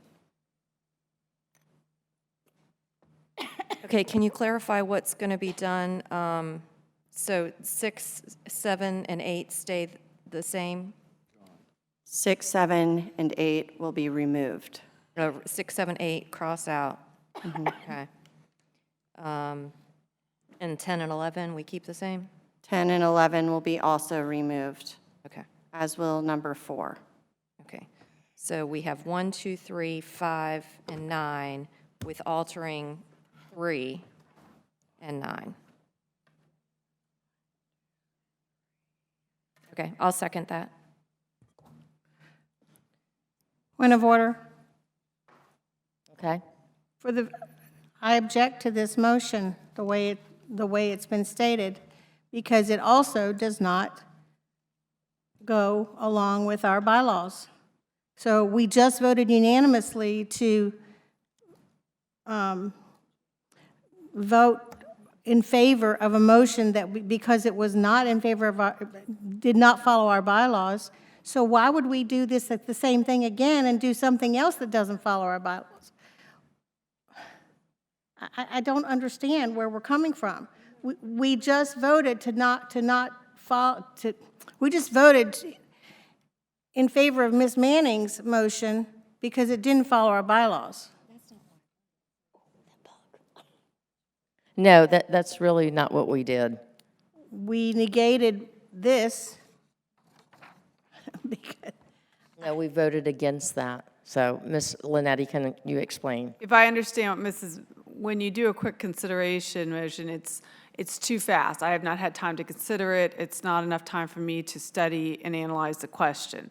So that's what you voted, that you agree that you had not had enough time to do it. Now, there could be many reasons why you don't like it, but it's too quick for us to consider. So that's what you voted to get down. You've got another motion on the floor. What I think you might be trying to do is the same thing Mrs. Manning did. Again, too complicated a motion. I have not had time to consider it, and I would like you to consider not bringing it up. So I think you could make that motion, or you can make a different motion, or you can just vote on Mrs. Brown's motion. Well, I would like for us to not consider something that is not part of our bylaws. And it is very confusing what she's asking us to do. I just don't think this follows the bylaws, and we shouldn't do this one either. My suggestion a while ago was, Mrs. Riggs, you are the chair. You can still make your recommendation, period. Done. Thank you. Ms. Martin? Am I permitted to make a substitute motion at this point? Yes, we're allowed one more substitute. Yeah, one more. I would like to make a substitute motion to request that the chair recommend just two recommendations for the Policy Review Committee. Second. You did the second? Okay, so I have to call for a vote for that. So the motion on the floor is Mrs. Martin's motion, which is that the chair will recommend only 2 school board members to fill the 2 vacancies on the Policy Review Committee. Is that correct? Okay, so do we need discussion on that? Or, Up to you. Huh? This is discussion, but no one is required to make any comment. do what? Your normal process is to open up a motion to discussion. However, no one's obviously required to make a comment. Really?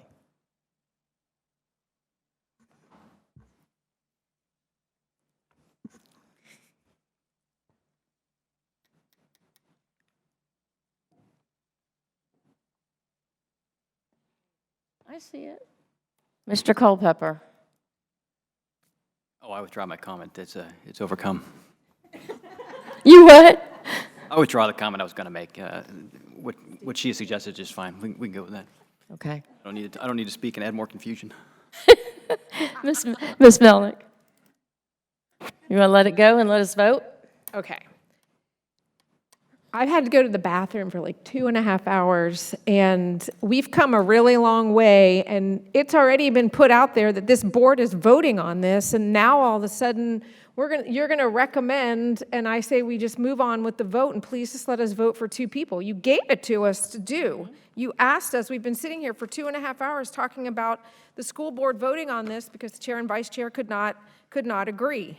And I understand, just for the sake of time, we'd like to get this over with, but I mean, I don't like the precedents being set, but we need to get on with this vote and allow the board to vote on these 2 people. So are we going to do, what I want to say is, are we going to do this for every one of them? Come July, we going to do the same thing? No.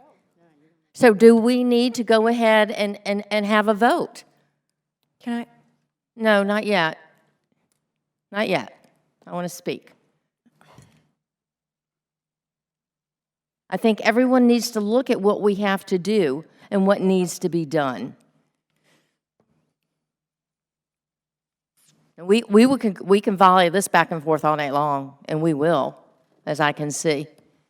We need to make a vote on this last motion that Mrs. Martin made, and we need to move on. I just want to clarify the motion, or ask for clarification on the motion, if I may. Go ahead. So your motion is just to recommend, is asking the chair to make a recommendation of 2 people for this committee, and then the board votes on it, correct? That is correct. Thank you. Any other questions? I have one. Mrs. Anderson's objection is still on the table, right? Do we have to? No. Okay. No, you had a unanimous vote in favor. Okay, so I need, everybody understand the vote they're going to do. Say it one more time for us, please, Ms. Lynette. I'm sorry. I want to make sure It everybody is a understands. substitute motion to Mrs. Martin. Mrs. Anderson's motion. The substitute motion that Mrs. Martin has, correct, is that the chair. Point of order, I don't think I had a second. So it's only an amended motion for, it's a All right, I'm substitute sorry. motion. A substitute motion. All right, I'm corrected. A substitute motion on the floor is Mrs. Martin's motion, which was seconded by Mrs. Owens, is that the chair make a recommendation for 2 candidates to fill the 2 vacancy positions on the Policy Review Committee. Okay. All in favor of Mrs. Martin's motion, please raise your hand.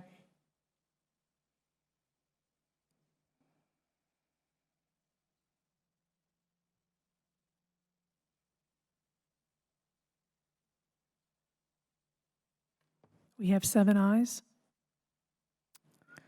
All against, please raise your hand.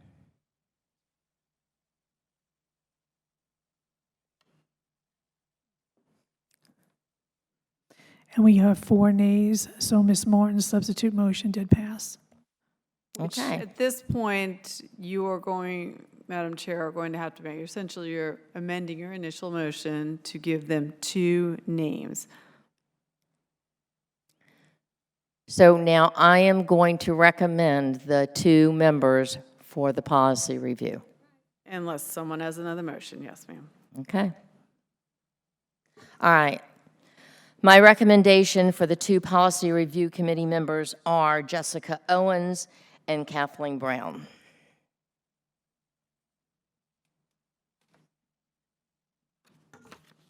Do I have a second? Second.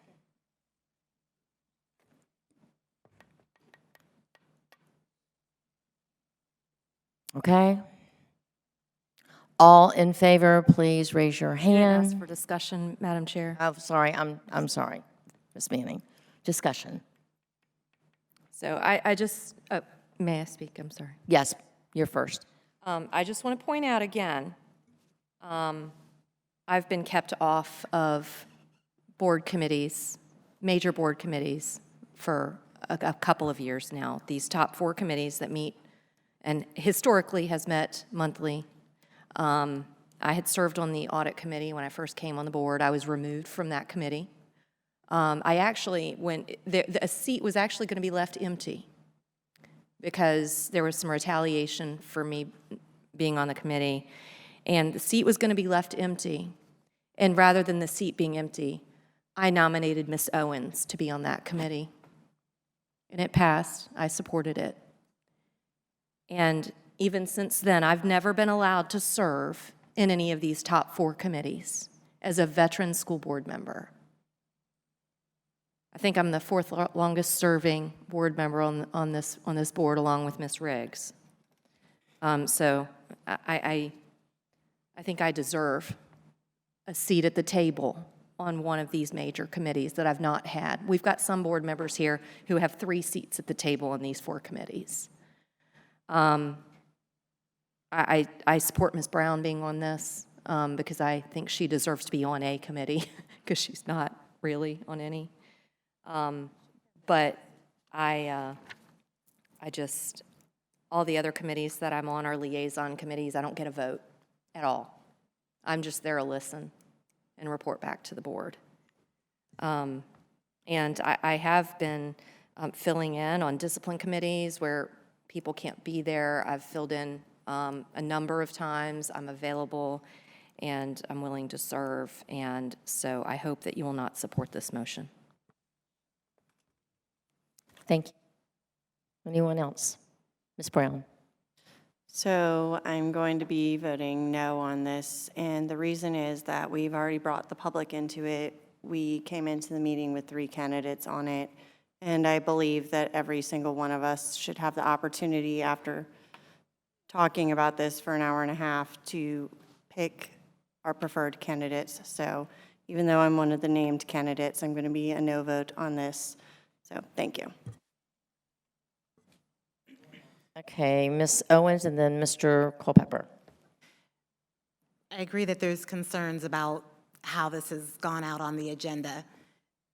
I believe it was a concern that it went out that way from the beginning because I think it's reasonable for us to be voting to follow our bylaws and do our regular procedures. I hear the concerns about wanting to make sure there's membership on different committees. Although I don't have more committees than others, I would be willing to have Ms. Brown on audit in my spot if she would like to do that, to allow for other senior members to be considered on PRC. But ultimately, we have a motion on the floor, and we'll vote accordingly. So that's where I'm at.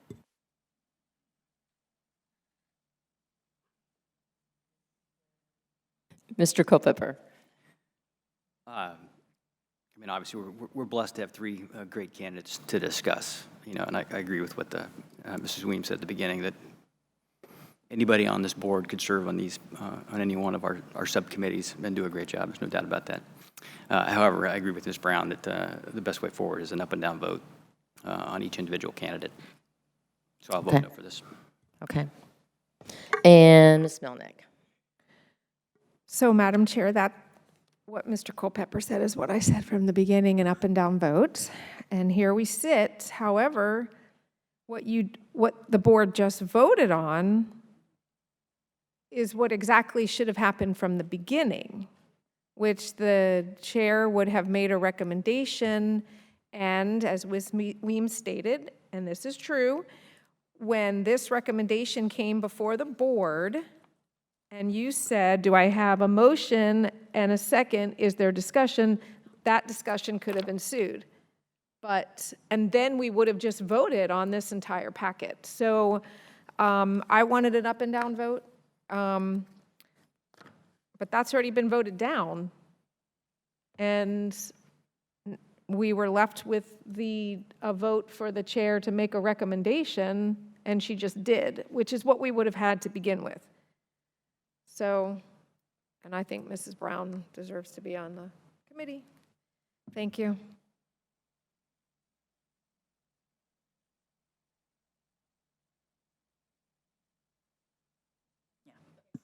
Ms. Anderson and then Ms. Franklin.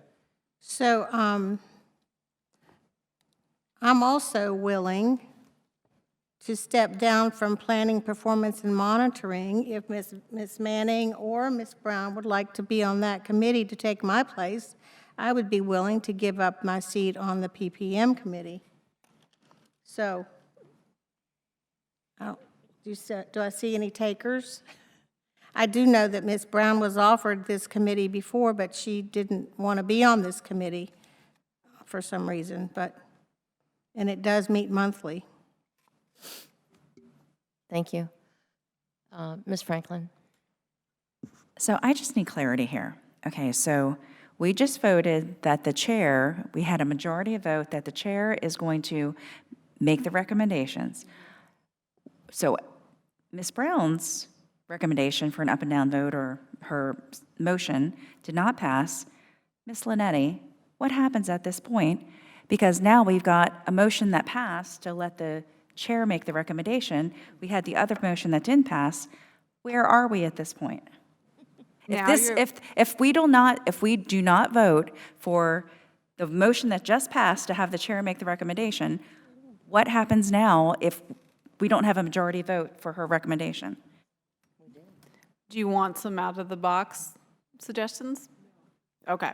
Then I would say you're back to if you don't, well, you've already gotten her recommendations. Now you would vote on her recommendations. If you don't vote for Mrs. Brown and Mrs. Owens, you sit out there and somebody needs to make another motion. So I would suggest that somebody then suggest that there make other people, that you allow someone else to make 2 nominations, because ultimately it's your vote, school board vote. So you've always had the ability to override the recommendation.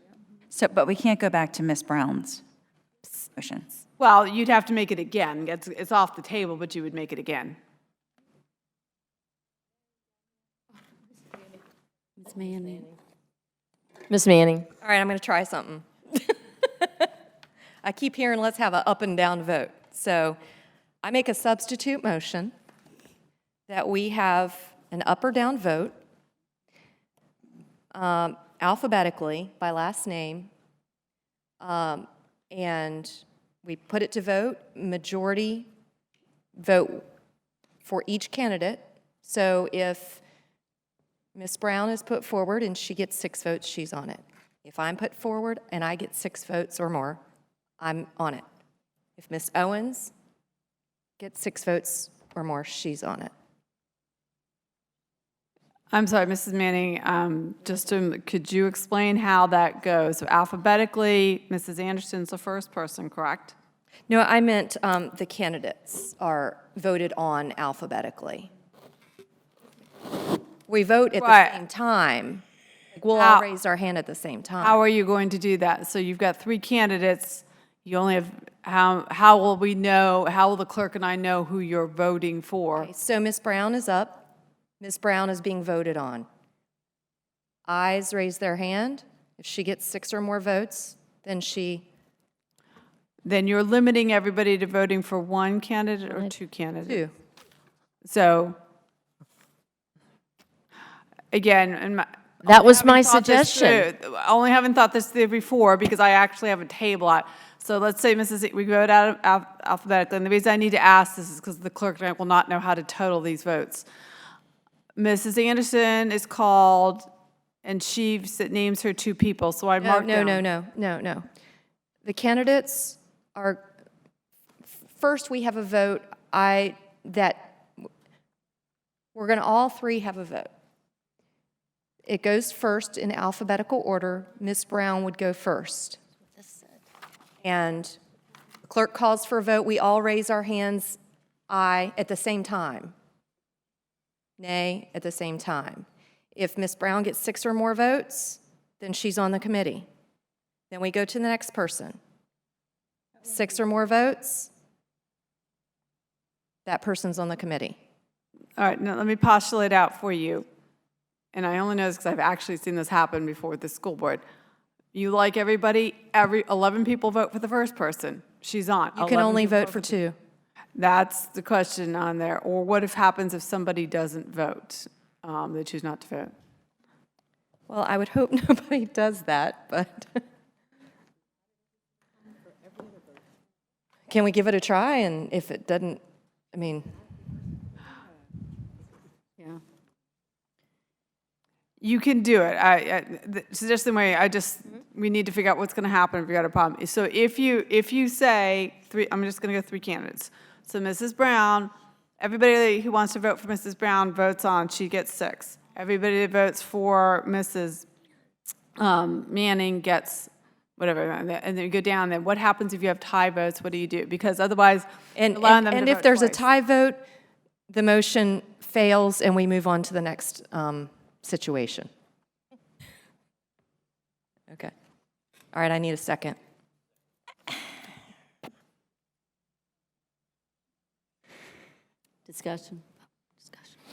Discussion. I want to say something. Guys, I don't know what was so confusing. Everybody had their first vote from what I gave you. Everybody, yeah, you voted for the one that you wanted. That's okay. And then we would have had our first and our second person from the 2 top votes.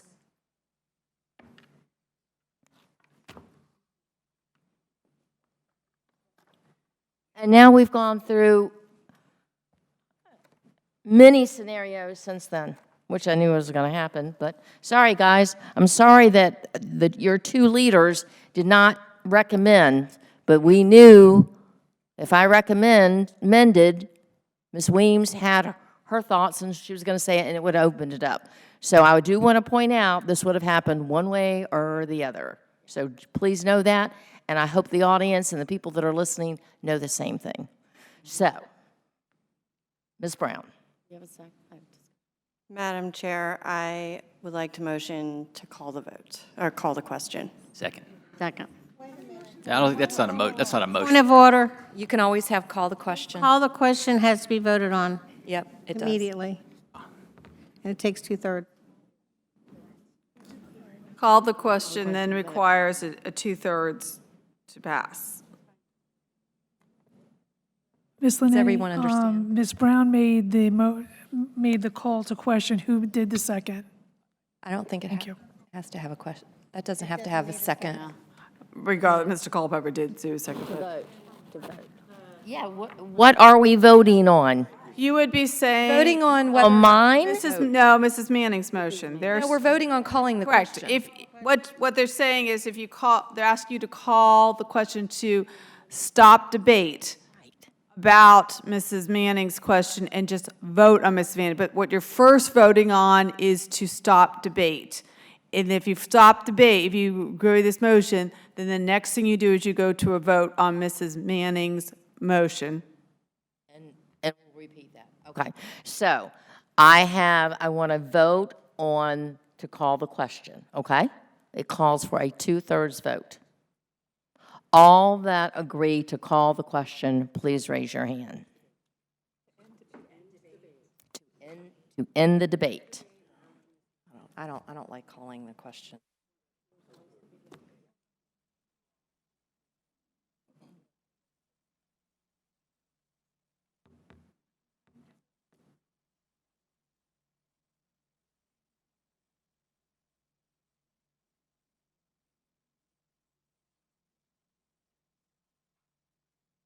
So we have 10 ayes. Okay. All that want to vote against the call on the question, please raise your hand. And we have 1 nay, so the motion did pass.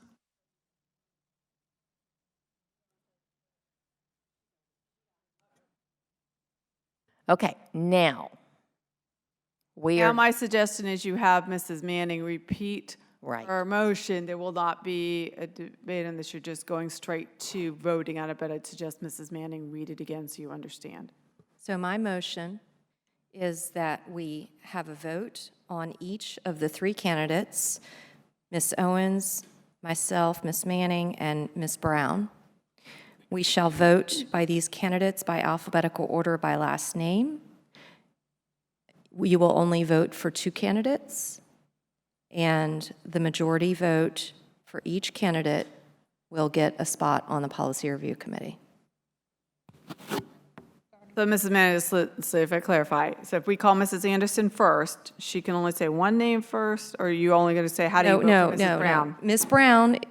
Ms. Brown's name is going to be up first. And the clerk calls for the vote, who votes for Ms. Brown. We raise our hands and we tally the votes. And I'll state that we're including the additional recommendations as well on this. Like, we're approving all of it, or? I think you should just vote Okay, all on right, the we'll just vote policy on that. review. Once the Okay. policy review is done, then you go back to approving everything. Okay, that's fine. Okay.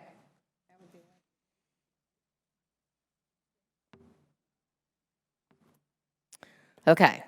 One more time, explain how everyone is going to vote so you know what you're doing, Let me please. see if I can explain this right. We will call an alphabetical or Mrs. Brown. If you want Mrs. Brown to be on the Policy Review Committee, you raise your hand, but you can only vote twice for a total 3 candidates. You will only be able to vote twice, so I have to keep track of this with the clerk.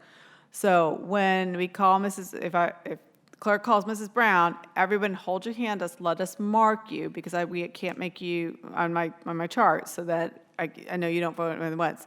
When you're done that, the next candidate is Mrs. Manning. Hold your hands up for voting in favor of them. Next candidate is Mrs. Owens. And so we have to make sure you don't vote more than twice.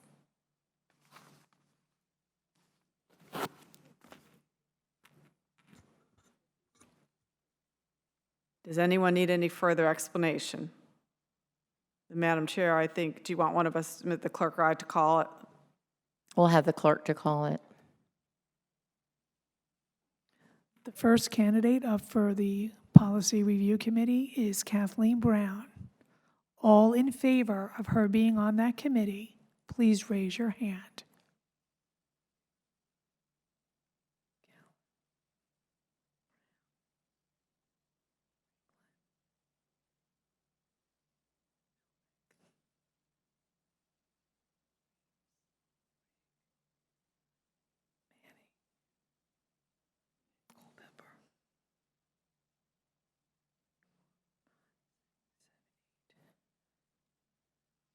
Ms. Brown got 8 votes. Our next candidate for the Policy Review Committee is Ms. Manning. All in favor of Ms. Manning on the committee, please raise your hand.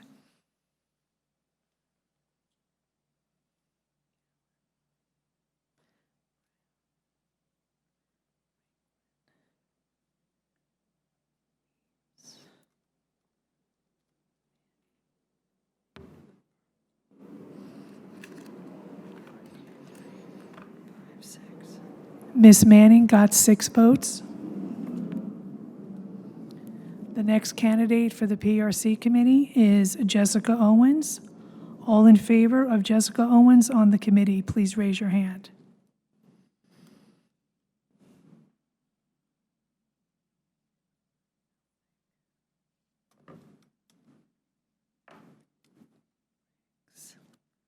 keep your hands raised. Jessica.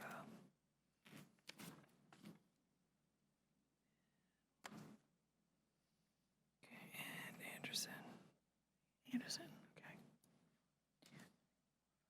And Ms. Owens got 5 votes. 5? Okay. Do we have to? Okay, let's raise your hands again for Ms. Owens. I just want to verify that I got everyone's vote for Ms. Owens. Ms. Ms. Owens. Owens, Ms. Owens.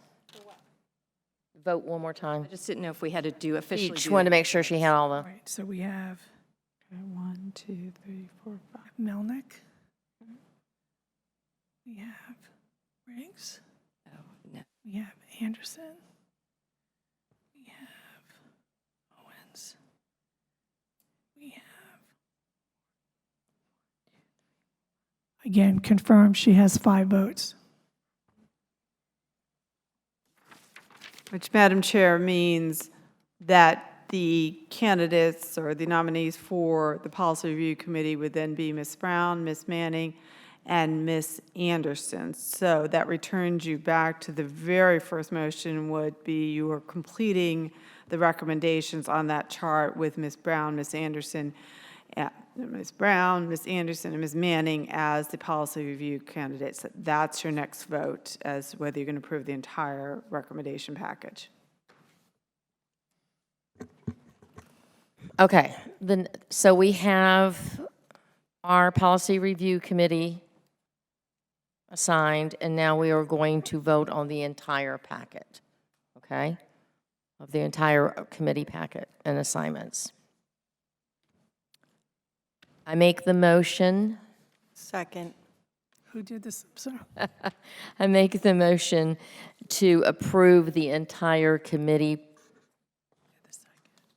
recommendations as we have on our organizational review sheet. Do I have a second? As amended.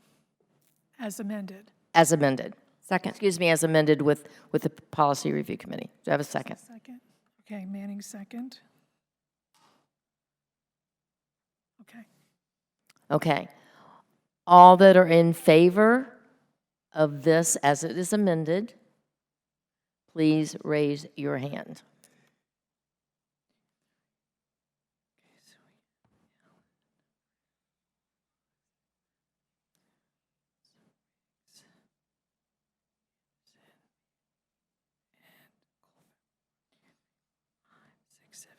We have 8 ayes.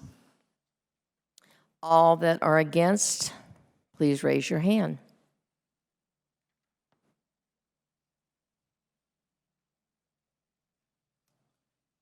And we have 3 nays. The motion did pass.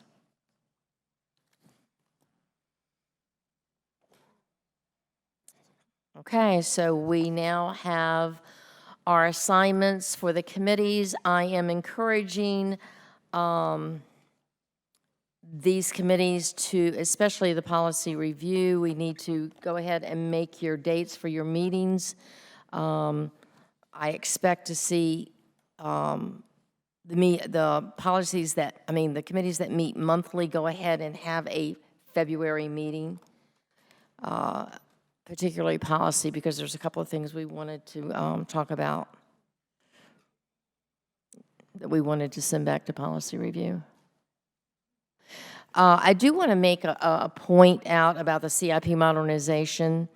I know, Ms. Manning, that you were the chair and you said there was only going to be 1 meeting, but from what I understand at that meeting the other day, they are coming back for recommendations. Are we not going to meet about that? Are we just going to send them the recommendations? They not going to talk about it anymore? Did you get the memo that I sent?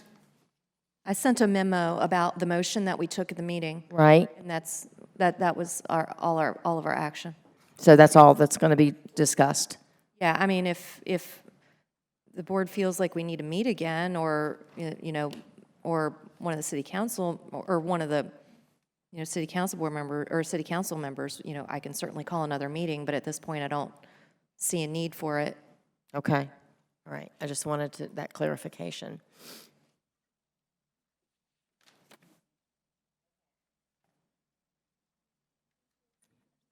Yes. Ms. Anderson? So I just wanted to announce that there is a policy committee meeting scheduled for February 9th at 11 o'clock. It's on the books anyway.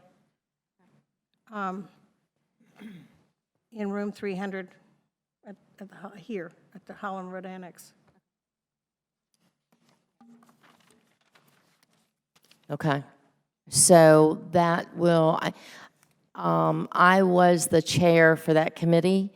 So Ms. Linetti, since you and Mr. What normally happens is the most senior member on the committee Takes over that? takes over the role until they do that. So Mr. Sutton and I will talk with the new members and see if they can make that date. If not, we'll have to change it and do the new notice. But Mr. Sutton and I will work with Ms. Anderson to make sure that the new members can find a date that's mutually agreeable.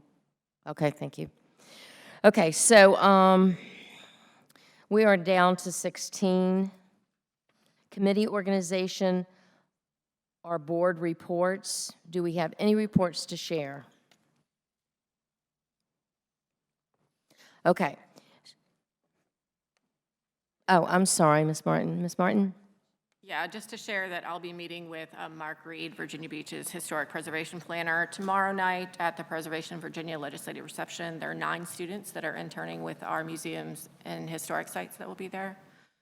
And then I'll be touring Bayside High School on Friday, and then on February 13th, I'll be working with the DECA students over at Lansdowne for all 4 blocks about careers in parks, rec, and tourism. Thank you. Anybody else? Ms. Weems? Yes, Joel Andrews, John Sutton, and I went to Richmond this morning and talked to legislators and budget people about funding for the recovery school, and we will share more information when we find out something in about 10 days. Thank you. Okay, so we're going to return to our workshop where Mrs. and if she was back there, Ms. Woodhouse will resume her presentation on the compensation study. We're going to go to the Einstein Lab for this. And then after that, we have a closed session that has several matters in this, so we're not finished, and they're important matters. So I hope you guys will stay awake long enough to do that, okay? Short 10-minute recess. Yeah, we're going to have a 10-minute recess, give you 10 minutes between now and getting back to the Einstein, okay? Do I need to gavel? No? Okay, so the formal meeting.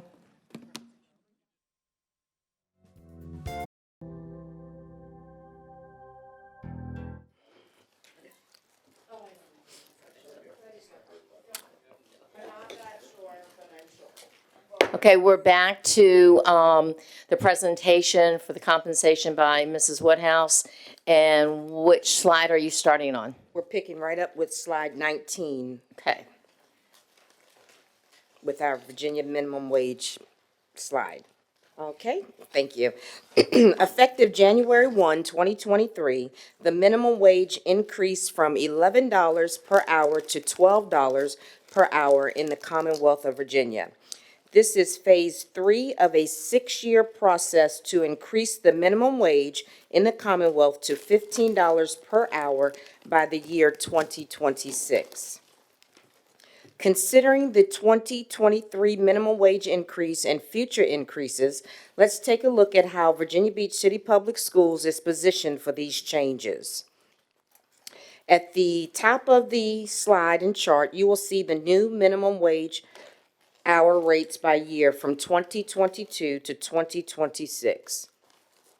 Along the left side of the chart, you will see the pay grades affected by the minimum wage changes over the next 4 years and the hourly entry rate for each pay grade.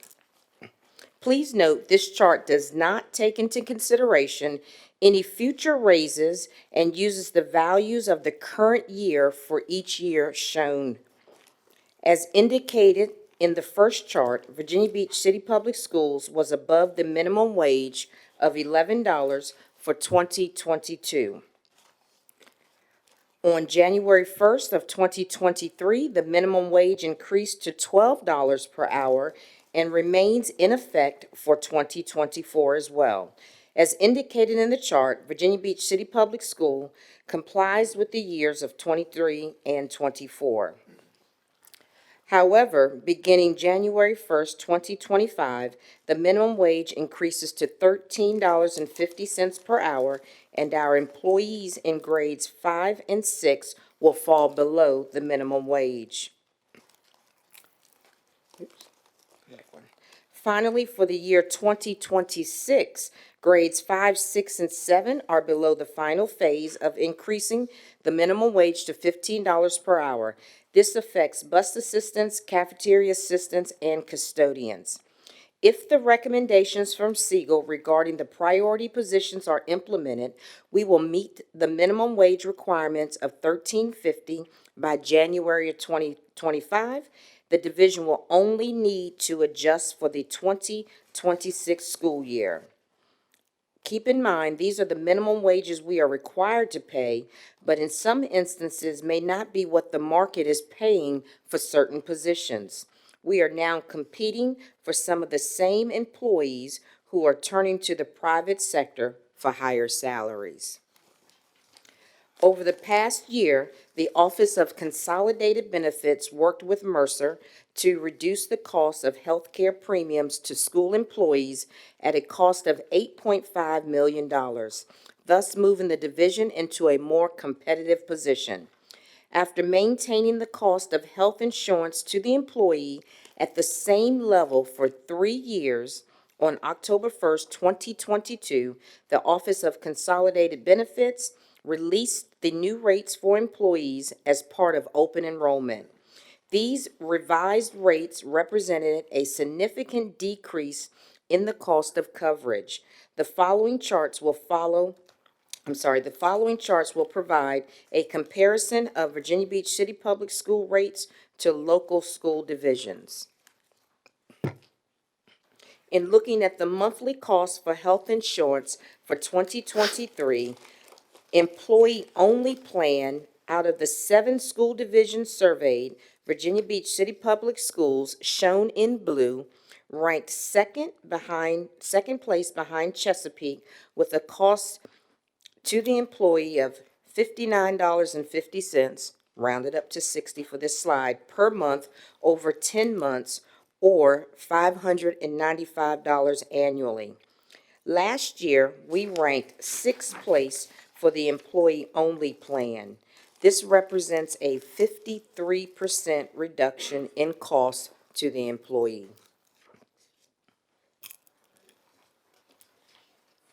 In looking at the monthly cost for health insurance for the 2023 family plan, out of the 7 school districts surveyed, Virginia Beach City Public Schools, shown in blue, ranked 1st place with a cost to the employee of $374 per month over 10 months, or $3,741.80 annually. Last year, we ranked 5th place for the family plan. This represents a 47% reduction in the cost of the family plan. Woo! That is amazing. Yes. Absolutely amazing. The annual deductible in the amount of $850 for the employee-only plan and $1,700 for the family plan places Virginia Beach last in both categories.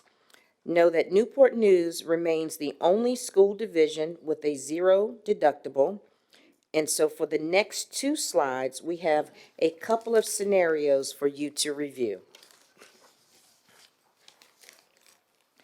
To see the impact on the employees, let's look at a hypothetical first-year teacher in Virginia Beach with employee-only health insurance coverage. For the 2022-23 school year, a first-year teacher earns $51,965 and $3,048 for a master's degree, for a total of $55,013. deducting the 2022 annual cost for health insurance of $1,266, the remaining salary is now $53,747, and after the deductible, the salary is $52,897. Using the same process effective January 1st, 2023, the cost for an employee-only plan was reduced to $595 annually, with the deductible remaining the same. This represents an increase in the employee's take-home pay of approximately $671 annually.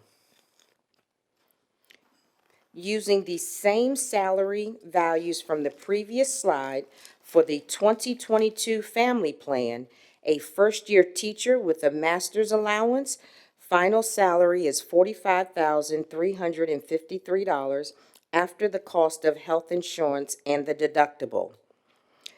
For 2023, the final salary is $49,571. This represents an increase of approximately $4,218 annually in their take-home pay. Please keep in mind the examples presented are hypothetical and do not take into consideration any pre-taxed savings or individual tax brackets. Discuss Siegel's recommendations, some market comparisons for positions identified as hard to staff in Virginia Beach City Public Schools, and the cost of health insurance to the employee. Now let's move on to our 2023-2024 budget considerations. As part of the division's compensation market study, structural changes were recommended to both the unified and instructional pay scales. Upgrade positions on the identified pay scales identified as high priority to a higher pay grade. The cost is approximately $3.64 million. Fully implement the recommendation from Siegel to provide a 1.5% step between years of experience on the instructional pay scale and move employees up a step for a year of experience. The cost is approximately $38.3 million. Restructure the unified pay scale to provide a 1.3% step between years of experience. The cost is approximately $13.1 million. As mentioned earlier, 2021 marked the first time in 25 years that the division increased educational allowances. In order to continue moving our educational allowances to become competitive, the cost is approximately $2.89 million.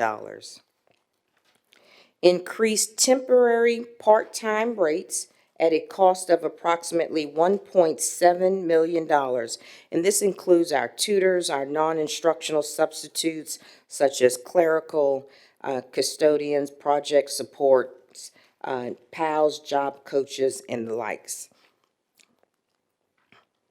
The overall estimated cost is approximately $59 million, $59.6 million. And that was option A.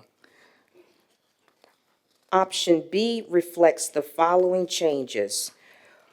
We reduced the cost of $38.2 million to implement option 1's structural changes for the teacher scale to reflect the option 2 year 1 recommendation of $27.1 million.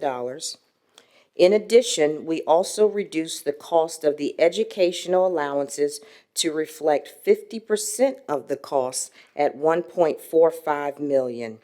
The overall estimated cost is reduced to approximately $47 million.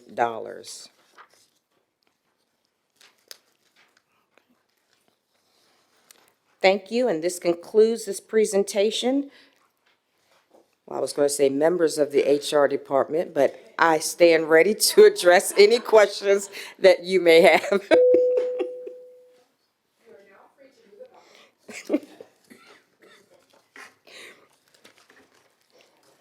But they are watching. Ms. Brown? So I Ms. know Brown. there was a study done on the benefits sort of recently, is that correct? Maybe a With year Mercer, ago? Mercer completed the benefits study, I think that was about a year ago, last year. Yes, ma'am. So I was wondering if there was a way we could get the total compensation package that our employees in the division are offered for these ones that are in the compensation study so that we can compare them to other divisions. Does that make sense? Say that again, I'm sorry. The total compensation package, so all of their benefits inclusive, so Paid that we benefits. can actually analyze the numbers that they're receiving. Okay, yes. I'll work with, okay. Ms. Weems? Yeah, just kudos again on the healthcare benefits. Our employees got their first paycheck that reflected that a few days ago, and I have heard a lot of positive and thanks, and that's awesome. That's definitely thanks to That the was huge. board. I mean, that's huge. It's huge. It's like Yes. $400 a month extra, $400 or $500 a month extra. That's great. Thank It you. is, most definitely. That 8.5 million went a long way.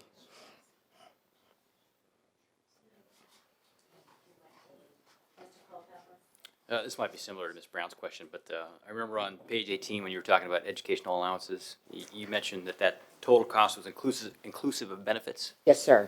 What, kind of two questions. What benefits are you referring to when you say that? Typically, that's your FICA taxes and any other taxes that we also pay on salaries as a school division. So whenever we bring recommendations to the board that have a monetary value, we make sure to give you the full price. So that includes all taxes, applicable taxes. Okay, so in this particular case, doesn't include healthcare.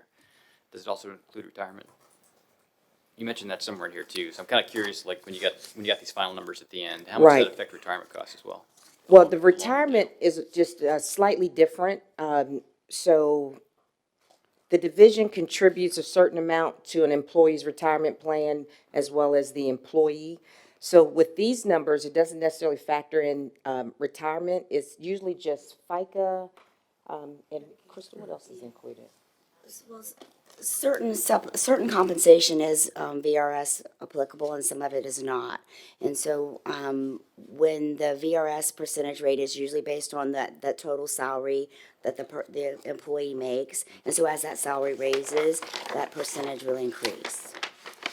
So it impacts their VRS in the long run. So it impacts your budget in the long run? Oh, yeah. Do you have an idea what that is? It's inclusive in here. So what you're seeing right here is inclusive of what we estimate those benefits to be, including health. Okay.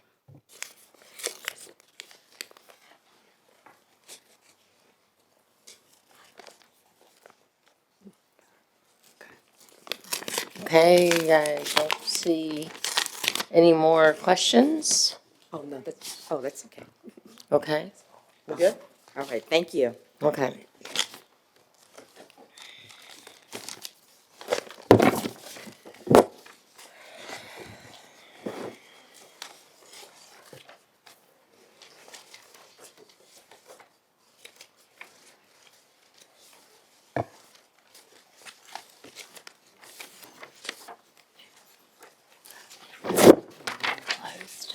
Closed session. Okay, so we're going to adjourn our open session, and we're going to go into closed session. So this meeting is over for our workshop. There's no more information that we need to share, and we're going to be going into closed session. I move that the school board recess into closed session to deliberate.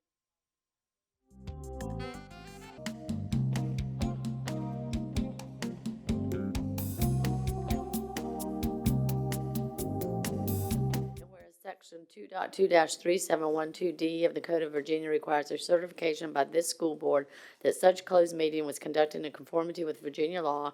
Now therefore be it resolved that the school board of the city of Virginia Beach hereby certifies that to the best of each member's knowledge, only public business matters lawfully exempted from open meeting requirements by Virginia law were discussed in the closed meeting to which the certification applies. And two, only such public business matters as were identified in the motion by which the closed meeting was convened were heard, discussed, or considered. Do you have a second? Wait, that's a motion, so. That is the motion. Yep. Oh, okay, do I have a motion? I thought it was the motion when she says that, raise that. Yeah, I didn't move it. Okay. All in agreement, raise your hand. And no nays. Now we're adjourned.